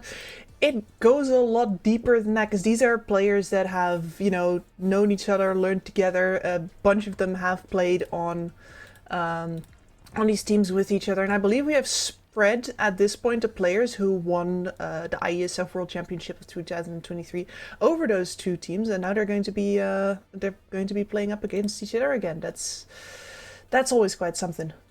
Yeah, we won something together. Now let's see why that happened, right? So you know, it's one of those situations. Let's say you're in high school, you're all basketball players, and like you're the best team ever, and then you're gonna go to college. So let's see which college is gonna be best now when we do separate. So IHC, Fortune Soul, Ikigai, 11, Kishka, and Ace, pretty well-known names in general. Yeah, absolutely. At this point, they certainly should be. We've seen very, very high action plays out of Ikigai. I also rate Kishka really highly. I think we've seen some of the most entertaining position 4 plays out of him in the RES SCA region in general. But of course, these guys, most of these ones are, so Ikigai, 11, as well as Ace were part of that roster that won the World Championships, but their results have been lacking compared to the results of their counterparts, Team Tough. Yeah, let's see Team Tough, 423, Bob, Seimei, Tsukimoto, and Carlo. I mean, the thing is, Team Tough, I still think in general they have better players in terms of individual skill. And Team Tough have been playing this style of Dota where they are very, very, very aggressive to the point where that aggression might actually lose them the game. And for me, that is the recipe to increase your strength as a team. Yes. No, you'll always have me agreeing with you there. The real deal is that if you don't push the limits, you're not going to learn as well where they are. So the aggressive teams are the ones that are going to keep on learning every single time. You just got to be really ready to deal with the consequences of that aggression for yourself. And we've seen Team Tough having to recover themselves from some awkward positions that they put themselves into. That's just what happens, but they're all with the punches. Yeah, but they won the previous RES, so they're on a good path to actually get it to the LAN in Belgrade. If our admin could send us the current RES points of SCA, that would be cool, so that we can analyze a little bit that as well. Because We're getting close to the end of the group stage here in the third iteration of Southeast Asia, so there's gonna only be one tournament left after this one, which is gonna end in just like 4 days, Skips, and we might even know at that point who's going to Belgrade. Yeah, certainly in the case of Team Tough, if you are the ones winning this iteration as well, undoubtedly you are going to be the ones that get sent here from SEA. But if somebody else snags the top spot, maybe there's space for Team Tough to still get crowded out, and SF, top tier first phase pick, gets taken out here over the Storm Spirit, who is the other core that we that made it through and that we often see. And that you don't want to play into the SF, that's also a big deal, because SFs do deal well with the Storm in the laning phase. Storms act more so like melee heroes, because they want to get close. Even now with the Remnant that you can toss away, the Storm Spirit still utilizes his high strength to get into the creep wave and not really care much about the harassment. SF is the type of hero against which you do care. And we actually got the info about the points. Team Tough are number 1, they have 125 points. Talon are second with 100, and Neon third with 50. IHC is actually the fourth with 48.27. So both of these teams are actually in quite good contention to go to the LAN. And you know, Neon, they did well in the other group. It's gonna be a bloodbath at the end, Kips. Those 2 spots, they're still up for grabs for anybody. I love bloodbaths. Give it to me. Kips should probably be hanging out with Bloodseeker or Night Stalker, one of those two. You do actually have a palish look. I know your new makeup is now making it less so, but now I'm scared. You actually went to live in Finland, right, where there's probably less sun as well. Okay, that's Kips. I'm now very suspicious. Not confirming or denying any allegations here, just saying that I am an elegant woman of taste. Yeah, okay, makes sense. There will be a Zeus though, so that's gonna be the response to the SF, most likely gonna be the mid laner. We don't see the right click Zeus any longer. We see lightning hands, but no mantas, as it doesn't work with the mantas, so everybody has just written off that approach. Unfortunate. I mean, it did allow a hero that was ostensibly an int spellcaster to scale extremely deeply and be the top damage dealer in any kind of game, and like a useful top damage dealer, because that's the thing, Zeus's will usually be the top damage dealer. But the fact that you're actually scaling through right clicks, which are only limited by attack speed and all by the cooldowns, is a pretty big deal, as it turns out. Now, on top of that, this matchup, T-Pan and I just discussed it as well, because we just had one like this, where we've seen Emo slaughter a hapless Zeus that tried it against him, but Manta versus, I think it was IHC, had a Zeus beat the SF, and it seems that the lesson that SEA has learned from this is that this is a decent matchup from the Zeus. And I did just cast another Zeus getting out of lane pretty much 50-50 with an SF. So the feeling that I have about this matchup right here is that the Zeus can go even if he plays well, and the SF can actually win this lane if he plays well. That looks to be about the balance of things. This is how I view the matchup. In general, Zeus can decide to play it relatively defensively and make it pretty much even. But then you look at a hero like a Tusk, which I used to be a position 4 player. I used to play the most during the roaming meta, or you know, the double creep in the mid meta and stuff, or the extra creep in the mid meta. So Tusk is the hero that the SF hates the most, like literally the most, because SF likes to get close for the raises, move around, you get sharded up, snowball forward, and the SF just dies, right? And Zeus is a great hero with the follow-up damage if there's the tag team available. So in my mind, Team Tough are preparing to shut down this SF if he's in the mid lane. So I like this. Actually, they pick up a support that would actually lane well with a safe lane SF, because laning in mid lane it would be suicide in this game. Yeah, and it's funny how that has very little to do with the actual one-on-one matchup here. It's just the threat of that Tusk that's making them pick up.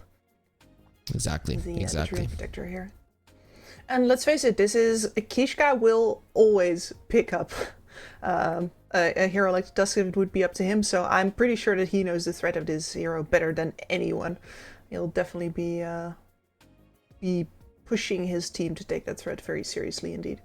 I mean, one of the reasons why when melee fours were popular, SF was nowhere to be found is literally this Tusk Earth Spirit. This is something that you hated. At least versus the Earth Spirit you could play if you were Radiant, but versus the Tusk it's impossible. So there will be a Weaver coming out. That puts you in a position where it might actually be a carry Weaver, because we have seen it quite a lot in this tournament, and would lane nicely with the Treant Protector, who has almost 100 damage level 1. So imagine minus armor from the Swarm and then the Treant attacking you, plus great synergy between the SF and the Weaver in general. So I do like it. It leaves things open, but also gives you that opportunity if you really do want to move the SF. Team Tough, man. It's like clockwork, and not like the hero, but like just if you leave the Wind Ranger in, Seimei is gonna pick it. That's just what he does. I mean, why not? The hero looks pretty good, and especially if you have a Tusk later on down the line, your damage output is going to be quite high. Another you could say problem for an SF. It builds into a BKB, which is great versus the Overgrowth. I like it.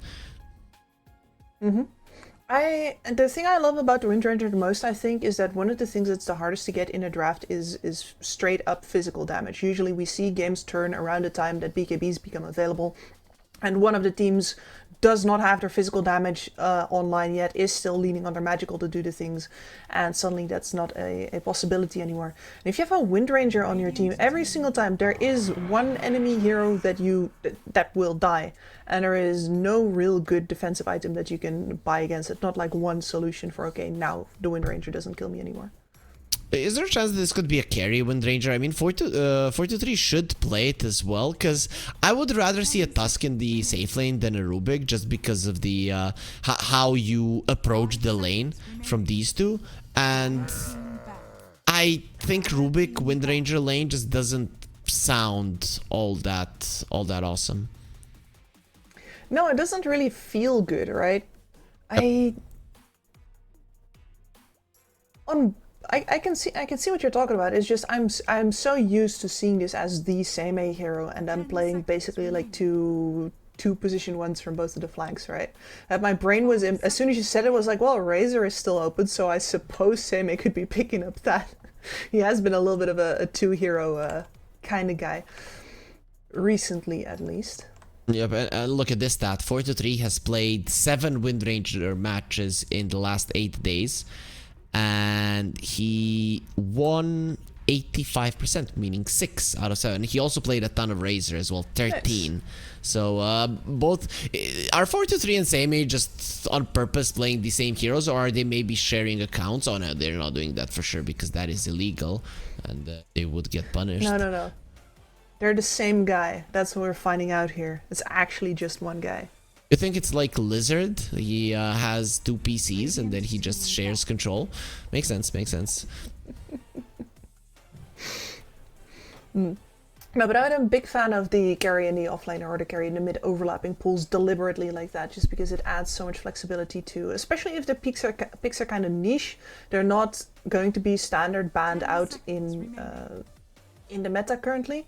Then it's really worth it to get that overlap going so that you have the flexibility. They ban out the Bloodseeker themselves, IHC. To be honest, that wouldn't be that bad of a pick for IHC. I've seen the Seeker versus the Wind Ranger is so good. You cannot move. Of course, Weaver doesn't like playing versus the Seeker, because unless you have enough HP to run the 1300 range and then use the time lapse, it is a problem for people that don't know. Any range, any distance traveled in a short period of time over 1300 versus Seeker will not, the Rupture will not do damage to you. That's why the TP doesn't damage you when you go to the base. Yeah, and why it's possible to blink the correct distance in order to still get that displacement. Even if you're Ruptured, you just have to not have moved before. Exactly.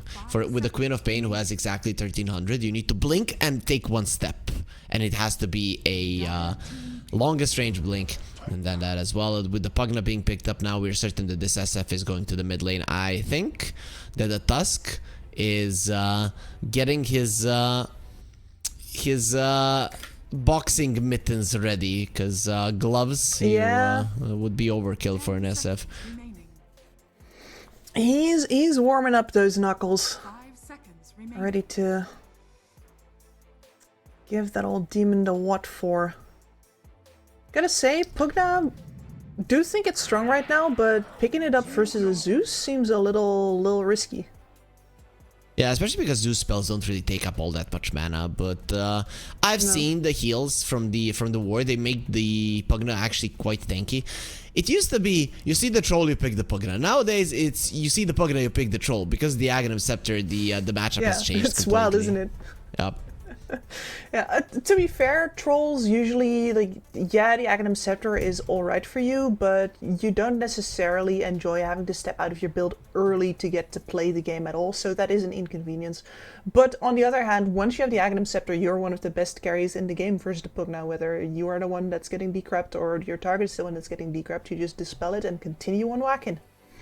Okay, I'm very torn in how I feel about the drafts here. So, for me, Team Tough's lineup is very hard to execute in the like mid to early late game, and because you don't have too many stuns to play around the troll, but their lanes, they seem so strong and their rotation potential is so great that IHC could be in trouble in the early stages of the game, and they might never get a chance to play the game. On the other side, IHC's lineup is very easy to play. Blink, Hoof Stomp, overwhelming magical and physical damage, and then the overgrowth to keep everybody in place. So I'm very torn here. I would, though, rather play IHC's lineup. I think it's just easier to make it work. I do think that IHG's lineup is easier as well. The thing is, though, that this is, for me, this is a very team tough kind of lineup, right? So they will get momentum out of the laning stage, and they'll just keep on picking you off so that, you know, that symphony of skills that you want to see from IHC, that's quite easy to pull off here as well. You might just never have the full roster of heroes completed if Team Tough has anything to say about that. So I realize that fully that this is my bias speaking right here, but if I see a lineup like this and a team, you know, I'm going to favor the team that's playing it to win, that's going to be Team Tough. Okay, well, let's say we have a difference of opinion here. I don't really think that is 100% correct, but I am 51% in favor of IHC here, just because I would feel more confident playing their lineup, though. I would feel happier playing Team Tough's lineup if I'm seeing this SF. I just want to murder him, and we are gonna be seeing the QR code here to get the 1xBet app. Of course, they're showing us this nice clarity to remind us to do so. The odds on the screen favoring Team Tough, and that is to be expected. They are coming in as a slight favorite, but you know what Dota Plus says? Dota Plus says Team Tough all the way, like 83%. What the hell is that? Yeah, that is the same as happened before the Horn during the last series that we had, which is Dota Plus right now just really seems to favor the Dire side, as we take a quick look at the talents here.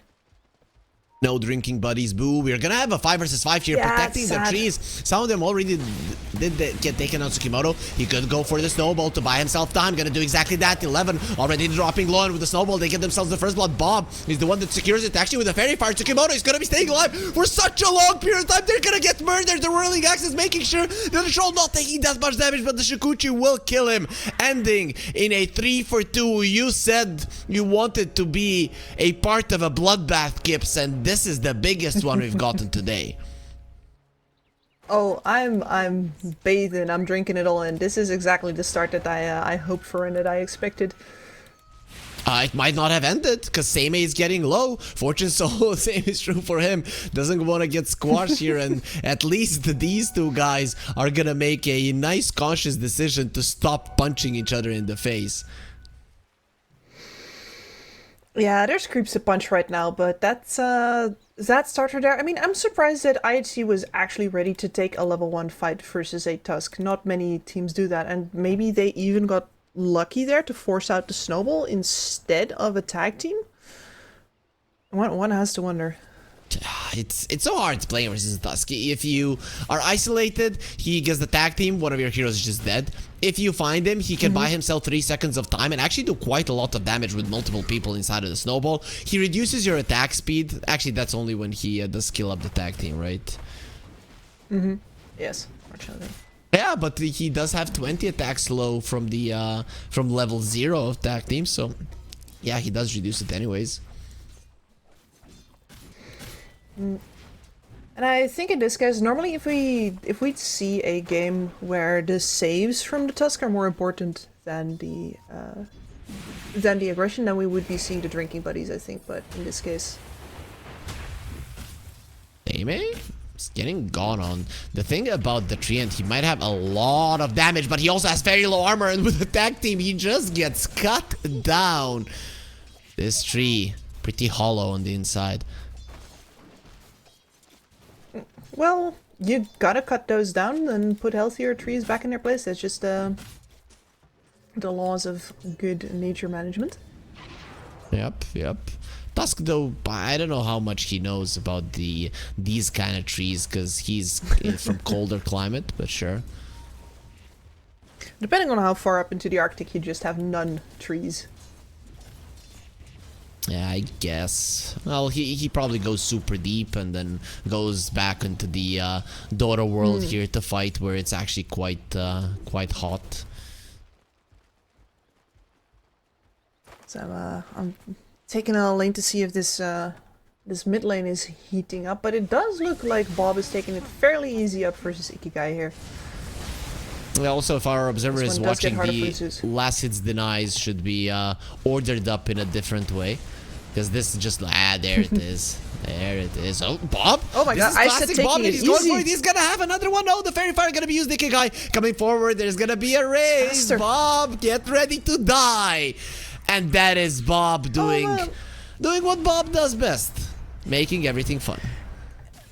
Oh, it is, and this is especially, I was gonna point it out that this is the point in the lane where it gets significantly harder for the Zeus, and maybe that's what he was feeling as well. It's like, oh man, this is a level 3, it's the next point into the raises, this is where I gotta, make my stand before he starts pushing me out, and instead he makes everything worse for himself. Sure, if that's what Bob is gonna be telling himself. No, I have to go forward now. It's very important for the rest of the lane, when instead he just cannot hold himself for longer than 2 minutes of not making a super aggressive play. No, we're just here to commentate, not to give him therapy. I love Bob, man. Every game He's that this guy fantastic. plays is super fun to watch. It's insane. And the thing is, some people, it's not like, oh, this is a crazy guy who's just diving. No, he actually has some merit to it, because a lot of the times it actually does work. This time around, just unfortunately, he got destroyed. Ace is going to be taking a lot of damage, but the minus armor on Tsukimoto is putting him in an uncomfortable position. He has the healing. Lotus will go for a snowball there, only onto the creeps, and I don't think he's getting out of this one alive, especially the blood grenade being used. Tsukimoto into the trees. It will be the Weaver with the Geminate attack, dealing too much damage to him. Fortune Soul benefiting a lot from all this brawling in his lane. Experience going the way of the Weaver here. It's so easy when you're a Weaver and you know that they cannot kill you easier. That's also one of the reasons. Team Tough, they have a very low chance of just jumping and killing the Weaver super fast. Bob, is he gone again? Oh, he does have the stick charges, and the long range raise was not available, but bullying in the mid lane has started. It would not have been that hard. Oh, and poor Bob is gonna check the runes that the SF already just removed out from under him, so all he's gonna get is a single one. Yeah, he went for the bounty rune when he was going for the water rune as well. So I guess you just stack a little bit as the Zeus. Bob doesn't want to go back to the mid lane, and he can't actually. He's too low.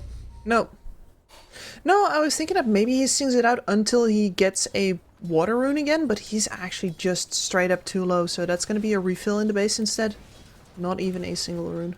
It is what it is. It is going to delay his level 6 quite a lot, which is going to hurt the side lanes, right? Sometimes you're kind of expecting this Thunder God's Wrath to come, and then you're starting to apply some pressure to be annoying.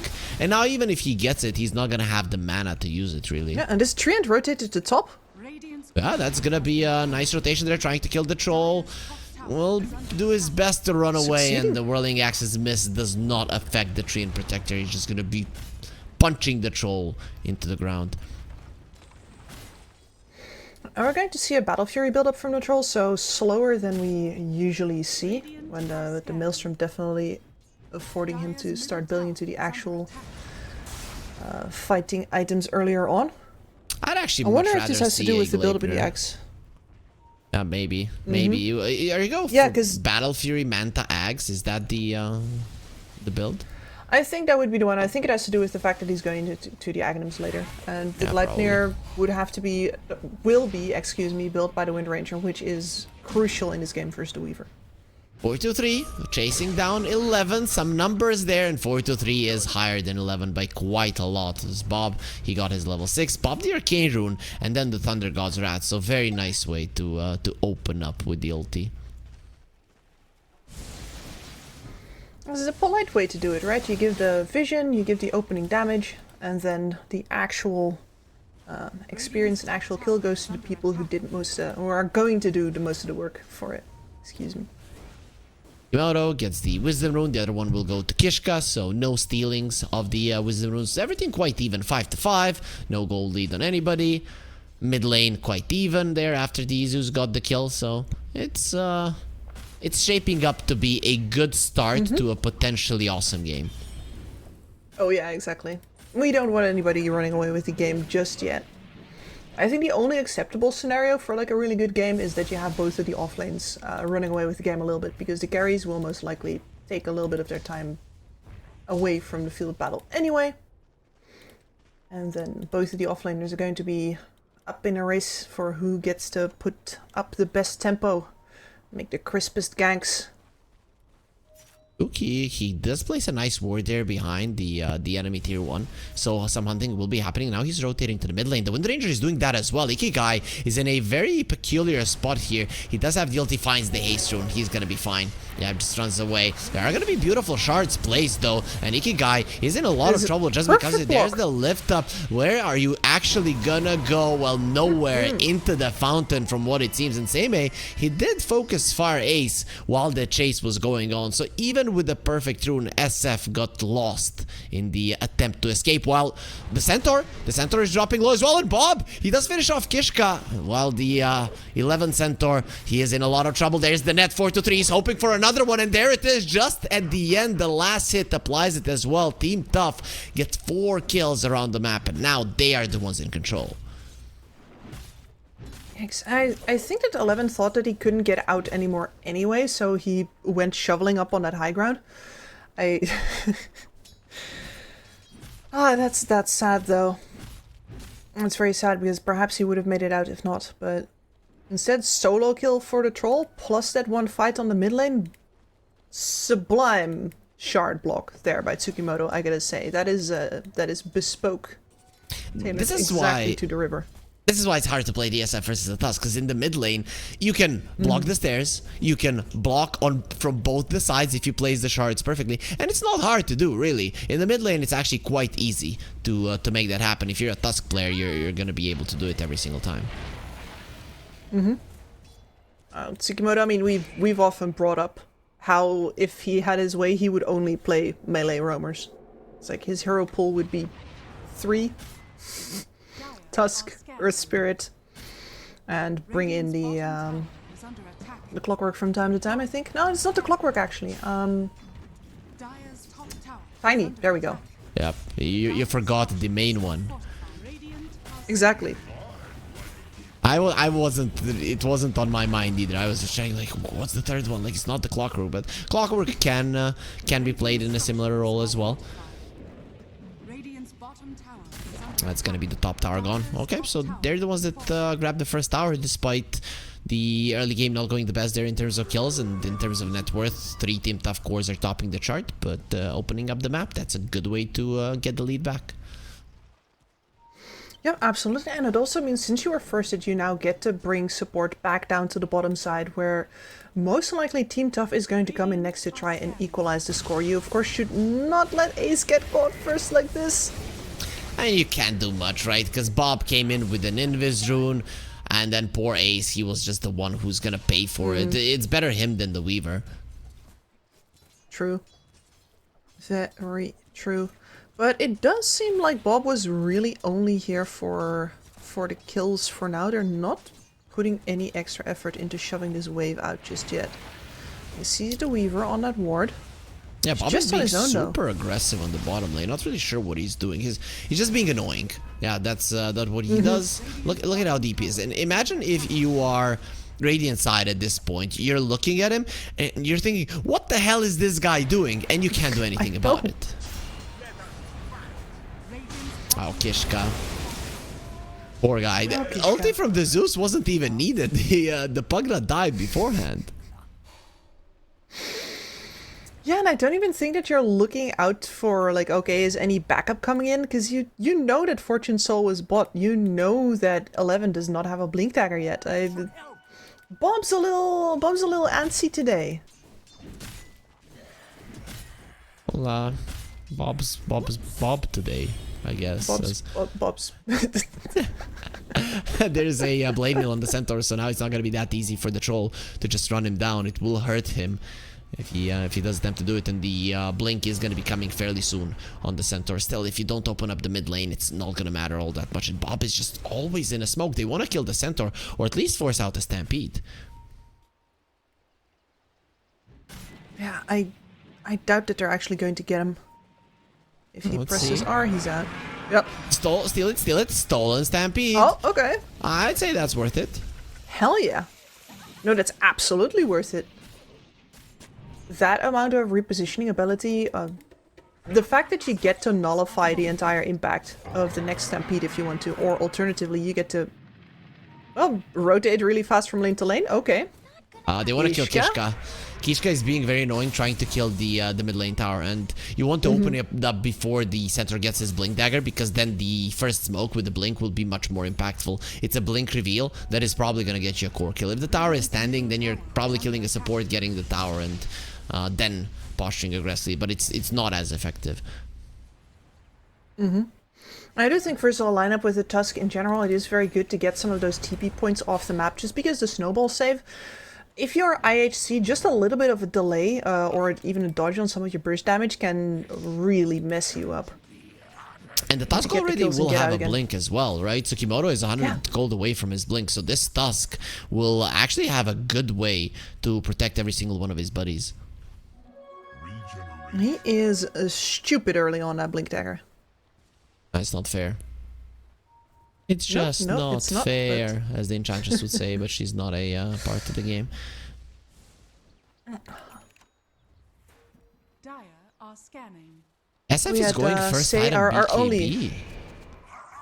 Okay. Respect. Dire's middle tower is Expect our sponsors. Big respect. Exactly, our sponsors. I was thinking the same after I said it, but I've been advocating for BKB Rush in a bunch of games, and I actually think that in this game, imagine you're an he's SF got that touch with 200 damage. Look, I'm gonna take this tower down, and then some Rubik's scrawny little guy just takes it in front of you. Boink. That is a hit to the ego. Oh yeah, rides away on his staff like it's a hobby horse as well. Yikes. So that's called Nice a little hobby Spidey. horse. Didn't know. Did you know that there's people, or like people, I should say girls, it's always girls, who do hobby horsing for sport? Really? Okay, that's actually quite cool. Fortune Soul is not gonna think that this blink reveal of the Tusk was cool. No, it's not. That is exactly what you want as an opening kill for a potential shove on the mid wave here, though. Of course, you're not good at hitting the towers here, but as long as you can stand around this tower, it is going to go down eventually, and it's going to be very hard for IHC to engage into you. But no, there's girls on hobby horses that jump over obstacles and shit, and some of them are, like, it's very silly, but some of them legit should have just been athletes who do the high jump instead. It is wild. That's actually quite cool. They found Kishka as well, Stampede, to go even more forward. Nice cancel on the live drain, and then Carlo is going to be showing the Pugna how it's done. Feels very good to get the secondary use out of that Stampede. That new spell still immediately. Unfortunately, only a single level, but you know, it is the life drain. It's an ultimate spell. Deals damage. Not gonna have level 2 at this time. And you do have some fragile cores that deal a lot more damage if they stay alive. First overgrowth. Now the Stampede from the other side, Seimei turning into Piggy. This Piggy will be afraid. Christmas, it's coming close, but there's a troll using his ulti, going for the SF, will be ripping him to shreds as they were both stuck inside of the shards, nowhere to escape. Fortune Soul, he will turn back time, and nice jump in from 11, but only catching the Rubik, who does have the stolen Shikuchi, a big deal. Beautiful usage of the shard. Tsukimoto just has been on point. Kish connects to the menu. No Decrepify for him, meaning no life either. That's gonna be 4 heroes gone. The only survivor will be the center. On the other side, you did kill the enemy offlaner, but nobody else followed in his footsteps. Yeah. Well, I mean, that's Seimei. Seimei is just straight up a core. He's always going to be scaling. It is good to keep him down, but that was a disaster, because that was the BKB reveal over on the SF as well.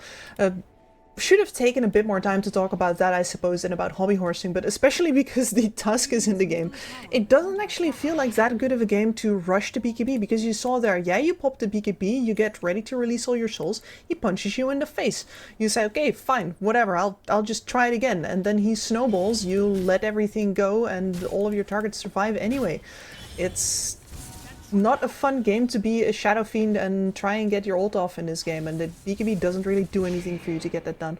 And also those shards were stupid lucky because they trapped the troll and the SF at the same place. There will be Shackle Shot there with the focus fire and just Ace gone, Bob securing the kill. I'm not sure these two would have gotten it on their own, so good job, Bob. Thank you, Bob, for your contributions. Exactly. I guess that's how it feels to be a god, right? You sit in your chair on your nice high mountain, and then people just bring you stuff. Yeah, mortals come by, and you either like snap your fingers and snap them out of existence, or you snap your fingers and shower them in gold. You can do whatever. Exactly. So that's gonna be an 8k goldie. Team Tough, they're playing better Dota. I'm not gonna lie, they are everywhere. I talked about how hard it is to execute their lineup properly. They've been doing it without mistake, really. Yeah, they've been doing it with verve. And when you're ahead on a lineup like this, and when there's things happening, like for example, Bob did not go into the Kaya, just straight up into the Phylactery Rush. It does mean that whatever heroes he's teaming up with, you're going to see enemies fall before IHC can respond. Centaur, just a little too tanky though. Yeah, the thing is, you can just change your mind and go and kill somebody easier. Stampede being used not to save the Pugna, but actually for the rest of them to die. The Dust was used, and Ace, nowhere to run, nowhere to hide, threatening with the Overgrowth, will actually use it, but he cannot move away. Actually, so many trees around him, but he won't be latched to any one of them, as that will be 2 supports dead. And the game is just feeling easy for Team Tough at this point, and this isn't even the strongest timing of their lineup. No, it really is not. I mean, the troll did go into the BKB first as well, so that already helps a bunch versus the Pugna, but now it doesn't really matter that he's not building into damage just yet, because these fights can just last forever. IHC doesn't really get any solid team fights together to get their own damage off, and the troll just gets to build BKB into Axe this game because his team's got plenty of damage without him. Yeah, I was thinking about an SNY into Axe, but they probably felt that they were winning this game too much, that they have the damage anyways and don't need to risk anything. And I think it's the smart way to approach this one. If Team Tough just played this game clean without any unnecessary plays, I don't know if there's a single player on their side who would ever do it. I think not, but you know, no way.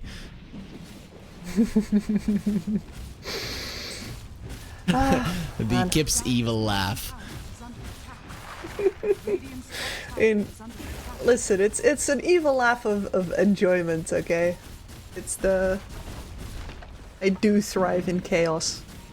Troll is now baiting on the top lane, but look at what the rest of his team is doing. Okay, they might actually take the Aegis down. 4-3, pops the ulti, and with the BKB, you're not gonna move, even with the Stampede. Oh, you wanna run away? That's not gonna happen. I'm gonna kill you first. Actually, with the Decrepify, they do save 11. On the other side of the map, Weaver did go down. Ikigai is getting ready to release the souls as and one more of the troll himself. Stolen They're still Requiem, coming. however. Carlo, he wants to do the SF dance as well with the stick. It does look a little bit different. And in the end, it is going to be Aegis and the troll for a Weaver on the other side. Such a typical Team Tough play, right? Leave your carry over on one side, bluff that the entire team is behind him, and make the smoke across. And IHC a little too familiar with their tricks to let that one play out like normal. I mean, also, you could have just not popped the BKB on the ulti and then used the BKB to run away after you die. But why would you ever do that? You want to stay and fight like a man. Yeah, to be fair, in a situation like that, your team is going to be with you fairly quickly again, and you would have a latched team fight, as in IHC is fully engaged without their Weaver. You have other cores that can mop that fight up. It's just that, you know, map's a little too big. Also, once the troll does have his Aghanim Scepter, he's going to be able to kill that Centaur in a situation like that. The only reason that the Centaur survived is really the Crepify. And when this troll, I'm such a big fan of the troll. I know people hate it, like you have this uncontrollable hero, but sometimes if you are ahead, it just feels so good pressing R and then looking at your hero rip somebody's throat out. Yeah, you just hands off the keyboard, cross those legs and stretch. No. You take out the pom poms. Let's go, troll. Right? That's the. That's how you do it. I'm afraid I left those at cheer practice. Did you have something like that? In my country, that's not really no, popular. Absolutely not. It's just an American thing, right? It's an American thing. Okay. Yes. There's the Stolen Requiem, so Weaver now, he is gonna die again because of that kill on the troll. That Requiem steal is quite nice, also giving away the Gleipnir onto them, and even with a Stampede, it's gonna be very hard to run away. They found Kishka, gets taken down with ease. The chase forward, they're gonna decide against it, even though Tsukimoto had different plans. Oh, Bob, he comes forward to finish off Ace. Yep, those shards were really placed well for Bob to be able to make this cool play. The synergy between these players, once they get going, is just so much fun to watch. It's not much fun if you're IHC, and they're very clearly reacting to all of the information that they get from Team Tough, right? Every single time that Team Tough makes a kill happen somewhere, IHC is in position to try and make a kill on the other side of the map in response. It's just that at this point, they're behind, they're a little slow, and Team Tough has so much movement speed that they're usually able to catch up to you before anything else happens. And that Wind Ranger just pops the BKB, lives, and the rest of the cavalry comes in. They're making good attempts, but they're just too far behind at this point. I mean, we talked about the possibility of what this Team Tough lineup could do if their laning phase goes well and just how strong their lanes are. And they just passed with flying colors here. They're gonna have the Aghanim Scepter on the troll now, so it's gonna be even more hard. He does finish off the Tormentor on the troll there. It was 0 HP because of it, but with the ulti, of course, you cannot die, and that's gonna be a nice shard for his Rubik. Oh yeah, very, very good shards for you in this game. I think a telekinesis throw is, I don't want to say underrated. I just think that it should be prioritized more often. Later onto the tree and to jump in. They found Seimei. He does have the BKB, so he doesn't care. Just runs forward, gets the kill. Stolen Stampede. This is a disaster. They found the SF. The Shackle shot will be amazing, and the SF will die with the 11th to follow right afterwards. Kishka looking very much dead as well. It's only a matter of time before they kill the poor Pugna as well. Weaver using his mobility to not be with his team. Yeah, this looks like a bad neighborhood. Let's not. That was a really nicely done bait from IHC as well. It's one of those, once again, an example of how a good play that's set up well can come back to bite you if the enemy is just ahead. They're baiting out the Treant. Treant does not die, gets the overgrowth out at the end there as well. Like, and he's waiting. Look at that flank, creeping up. Oh, they're not trying to kill Seimei. and they don't manage to do it. So this time around, the Weaver will die. The bug will not be elusive enough. That was a solid attempt. Still, Snowball saves a little bit too strong, and this time around there was no bait because there's nothing for the rest of Team Tough to do. Everybody is dead, and the all of the outer towers are gone. So why not protect one of our cores? Exactly. And now you're in a position where, whether it's with the Troll or with the Wind Ranger, for both of your supports, if you manage to land a disable, if the Rubik has a good Stolen Spill, if you get a good punch up into the air, you have a bunch of burst physical damage behind it from a core to finish off whoever you go on. I mean, you can look at the Troll as even some burst magical damage. He went for the Whirling Axis damage talent, so every single Whirling Axis is 240 damage, and that's a 4-second cooldown. So you can look at it as every 2 seconds he deals 240. Or 300 on one, 240 on the other. He's an AoE damage engine right now. There's a refresher on the Zeus. You know, speaking of engines, I'd say Troll and maybe V6, but V12 on this on the Zeus. So Troll still has some work to do if he wants to match up. Maybe they should add a spoiler to Bob so that he can, you know, all of his speed will keep him a little grounded. Yep. That would be. He's flying. His aerodynamics sometimes take him into takeoff. Exactly. You're right. That could be straight into orbit. Could be dangerous. 7-32. I really don't know what IHC are trying to do in this game any longer. I wouldn't be surprised if one war fight pushes them out of the game. Oh, and this is a Weaver catch. Now, time lapse. Gonna have a Shikuchi in a second. The Stolen Stampede again. They know where he is. He doesn't have the time lapse any longer. Again, gives the Shikuchi to Carlo, who has been... I think Carlo has been 550 movement speed in this game for the entirety of it. Either the Shikuchi or the Stampede has been the spells he has had. Yeah, I mean, it's looked so smooth that you almost wouldn't talk about him at all because he's doing everything right. But like that's the point. This is a phenomenal Rubik game. Carlo is playing so darn well right now, and I really think that it bears repeating that we said after the draft, Team Tough does need to execute everything right, and if they are ever in a position where IHC gets to fight 5v5 on relatively even footing, the fights might get hard. And balancing on that beam constantly and just never letting them have another kill. Look at this here. It is buyback from Treant Protector, but by the time you can do anything about this centaur might already be dead. Yeah, protected there by the crap, immediately removed by the Whirling Axis. He can't do anything, maybe a hoof stomp, but the bash was already there. There's the kick. Tsukimoto having the Aghanim Scepter when you're 23k gold ahead. The items that you have, they're just way too much luxury. Bob is now fighting the guy. Trying to go for Bob, and well, in the end Bob wins because he has strong friends. Sometimes that's really all you need to have. I don't know if you noticed what Bob was doing. Bob used the refresher and then the ulti to find where the SF was, and then he was chasing him all this time. There was, while we were looking at the bottom lane and the like around the mid lane, the two of them were just playing tag with each other. But Bob then, when he used the refresher and his ulti again, he found out that he actually doesn't have mana, so that made it a little bit tougher to actually kill the SF.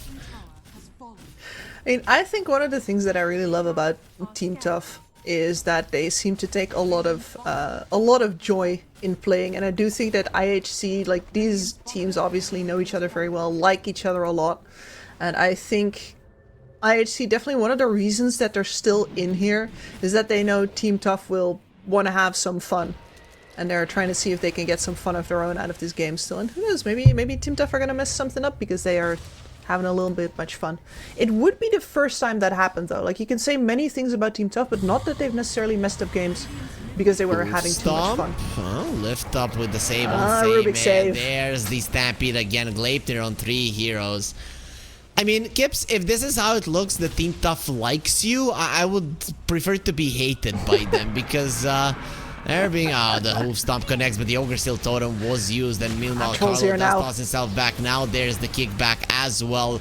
Kung Fu Tusk coming into play. He's barely alive, not any longer. Lightning Storm, Lightning Bolt kills him. 11, he's baiting the BKB of the Troll, gets the hoof stomp only onto the Tusk, but will die. There to the punch and the damage, and Seimei gets himself away. Ulti from the SF, not enough, but the Manta Illusion, sorry, might be enough.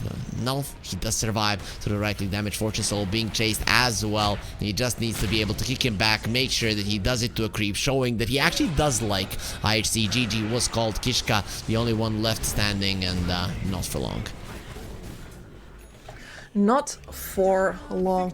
I gotta agree with you there. If this is what Team Tough does to you when they like you, don't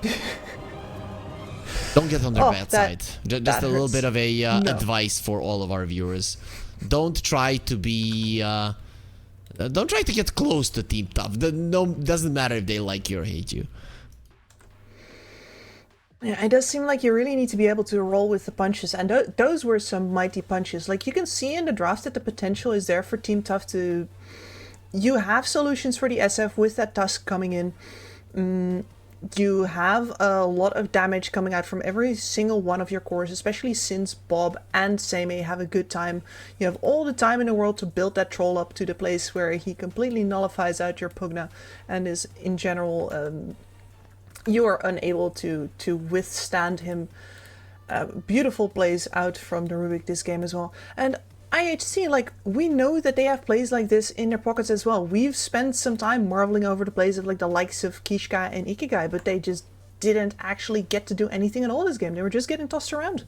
I mean, if this trend continues, if Bleed, Tough, and Talon win today 2-0 and win tomorrow 2-0, we're gonna have a three-way tie, which is gonna be quite fun to see the mid laners go at it, and maybe that infinite loop happening. But Kips, you promised me a close series. Game 1 wasn't close, so I'm gonna send it to a break and hope that you didn't lie to me. So everybody, in 10 minutes we'll be back with the final game of the day.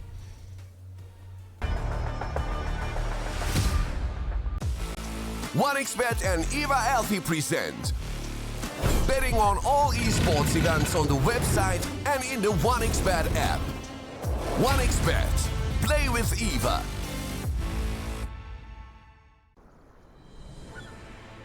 What if Kunka knew that he could not only play Dota but also place bets? Better the best black hole.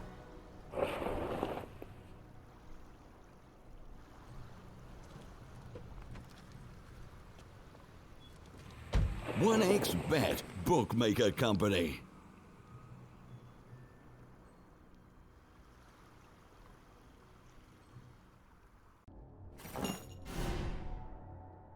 Chances of breaking items in a tournament match are non-existent.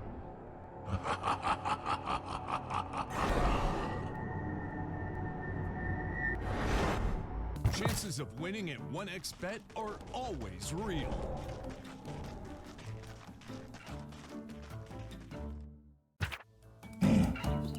Join with me. At your service. Stealing Aegis from Roshan is very difficult.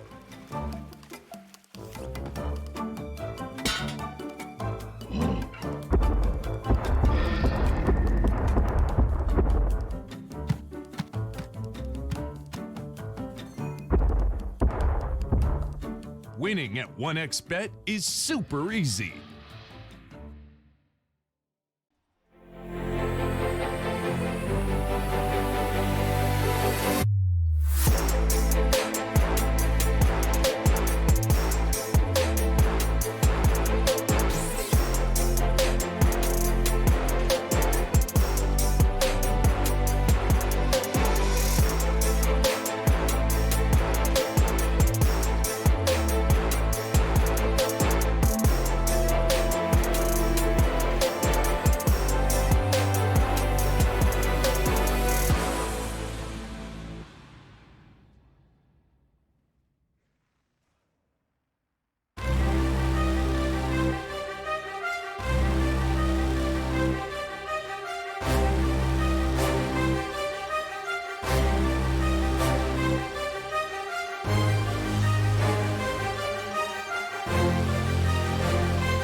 Use your skills in the gaming. 1xBet. Respect from 1xBet. Respect from 1xBet. Respect from 1xBet. Respect from 1xBet. Respect from 1xBet. Respect from 1xBet. Respect. Respect from 1xBet. Respect from 1xBet. Respect from 1xBet. Respect.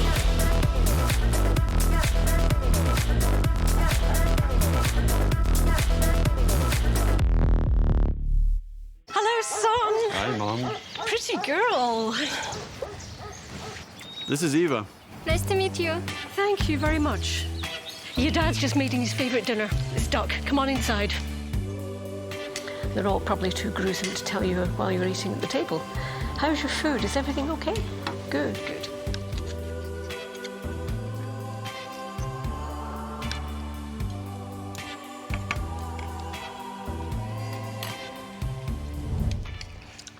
You seem to know each other. Yeah.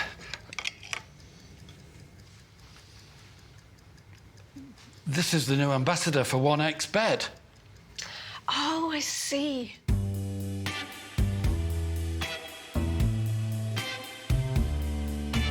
Everyone felt good when Eva Elfie became the new ambassador of 1xBet.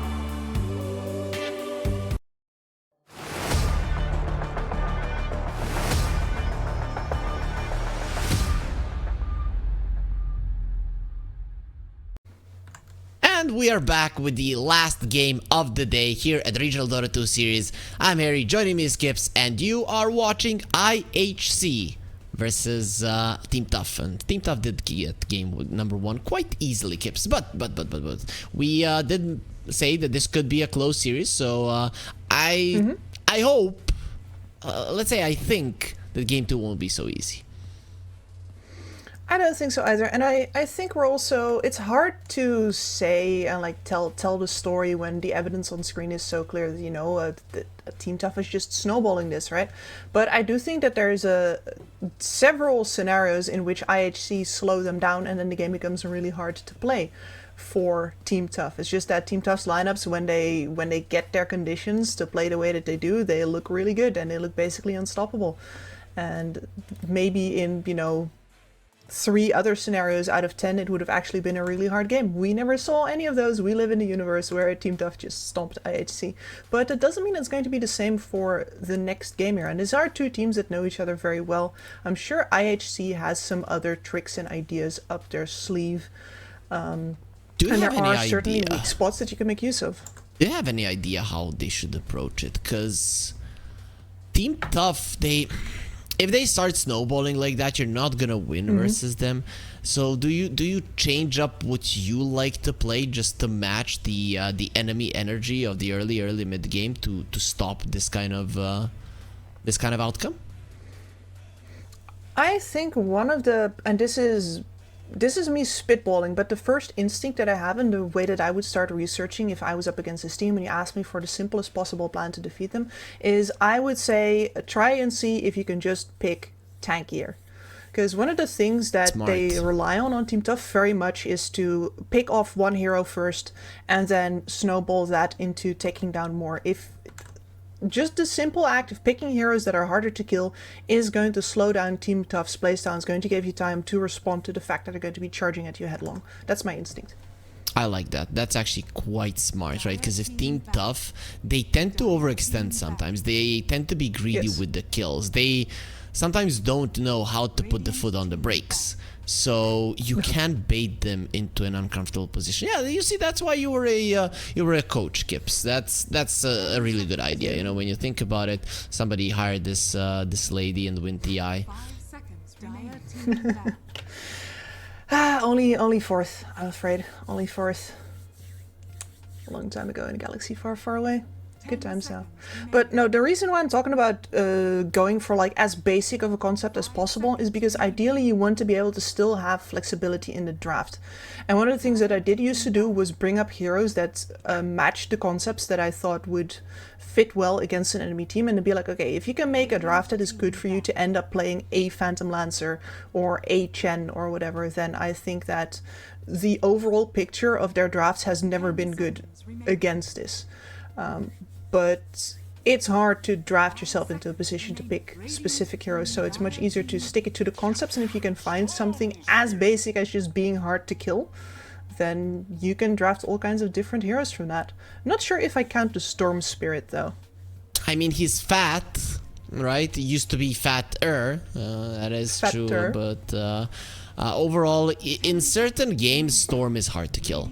But when you first pick it, and then there is a Dragon Tail on the other side ready to hit you and stun you, then you do not become that hard to bring down if there's any damage available, and there will be. I'm surprised nobody picked up the Dark Willow, considering that she passed through the first ban phase. 10 seconds remaining. Yeah, I'm guessing that if you get the choice between the Dark Willow and the DK here, you do take the DK. The amount of lanes you win is absolutely insane, and this Storm Spirit here is going to, well, who knows, maybe IHC just picks a Chen. No, but actually that doesn't even work for the DK. That's the worst part, I think. The worst part is you can't just Chen and be like, oh, I burn your mana with my my creep here. DK does not give a hoot. Buy him a bottle, perhaps? Is that the thing? Alk support? There's the same A Wind Ranger ban. Excellent. They learned.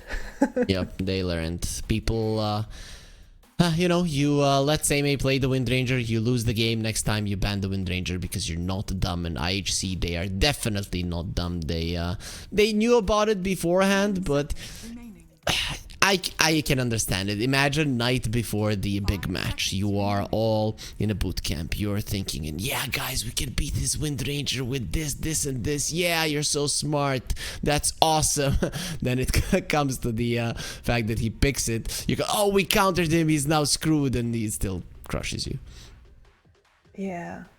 It also feels rough in this specific case because this is an offlaner not playing offlane heroes, so surely that alone should be handicapping the enemy team a little bit, but Team Tough is actually an expert at playing with these two flanks and Bob meeting up with them. So there's the ban on the Shadow Demon, and oh, what a surprise, a Dark Willow. Sorry, Storm, but you are not a hard kill. You are the easiest kill I have ever seen. I mean, getting hit by the Brambles is a death sentence. Getting hit by a DK Dragon Tail is a death sentence. And of course the combination of the Bedlam on a DK that's going to be building a blink and going in. Yeah, sounds good to me.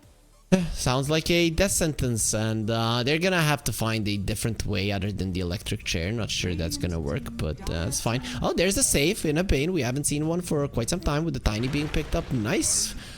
Nice 2 picks for IHC. I like this because the Bane, first of all, it's a save versus the Dragonite Dragon Tail plus the Bedlam. It can help you quite a lot. Also, dodging the Terrorize with the Nightmare is actually quite easy for a seasoned Bane player. And then you have the Tiny, a flexible pick between the 1 and the 4. So IHC now, they put themselves in a really good position in the draft. And with the Bane being relatively hard to kill, providing a lot of lockdown, you're also going to have somebody who's going to stand further forward. It's going to give a little bit of vision for your Storm. So, though I would like somebody else with hard engage on this here draft still, preferably something tanky. I do actually think that you could see in the previous game as well that the Centaur was the hardest one for Team Tough to chew through, and I'm wondering if they might want to pick it up again.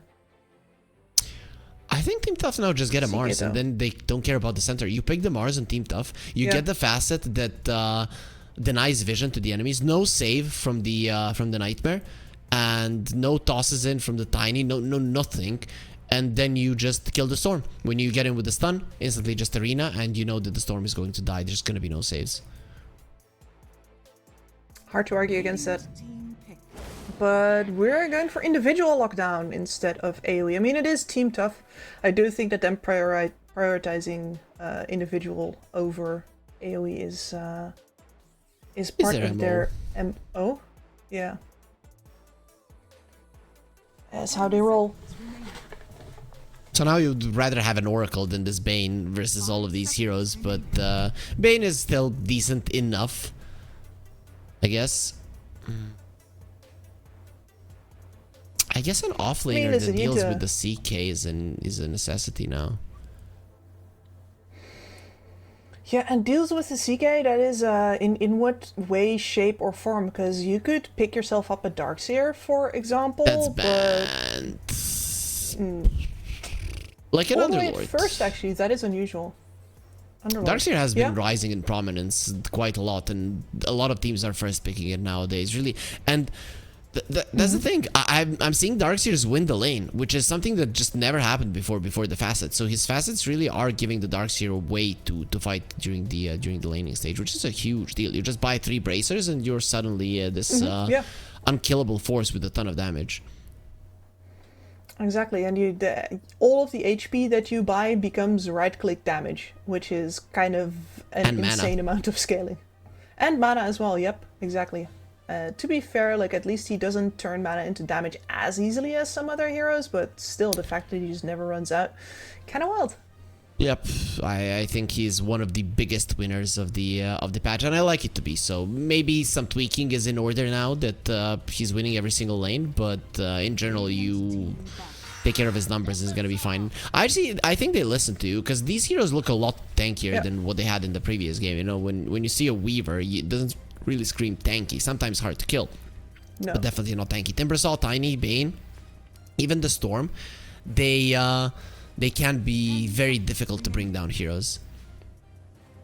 Yep, it's gonna take time. And with the Timbersaw compared to, of course, you can be a damage threat on a Centaur, but a Timbersaw will be a damage threat no matter what, especially up versus the Illusions here now as well, up versus 2 heroes that are going to suffer a lot from losing those extra stats on the Whirling Death. This is... should have called it, honestly. This is a really great Timbersaw pick here. Yep, amazing. 2 universals, and I think Batrider is universal, right? Yeah, he is. It's one of the reasons why he scales so darn well. Yep, so, ban on the Pugna, ban on the Puck. Speaking of universal skips, how do you feel about them now when we've had like a year of universal heroes being a thing? Do you think they've been implemented well into the world of Dota? My instinct says that they're still very much overpicked over the other 3 categories. Like, I still think that if you put everything together, you look at how much, especially like the win rates, how much they line up with universal heroes versus the other 3 categories. I still think universals are, on the whole, taken more often and win more often. But that is, I don't have the numbers to back this up right now. This is just my instinct. Don't worry, we have our admin who is just now gonna pull out some statistic, and we're gonna be fine. I actually have to shout out to Uvu. I mean, Darkas is our other observer, and he's great as well. But Uvu, observing skills, memes, and then of course all of the stats that he brings in. He's like 3-4 people in one. Yeah, he's the backbone of this operation. This feels really, really good to have him by our sides day in, day out. They need a carry on IHC unless you're putting this Tiny in a position 1, and now we're gonna be finding out if that's going to be the case. I actually wouldn't mind a carry Tiny here. It would do quite well versus the CK actually. But no. Yeah, high armor hero. I still don't know. Might be 4, yep. Still be, yeah. What would you rather see? If it's... there is, especially the cores from Team Tough do clear the distance very easily towards you. And a gyro needs to be ahead in order to deal with the CK properly, otherwise they're just, all these illusions are just sponges for all of the flak cannons that you put out. Let's see, Dragonite mid versus the Storm, he would do relatively well, but you might pick something else. SF is not in the pool, that's one of the heroes, but again, there's a Tiny on the other side and you put the Tiny 4, and again, we're seeing a position 4 that is hunting the SF down over and over again. What else? Alright, yeah, Same is in trouble. Both the Wind Ranger and the Razor have been banned out. Very hard now, very hard. Then just play the... yeah, he's gonna be playing the... Vengeful Spirit. I guess that's fine. Vengeful Spirit. Similar. I would not... Yeah, I would not have put Fortune Soul back on the Gyrocopter after the Venge pickup here right now. I think that would have been my cue to say, alright, we swap the Tiny into the carry role. The Timbersaw is currently rocking the Shredder. Yeah, no, Twisted Chakram is just 10 times better, I think. Yeah. That makes so much sense. The Insurmountable and the Tiny Dreamstalker on the Bane. Let's check what that is. Bane has increased attack speed when attacking Nightmare units. 40, 50, 60, 70 per level of Nightmare. The other one is Nightmare units walk in Bane's chosen direction at the speed of 75. So they crawl. Would be a better way to put it. So he's going for the higher damage option as opposed to the one with, well, a little bit of utility to it. But I'm saying only a little bit.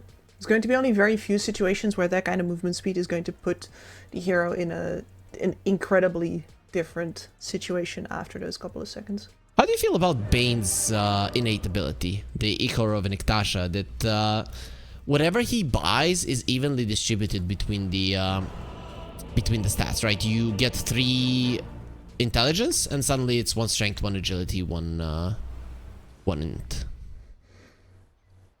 I'm really not sure how to feel about that. Like, it's definitely going to... I mean, is it even going to tank you up? That is the weirdest part. Like, the weird thing is that if you would be playing Bane in a sort of core form, it would mean that you could just buy the cheapest possible stat items and get as big as possible as early as possible, just because all of it is going to be smeared out. So you will get armor and HP at the same time. You don't have to choose, but as a support, Yeah, I don't know how to feel about it either. Overall, I would maybe play a core Bane, buy something like a Yule Scepter, or not even sure how to approach it. Maybe Ice Frog had an idea, and he's waiting for everybody else to find out what the idea was. To realize it. Do you think Ice Frog sometimes sits at his throne and thinks like, man, these people are dumb? I mean, from time to time, and then I think much more often he gets told about some interaction that the audience found out is going to be like, man, I'm an idiot for not seeing that coming. No, he thought about everything. It's the life of a programmer, isn't it? He thought about like, you everything, often... believe me. You don't believe me? No. Let's see these rune fights, and then we can talk about lives of programmers and life of 11. And 4-3 might end. Numbers not doing well, though 4-3 will live as Carlo gets himself a first blood. So Team Tough getting a better strike. Kishka could be in some trouble as well with 5 sticky napalm charges already on him. Has 8 stick charges though, so might actually survive because of that. Uses them just to be able to live. 7 stick is still might be enough for Carlo to dive. Decides against it too deep. Yeah, and he's still hanging out on his bottom on his mid lane when the laning has already started on top. And his laning opponent, this is a CK versus Timbersaw. 423 is not favored in this lane matchup already. You know what? Why don't we shorten it to lane up? I like lane up. That cuts a lot of the words out. Yeah, I guess it anyway, is better. But the Batrider does help in the lane up. Exactly, but that does mean that Carlo needed to cut his sitting on mid short. Exactly. And 4-3, he didn't get the first blood, it was actually Carlo. So Carlo needs to make that first blood work. If he doesn't annoy this Timbersaw enough, it's going to be a problem. Exactly. Well, that is going to be full wand and an extra mango flying in for Carlo. So a lot of sustain versus a lane that is for sure going to be spamming out some spells. Do you think the Timbersaw, especially good source of 1 charges? The Timbersaw and Batrider are lore-wise friends because Batrider does take down trees. Yeah, and they seem to have a little bit of the same kind of crazy. You know what I'm saying? Look. The same kind of flavor. Yeah. Well, they are different Are they? Like attitude. Ah, okay. But you know, the Bat Rider is is definitely not a troll. keen. He's a troll. Exactly. And this guy's a goblin. But that's similar. Kishka will get taken down with the Reality Rift minus armor. It's a problem for a 0 armor hero to deal with it. And 11 comes forward. He's gonna get annoyed by Carlo as well, who's securing this lane quite nicely. Seimei dies on the other side. Not being a Wind Ranger, doesn't have the max movement speed and the miss chance, so he's actually a kill. Not being a Wind Ranger, that's a fatal flaw to any hero that Seimei plays. Yeah, like, imagine whenever he dies with the Wind, he's like, what is this stupid hero? Why am I dead? Yeah. Well, to be fair, we're going to go to a point where once he's dead, he's still not dead, so that's going to solve some of his problems. For sure, but he only has 9 CS. Both the CK and the Venge are suffering in the CS department compared to some of the other cores on the map. Yep, and that is such good news for IHC. We know how much Team Tough relies on a good laning stage, and there we go. Timbersaw. Gonna get a kill. There's now Seimei dropping low. Ace is fighting until the very end. He's gonna sleep himself. And Seimei, he is the one that might be entering a nightmare fairly soon, but there it is. The minus armor plus the Shadow Realm attack. Fortune Soul also gonna get pushed back. Healing Cell. Fortune, is he really searching for a kill? Is he that crazy on Fortune Soul? He was. Well, yes he is, and now he puts himself into a very awkward position where Tsukumoto's cutting like, off his way back into the lane, and Seimei was already back to laning after salving up. That's oh boy. That was so funny. He stands there and doesn't know what to do at some point. Like, okay, screw it, I'm gonna try to TP. Imagine that gets cancelled out and he dies. That would be disastrous. Has struck. Look at the dive in the mid lane. Bob, he's a Dragon Knight. Last time around, you got the kill, Ikigai, but killing a Dragon Knight and a Zeus, completely different endeavors. There's the Dragon Tail, gonna get a couple of more hits, has the Corrosive Dragon. Where's the Breathe Fire? Well, it will be available to finish off the storm. Unreal. These are the kinds of things that really...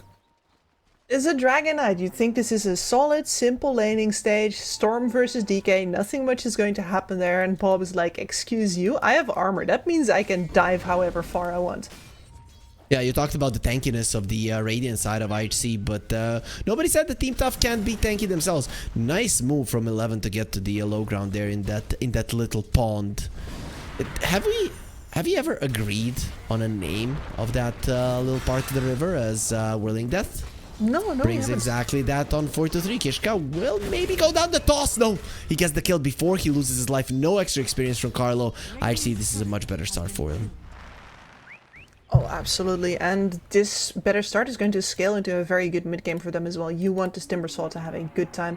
And I think with how good of a game he's currently having right now, you could just go do mid lane Timbersaw things, go buy those mana boots and then go into the Blink Dagger. I like it. There's actually a lot of burst potential on all of these heroes on Team Tough as, well, we praised him and we all know what happens when casters do that, so he will be losing his life. Kishka might be next on the menu as the Chaos Bolt does connect, only 2 seconds stun. Kishka will be fine. Seimei on the other side of the map. Again, he cannot use his Wind Run and he will die. Not fine. And yeah, that is with Tsukimoto in the fountain. Is that because Tsukimoto was dead? No, I think he was just literally forced back. Yes, he was forced back by the Bane who was chasing him through the woods, and he was low in both mana and HP. Needed to walk back. I mean, that is certainly one of the things, especially for a lot of support. You end up being low armor because most of the items that you buy do not have agi on them. It's all strength and int. 4-2-3 is dead again. Man. Storm, though, he could be dead once again as well. He's not getting level 6. No chance in hell that he's surviving through this one. Corrosive Breath of the Dragon Knight will get the kill, and he's trying to protect the siege creep. Well, to no avail. First rune does go to the Bane. His rotation was a little bit too late, but maybe even with that 80 rune, they can kill him. Nice dodge on the Cursed Crown. Well, there is a lot more when that came from in terms of stuns, so he will get taken out in the end. That was unreal. Unfortunate. At the very least, he gets to keep the AD rune out of the hands of Bob. Carlo? He's fine. He's okay. He really hasn't been able to secure the lane for the CK 4-3. Not only does he have low CS, but he's also been dying over and over again. And honestly, the only way that you can do that as a bad rider is to be in a position where you consistently out-damage the enemies and keep them low.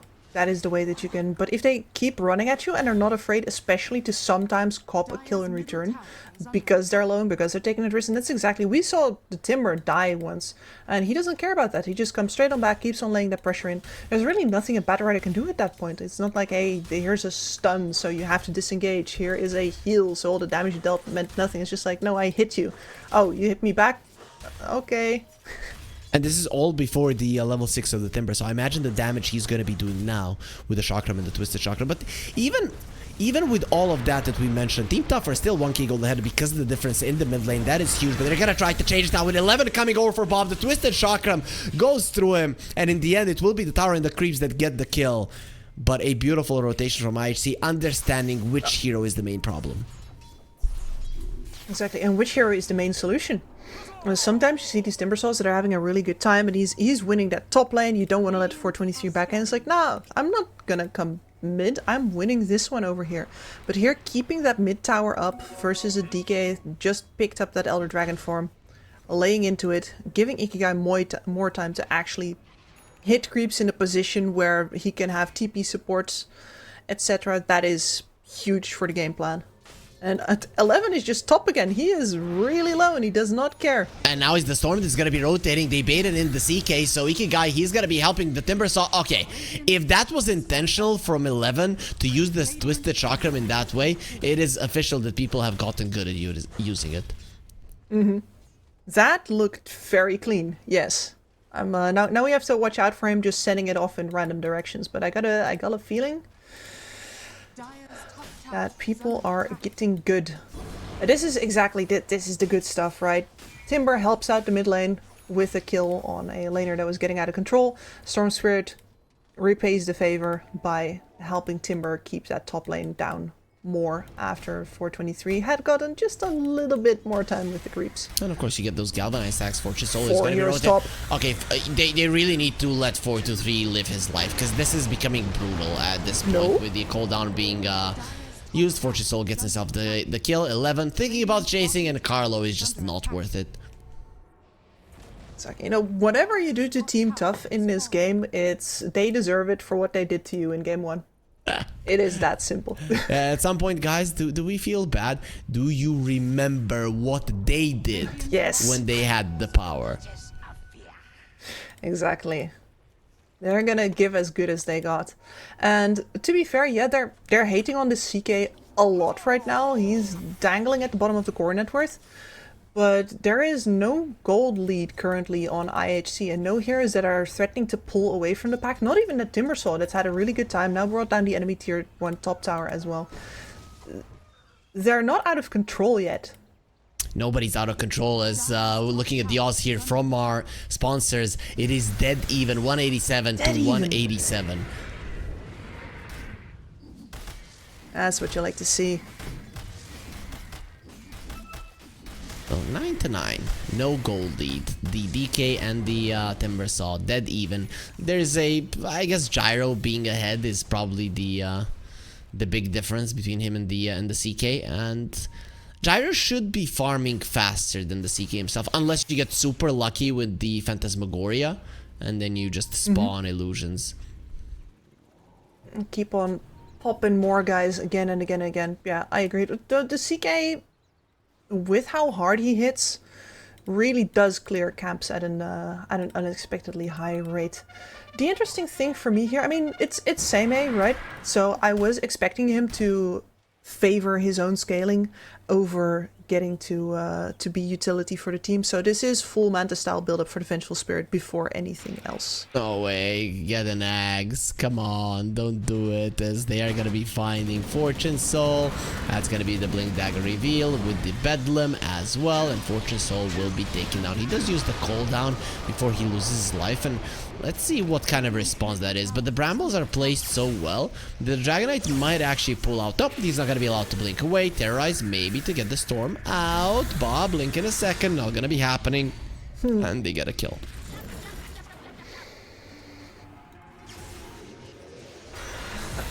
This is... No way. Well, follow-up kill. Hell, and another follow-up kill. Come here, little piggy. They have the Arcane Rune on the Storm, so he's gonna have enough for the Electric Vortex, and even the Fiend's Grip gets used there for a second. Not sure it was needed. 11 gets himself a triple. This good start of the Timber Saw, it's really making a difference. When you saw the pick, you loved it, and now we're seeing why. Yeah, no, this is another one. And Ultra. Yeah.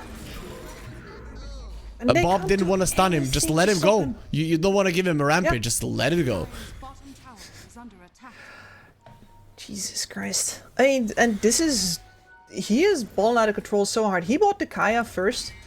And he's still going to have the Blink Dagger at an absolutely phenomenal timing. I was talking about how nobody's pulled away from the pack yet, and here we are. This is Ikigai, excuse me, this is 11's game right now. I'm saying Ikigai because it's like it's like he played mid. He did not. Yep, and the thing is, you still have another mid laner that's the Storm Spirit, and to be honest, even though his net worth isn't super high, he has 9 Galvanized stacks, so Ikigai, if he continues snowballing as well, just continuing to follow 11 around the map, he is gonna be a big threat as well in the game. He is, yep, and we see him moving in for the Witchblade, making sure that he is going to be bringing extra damage to the table as well, really relying on the supports to do any of the disabling and setting up here. How do you feel about the new Storm build? Kaya, Witchblade, then Meteor Hammer, Axe. I see everybody doing it, and I don't know how to feel about it. It looks cool, but sometimes it feels memey.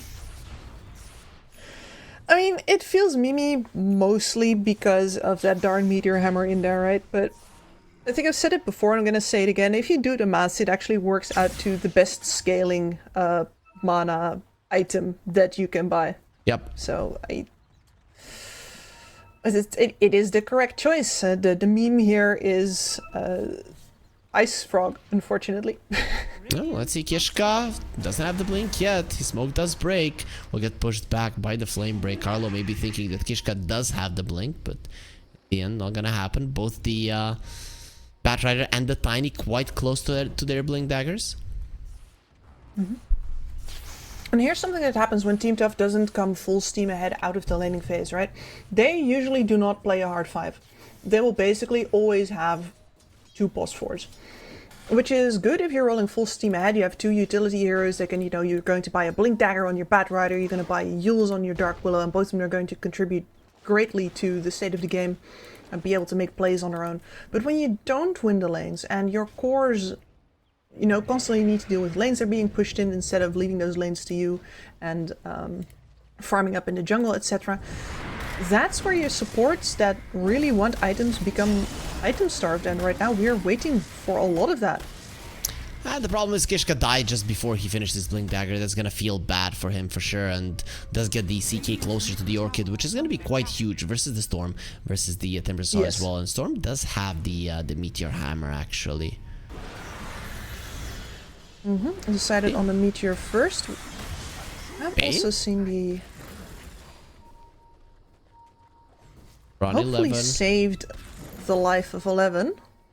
Let's see if he did. That was a beautiful Timber Chain. Really good understanding of how the map works, considering that we haven't had this huge map for like a super long period of time. Okay, as I said it, then he Timber Chains, how? It should be a tree on the other side. He should go through the pit. Yeah. I thought so as well. Maybe there's a tree closer by and the collision worked to the way that he hooked to it and then stayed inside. That has to be the case. No, CK. He's dead if he stays there. Okay, he's fine. He's fine. He knows that his life could be ending. No, like it's just Timber blinks on top of you. You're gone. Please go, please go get some HP back. Just got that Orchid, and then after Blink we are going to have 423 online, ready to rumble, and forcing our good friend Storm Spirit into a BKB, I do think. I mean, even now he might just go for a play. A lot of the Storms don't care though. I've seen them just don't care about the Orchids or anything, but we'll find out now. I mean, it's true. I feel like everybody. Storm He just lost goes vision. in. Well, he has shield rune, that's the thing. So even if you would stun the storm now, it wouldn't be a problem. 4-3 ultimately dies. There will be the blink on the storm. Oh, they break the lasso with the terrorize. That has to feel bad. Also the dodge on the curse crown with the nightmare toss back in. Bob in a little bit of trouble. He does have the bedlam there, so quite hard to go for him. But ultimately they are gonna be encircling and finishing off the DK as well. Yep, and now I'm seeing some pings bot, and this is where in a pub you would really be like, where the hell is my offlaner? Well, your he's farming, he has a Manta. Yeah. Okay, he gave up on the Manta idea. Thank you, Seimei. Just the Yasha. I think people yelled at him. No, they're all nice. He's threatening there with the swap, but well, one swap lost the vision for a second. He won't be getting the Timber Saw. Would have been a huge kill if you could get it. It would be, but you have to be so careful there, because the risk is that you swap him in and it's like, you know, hooking in a Tide Hunter. Nobody wins except the fish. Do you think it was intentional that the Terrorize breaks the lasso, or is that something that shouldn't be in the game? I mean, shouldn't. I think it's just a thing that happened with the way that priorities are coded. And unless somebody decides that it should be the other way, this is now the way that it is and is supposed to work. Like with a game this big, you can never, ever, ever be on top of all of the consequences of the changes that you made and the decision how to code them. A lot of what Dota is just emergent. The CK actually got the irrationality facet. So, Wait, that's unusual. Yeah, very unusual. Instead of Phantasmagoria, that's gonna be a dead Carlos stun onto the Storm. He still has the Bane to protect him, but nice dodge, and also the Fiend's Grip onto the poor Dragonite. They finish off the Storm with the swap damage. Losing 3 heroes in the process is gonna make it not worth it. Seimei next on the menu. He's looking very much dead as well. Kishka, his blink will get slowed down there by the Wave of Terror, and that might actually save his life, but 4-3 is a much bigger kill. I don't know what the hell he was trying to do, but whatever it was, it's not gonna work out. He uses the Phantasm to try to survive. No, it's not gonna work. When you're next to trees, just one whirling death will seal the deal. Unfortunately, like, maybe Seimei could have gotten a hit out to cancel that blink, but at that point, the decision of 423 to go in there instead of cutting his losses is unfortunate. It's the fight 4-for-1 Kips, and IHC looking to equalize the series. Very important for them if they want to stay in the contention to go into the playoffs. They have to win at least one game here.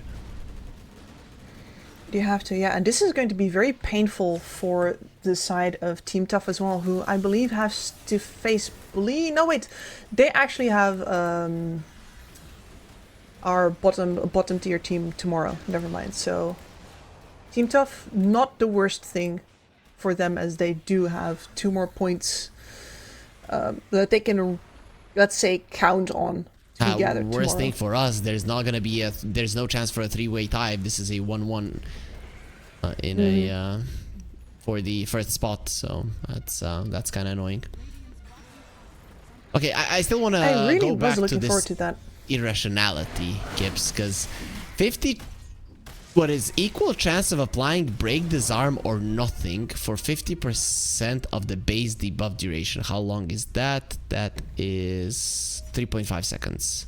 Dire are scanning. Yes, and you have 1/3 chance for any of them. So 1/3 chance disarm, 1/3 chance break, and 1/3 chance that your whatever thing sucks. As there's the silence on the Storm, instant sleep to save him, and Storm should be able to get himself away from this. So no, the Dragon Tail makes sure that he stays in play, but you already lost 2 of your heroes. Seimei, however, he's still alive as he did get the Aghanim Scepter, going for the Bane with the swap. Will try to get him 4-3, running away. The dodge of 11 gets himself an Ultra, and he's looking towards the Rampage. You think you can escape Tsukimoto, but you should think again. Give me the Wisdom Rune, and then give me your life. A wise Timber Saw gets a Rampage, and that's gonna be him cleaning up house. Team Tough, they can't do anything to this guy.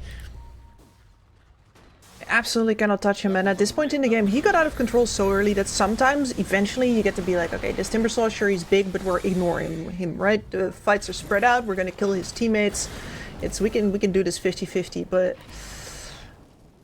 he got so huge so fast, and he blows up the DK and the CK with such impunity that honestly the fact that Ikigai is going in, maybe that's one of the reasons that the Timber looks so good, right? Because those heroes are grouped up specifically because the Storm is in and Team Tough sees a way to take that fight. So maybe Ikigai's death enables maybe he's playing a little bit more aggressive than he should on purpose.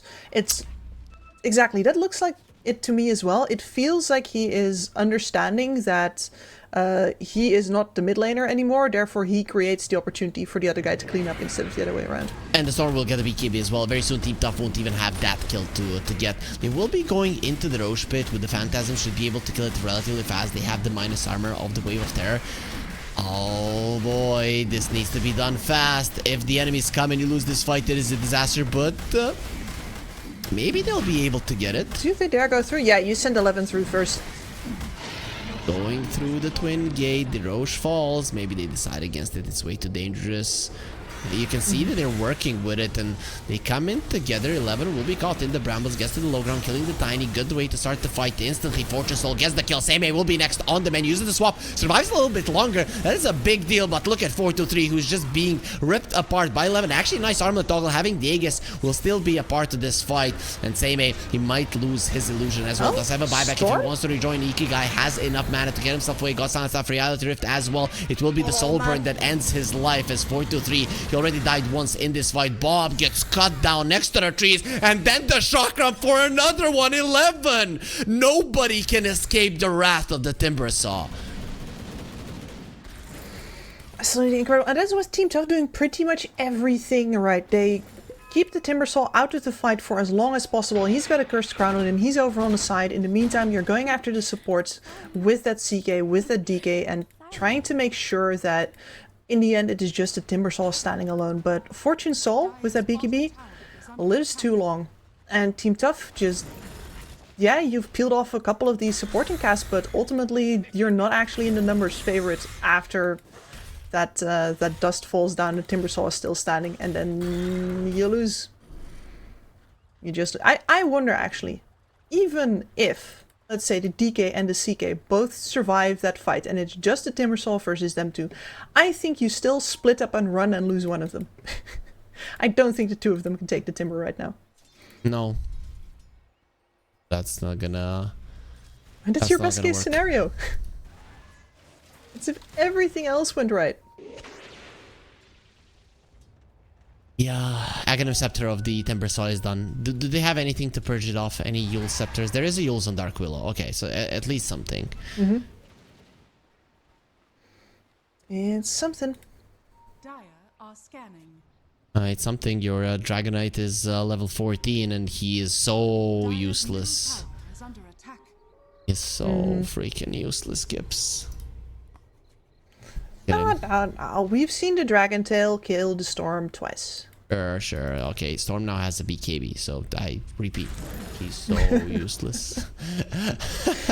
It's true, he's so useless. Yeah, the other two cores, though, they are doing damage. 4-3, once he gets the BKB and the Bloodthorn, the CK is actually going to be a problem, right? The Timbersaw can die once the Bloodthorn is up. Absolutely, yes. And of course, the BKB makes at the very least the main hero untouchable by the Timber for a decently long amount of time. Arcane Rune on Storm. Next fight is gonna be super hard. Dire's bottom tower is under attack. Bane was hunting but they are coming for him. The swap into a lasso, into a Chaos Bolt. Oh, nice BKB Storm. It's gonna do absolutely nothing. Carlo might pay with his life, but it's a small price to pay. There's the tree toss from the Tiny, having that shard. Quite good. Nice dodge onto the magic missile. Kishka outplaying his opponents, getting Seimei into an uncomfortable position, and Seimei will fall with a homing missile now, turning onto the creeps, and let's see if they can kill the illusion as well. Well, it is gonna be quite easy. Absolutely. A decently big price to pay for that Storm kill. You're going to lose the tower off of this as well, unfortunately. Otherwise, I might have said that it's sort of worth it. At least you get a stay of execution, but no, since it's in mid lane, there was still a tower standing there. IHC simply move on to take the objective afterwards. That's gonna be only one outer tower remaining. Dragonite has been split pushing all this time, and Bane hasn't been able to catch him. I can't help but feel that this is the time to get a blink on a Bane and just hunt all of these heroes that are doing the split pushing, because that's what the Team Tough have resorted to, and that's actually a smart move. Yeah, it's pretty simple. If you know that you can't fight, and that's just a yes/no kind of decision. Like, can we fight? Yes or no? No. Then you split push. Yep, and you go for a pick off here and there. With Fortune Soul now having the Satanic, so you do have this opportunity to just push the high ground, but of course swap is something that we talked about could be a problem. Swap into a lasso, pulled into a base. 10 Satanics are not gonna save you from that one. 10 Satanics.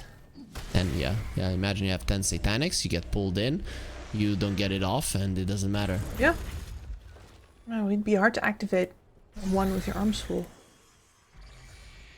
Probably the biggest problem, as DK does finish off his BKB. Alright. So finally we're going to get some cores that last versus the Timber. Nice blink away from Cute Carlo. Blink.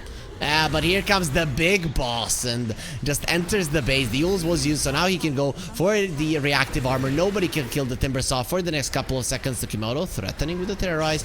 And actually everybody will live with Storm going forward. Nice snipe on Tsukimoto. The Gyro is dead. Yeah, they got him. Yeah, told you. The one Satanic is not enough. There will be a sleep. Saving Timbersaw, pulling him in. This is gonna be a problem if the Timbersaw dies. It's a huge kill, protecting him with the Glimmer Cave. The toss away. No, it's not gonna be enough. The Flame Break stopped it. Carlo making sure that they get the big guy, giving themselves 2,000 gold. Seimei gets a double. 3 heroes are dead. Team Tough are not gonna lose this game so easily. Oh, IHC, what was that? That is like the...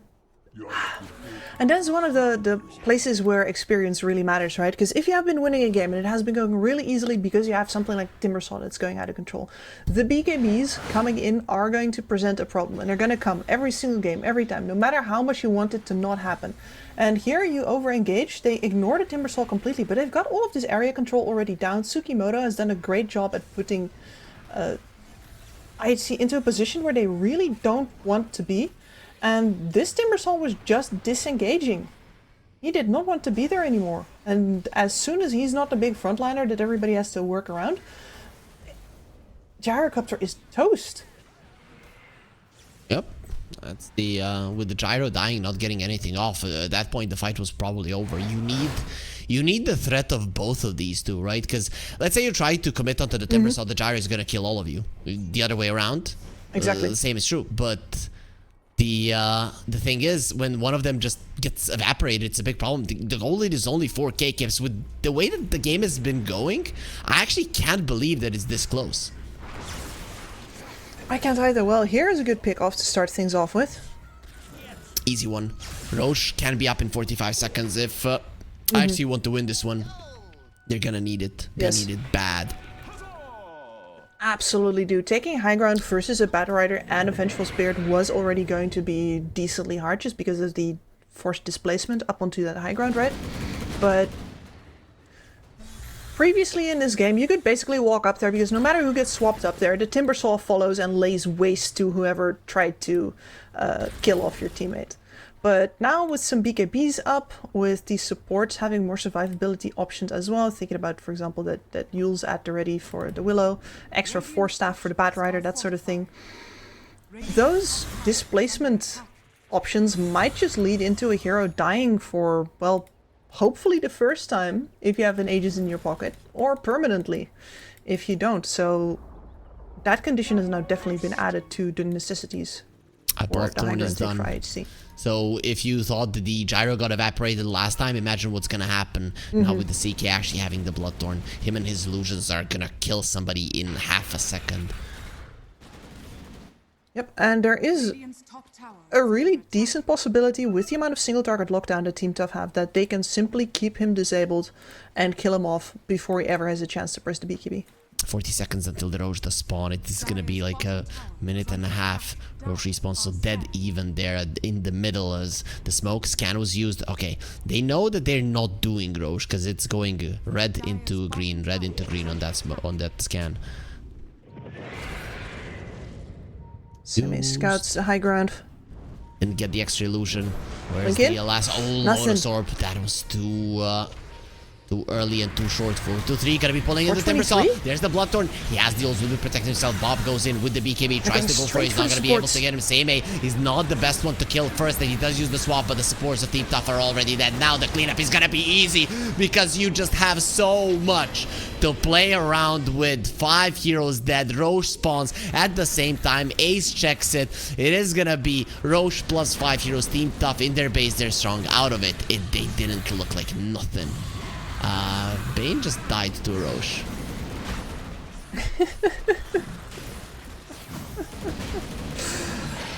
I mean, he had some space to do that, I suppose.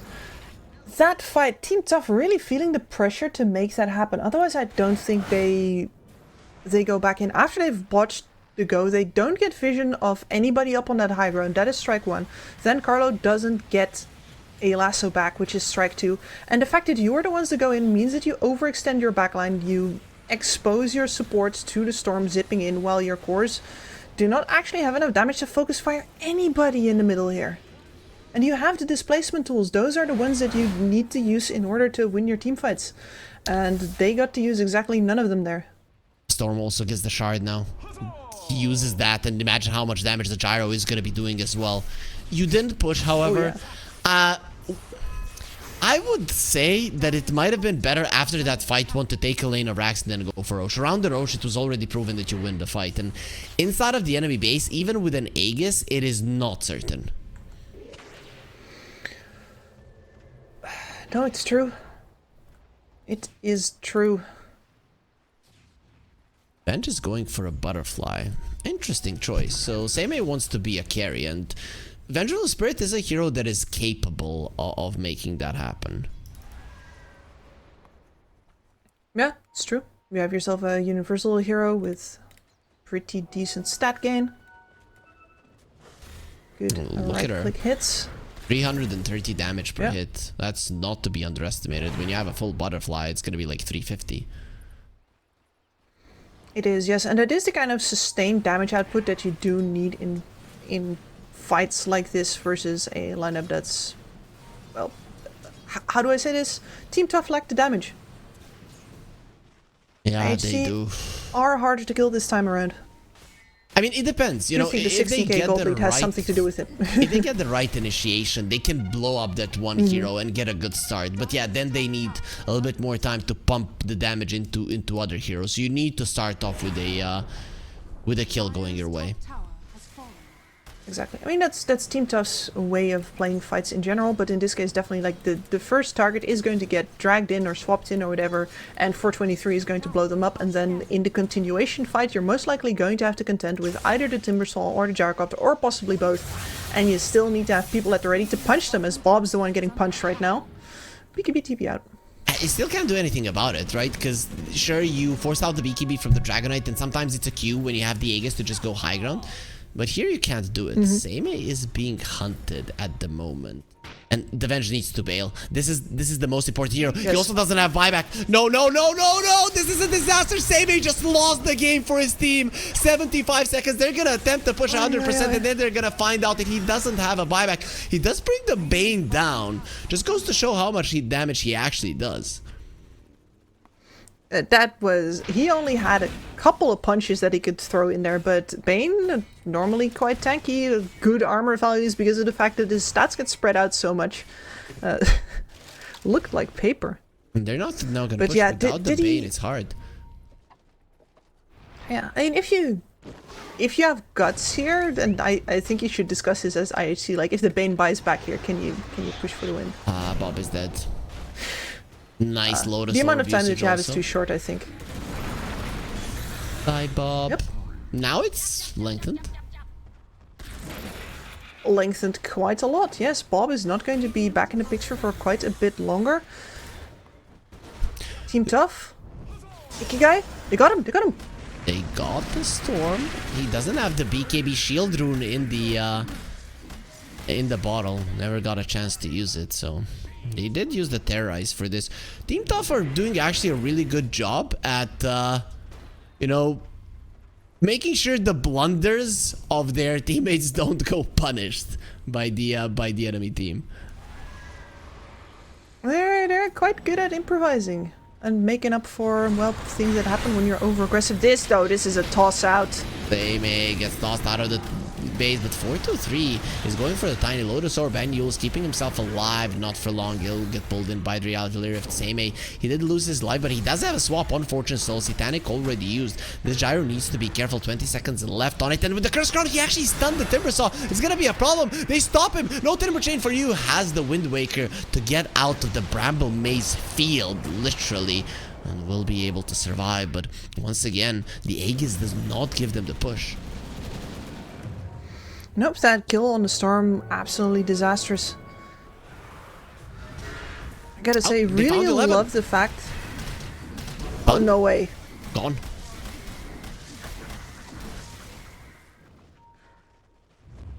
No buyback. Team Tough can continue. I mean, they have every single one of their heroes alive. Sure, Seimei is dead, but his illusion is there. And to be honest, if they start to fight in like 15 seconds, it's gonna be even worse, because he's gonna get the refresh of his spells mid-fight.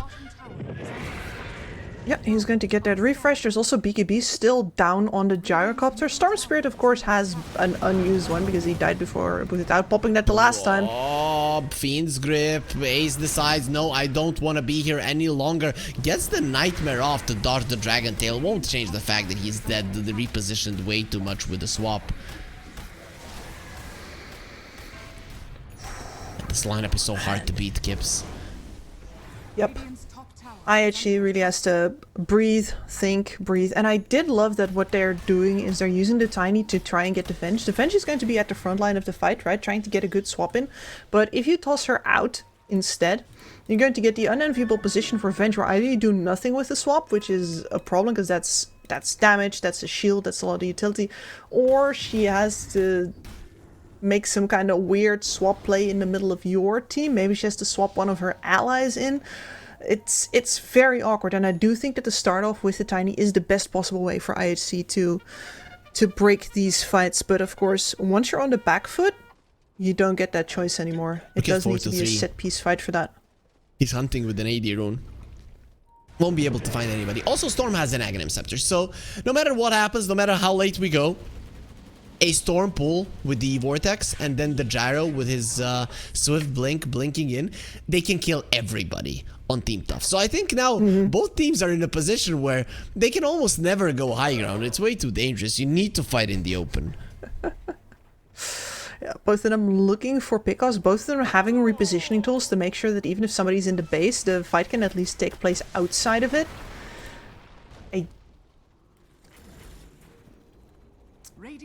Yeah, that Storm with the Aghanims, especially two of these melee cores. Now that the BKBs are running lower, only 6 seconds left on the CK.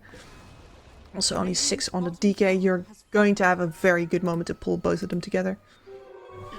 Okay, gold lead 40 minutes in doesn't really mean much. Roche can respawn in 20 seconds. We'll find out if it is gonna be an early or a late Roche respawn.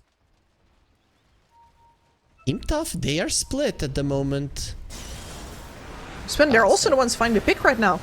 Yep, Storm going in, he's gonna be pulling the two supports. It's only gonna be the Bat Rider that he already used 2 of his spells, but Tsukimoto follows as well. Team Tough. Yeah, you know, when you're missing your players, you should probably not be engaging, because their burst damages. The CK actually goes in. 4-3, you're all alone in this world, and he might actually be able to live. No, there's the pinks. They know exactly where he is. No man on the Storm. So that's why the chase isn't on. I mean, I was going to say that was nearly a disaster, but that was just still a plain unmitigated disaster. They eventually kill off the Tiny at the end there, but that's... You're going to lose buildings now. Yeah, you're going to lose a None lot of that buildings. displacement threat alive. Glyph used. They have a banner still from the last Roche. Nope, nowhere to be found. The Roche did respawn, and CK, is he gonna try to go for it, or is this gonna be a fight that he is looking? I think he takes way too long to get an attempt at a Roshan out, so this is just really him coming from an unexpected angle. Glimmer came from the Bane just in time, no supports there. Actually, they did have vision in the end. 4-3, dropping low, no more BKB, has to be careful. 11, he still has the reactive armor with the Ags to be fine, and does use the Wind Waker, gets to the low ground, should be fine. The shortest Timber Chain in the world gets the blink out just in the nick of time. He is so stupidly mobile. Yep, he has level 25, Really so not a that Timber chance to Chain know. range and projectile speed is there. Just pay attention how fast he moves around. Zip.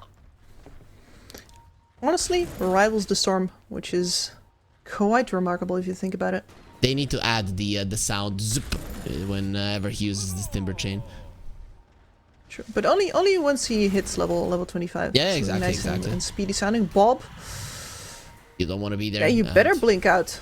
The thing is that they can No, follow Tiny you sees the super back fast. line. The storm is going in. Seimei gets the swap onto the Tiny, getting himself a shield, and the Batrider is dead. Does have a buyback. This might be a time to go for it. Curse Crown does connect onto the Tiny. That's quite a big one. Seimei loses one of his lives. He has another one that he's gonna lose immediately. They're trying to kill the Tiny. Nice nightmare to save his life. Kishka is still alive, and there's the Fiend's Grip onto the CK. But look at that. They actually do lose the Storm Spirit. 4-3 still alive. They need to pick up the gem. No, Ace, he already does have vision. He was inside the dust. Team Tafel lost 3 of their cores. The game is over. That is it. No buybacks. Everybody down. Well, I guess the 43 CK just got his. Yeah. Okay, it's not that over. Mostly over though. Like, sure, you can. I guess he does have a BKB. That is, I thought that he would have used that in the previous fight for sure, but no, he has not. So, you know what? The fact that there's still a BKB on him gives them an opportunity. One shot. Buyback from the Yeah, Storm. here There is the buyback for the on win. the Vengeful Spirit. Goes for it as 11 is a little bit too deep. He already used his Wind Waker, so he's just gonna die, but the Storm pulling him in. Nice BKB from Carlo. 11 buys back. We're looking at him for some reason on the other side of the map. The Team Tough team is getting murdered, and the only one left standing is Seimei, being the sole survivor, not capable of fighting. It will be a GG, ending the series in a 1-1. IHC will not allow themselves to be beaten 2-0. And this is the kind of match that we wanted to see. Hard versus hard. I guess both of the games could have been closer, especially the first one, but here, where Team Tough show off that when they are put on the back foot, they still always have a couple of tricks left up their sleeve, I think illustrates well how the power differential between these two teams goes, right? Team Tough generally better, wins their one game harder, gives more counterplay in the game that they do lose, but nonetheless a fairly close matchup compared to the rest of what we've seen today. Yeah, IHC has the potential, to be honest. If it is a best of 3, I would put my money on Team Tough every single time, but they wouldn't win every single time. They would win most of the time. Still, IHC more than capable of winning a series. So, Gibbs, that's it for today. Talon and Bleed, they did win 2-0 versus Salvation and Manta, but we end the day with a 1-1. If production has the standings ready, it would be cool to see how it's looking, and for you, Gibbs, to analyze what's going to happen, who's going to go through. What is going to happen? Well, Team Tough does meet up with Salvation Gaming tomorrow, and I do think that will put them at a 7-3. Bleed and Talon, on the other hand, because I do think that they've played their... Exactly. Bleed is versus IHC. There is a possibility for IHC to take a point off of them, much like how Team Tough did that. Though Bleed did look very dominant today, indeed. And Talon versus Manta, I don't really see any space to breathe there for Manta, unfortunately. Which is, I think, most of how this group ends up is between IHC and Bleed here. If IHC take an extra point off of Bleed, I think Talon tops the group and we get a 3-way tie for the last 2 spots. And any other scenario. No, I guess Team Tough is probably going to win versus Salvation, so...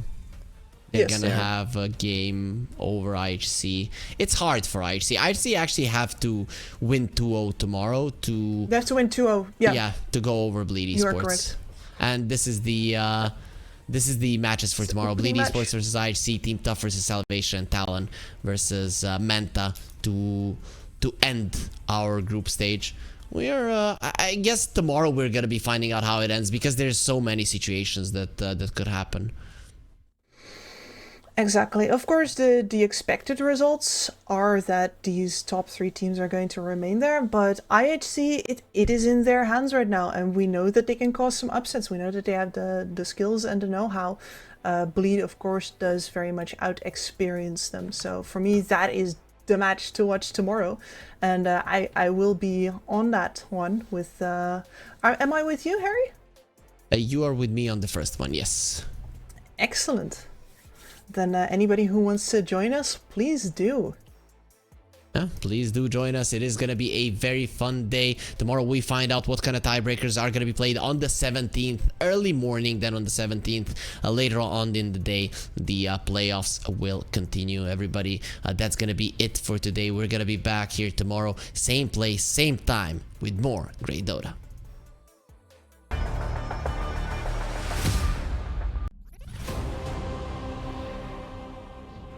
It's hard to imagine a match without first blood. Drink it. Check it out.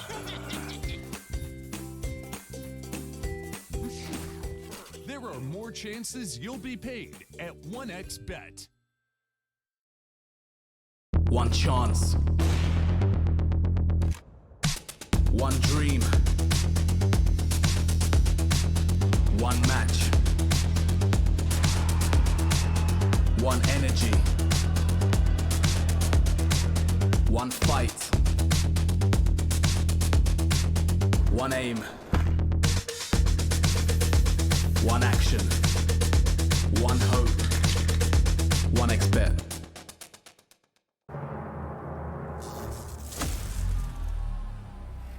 Fuck.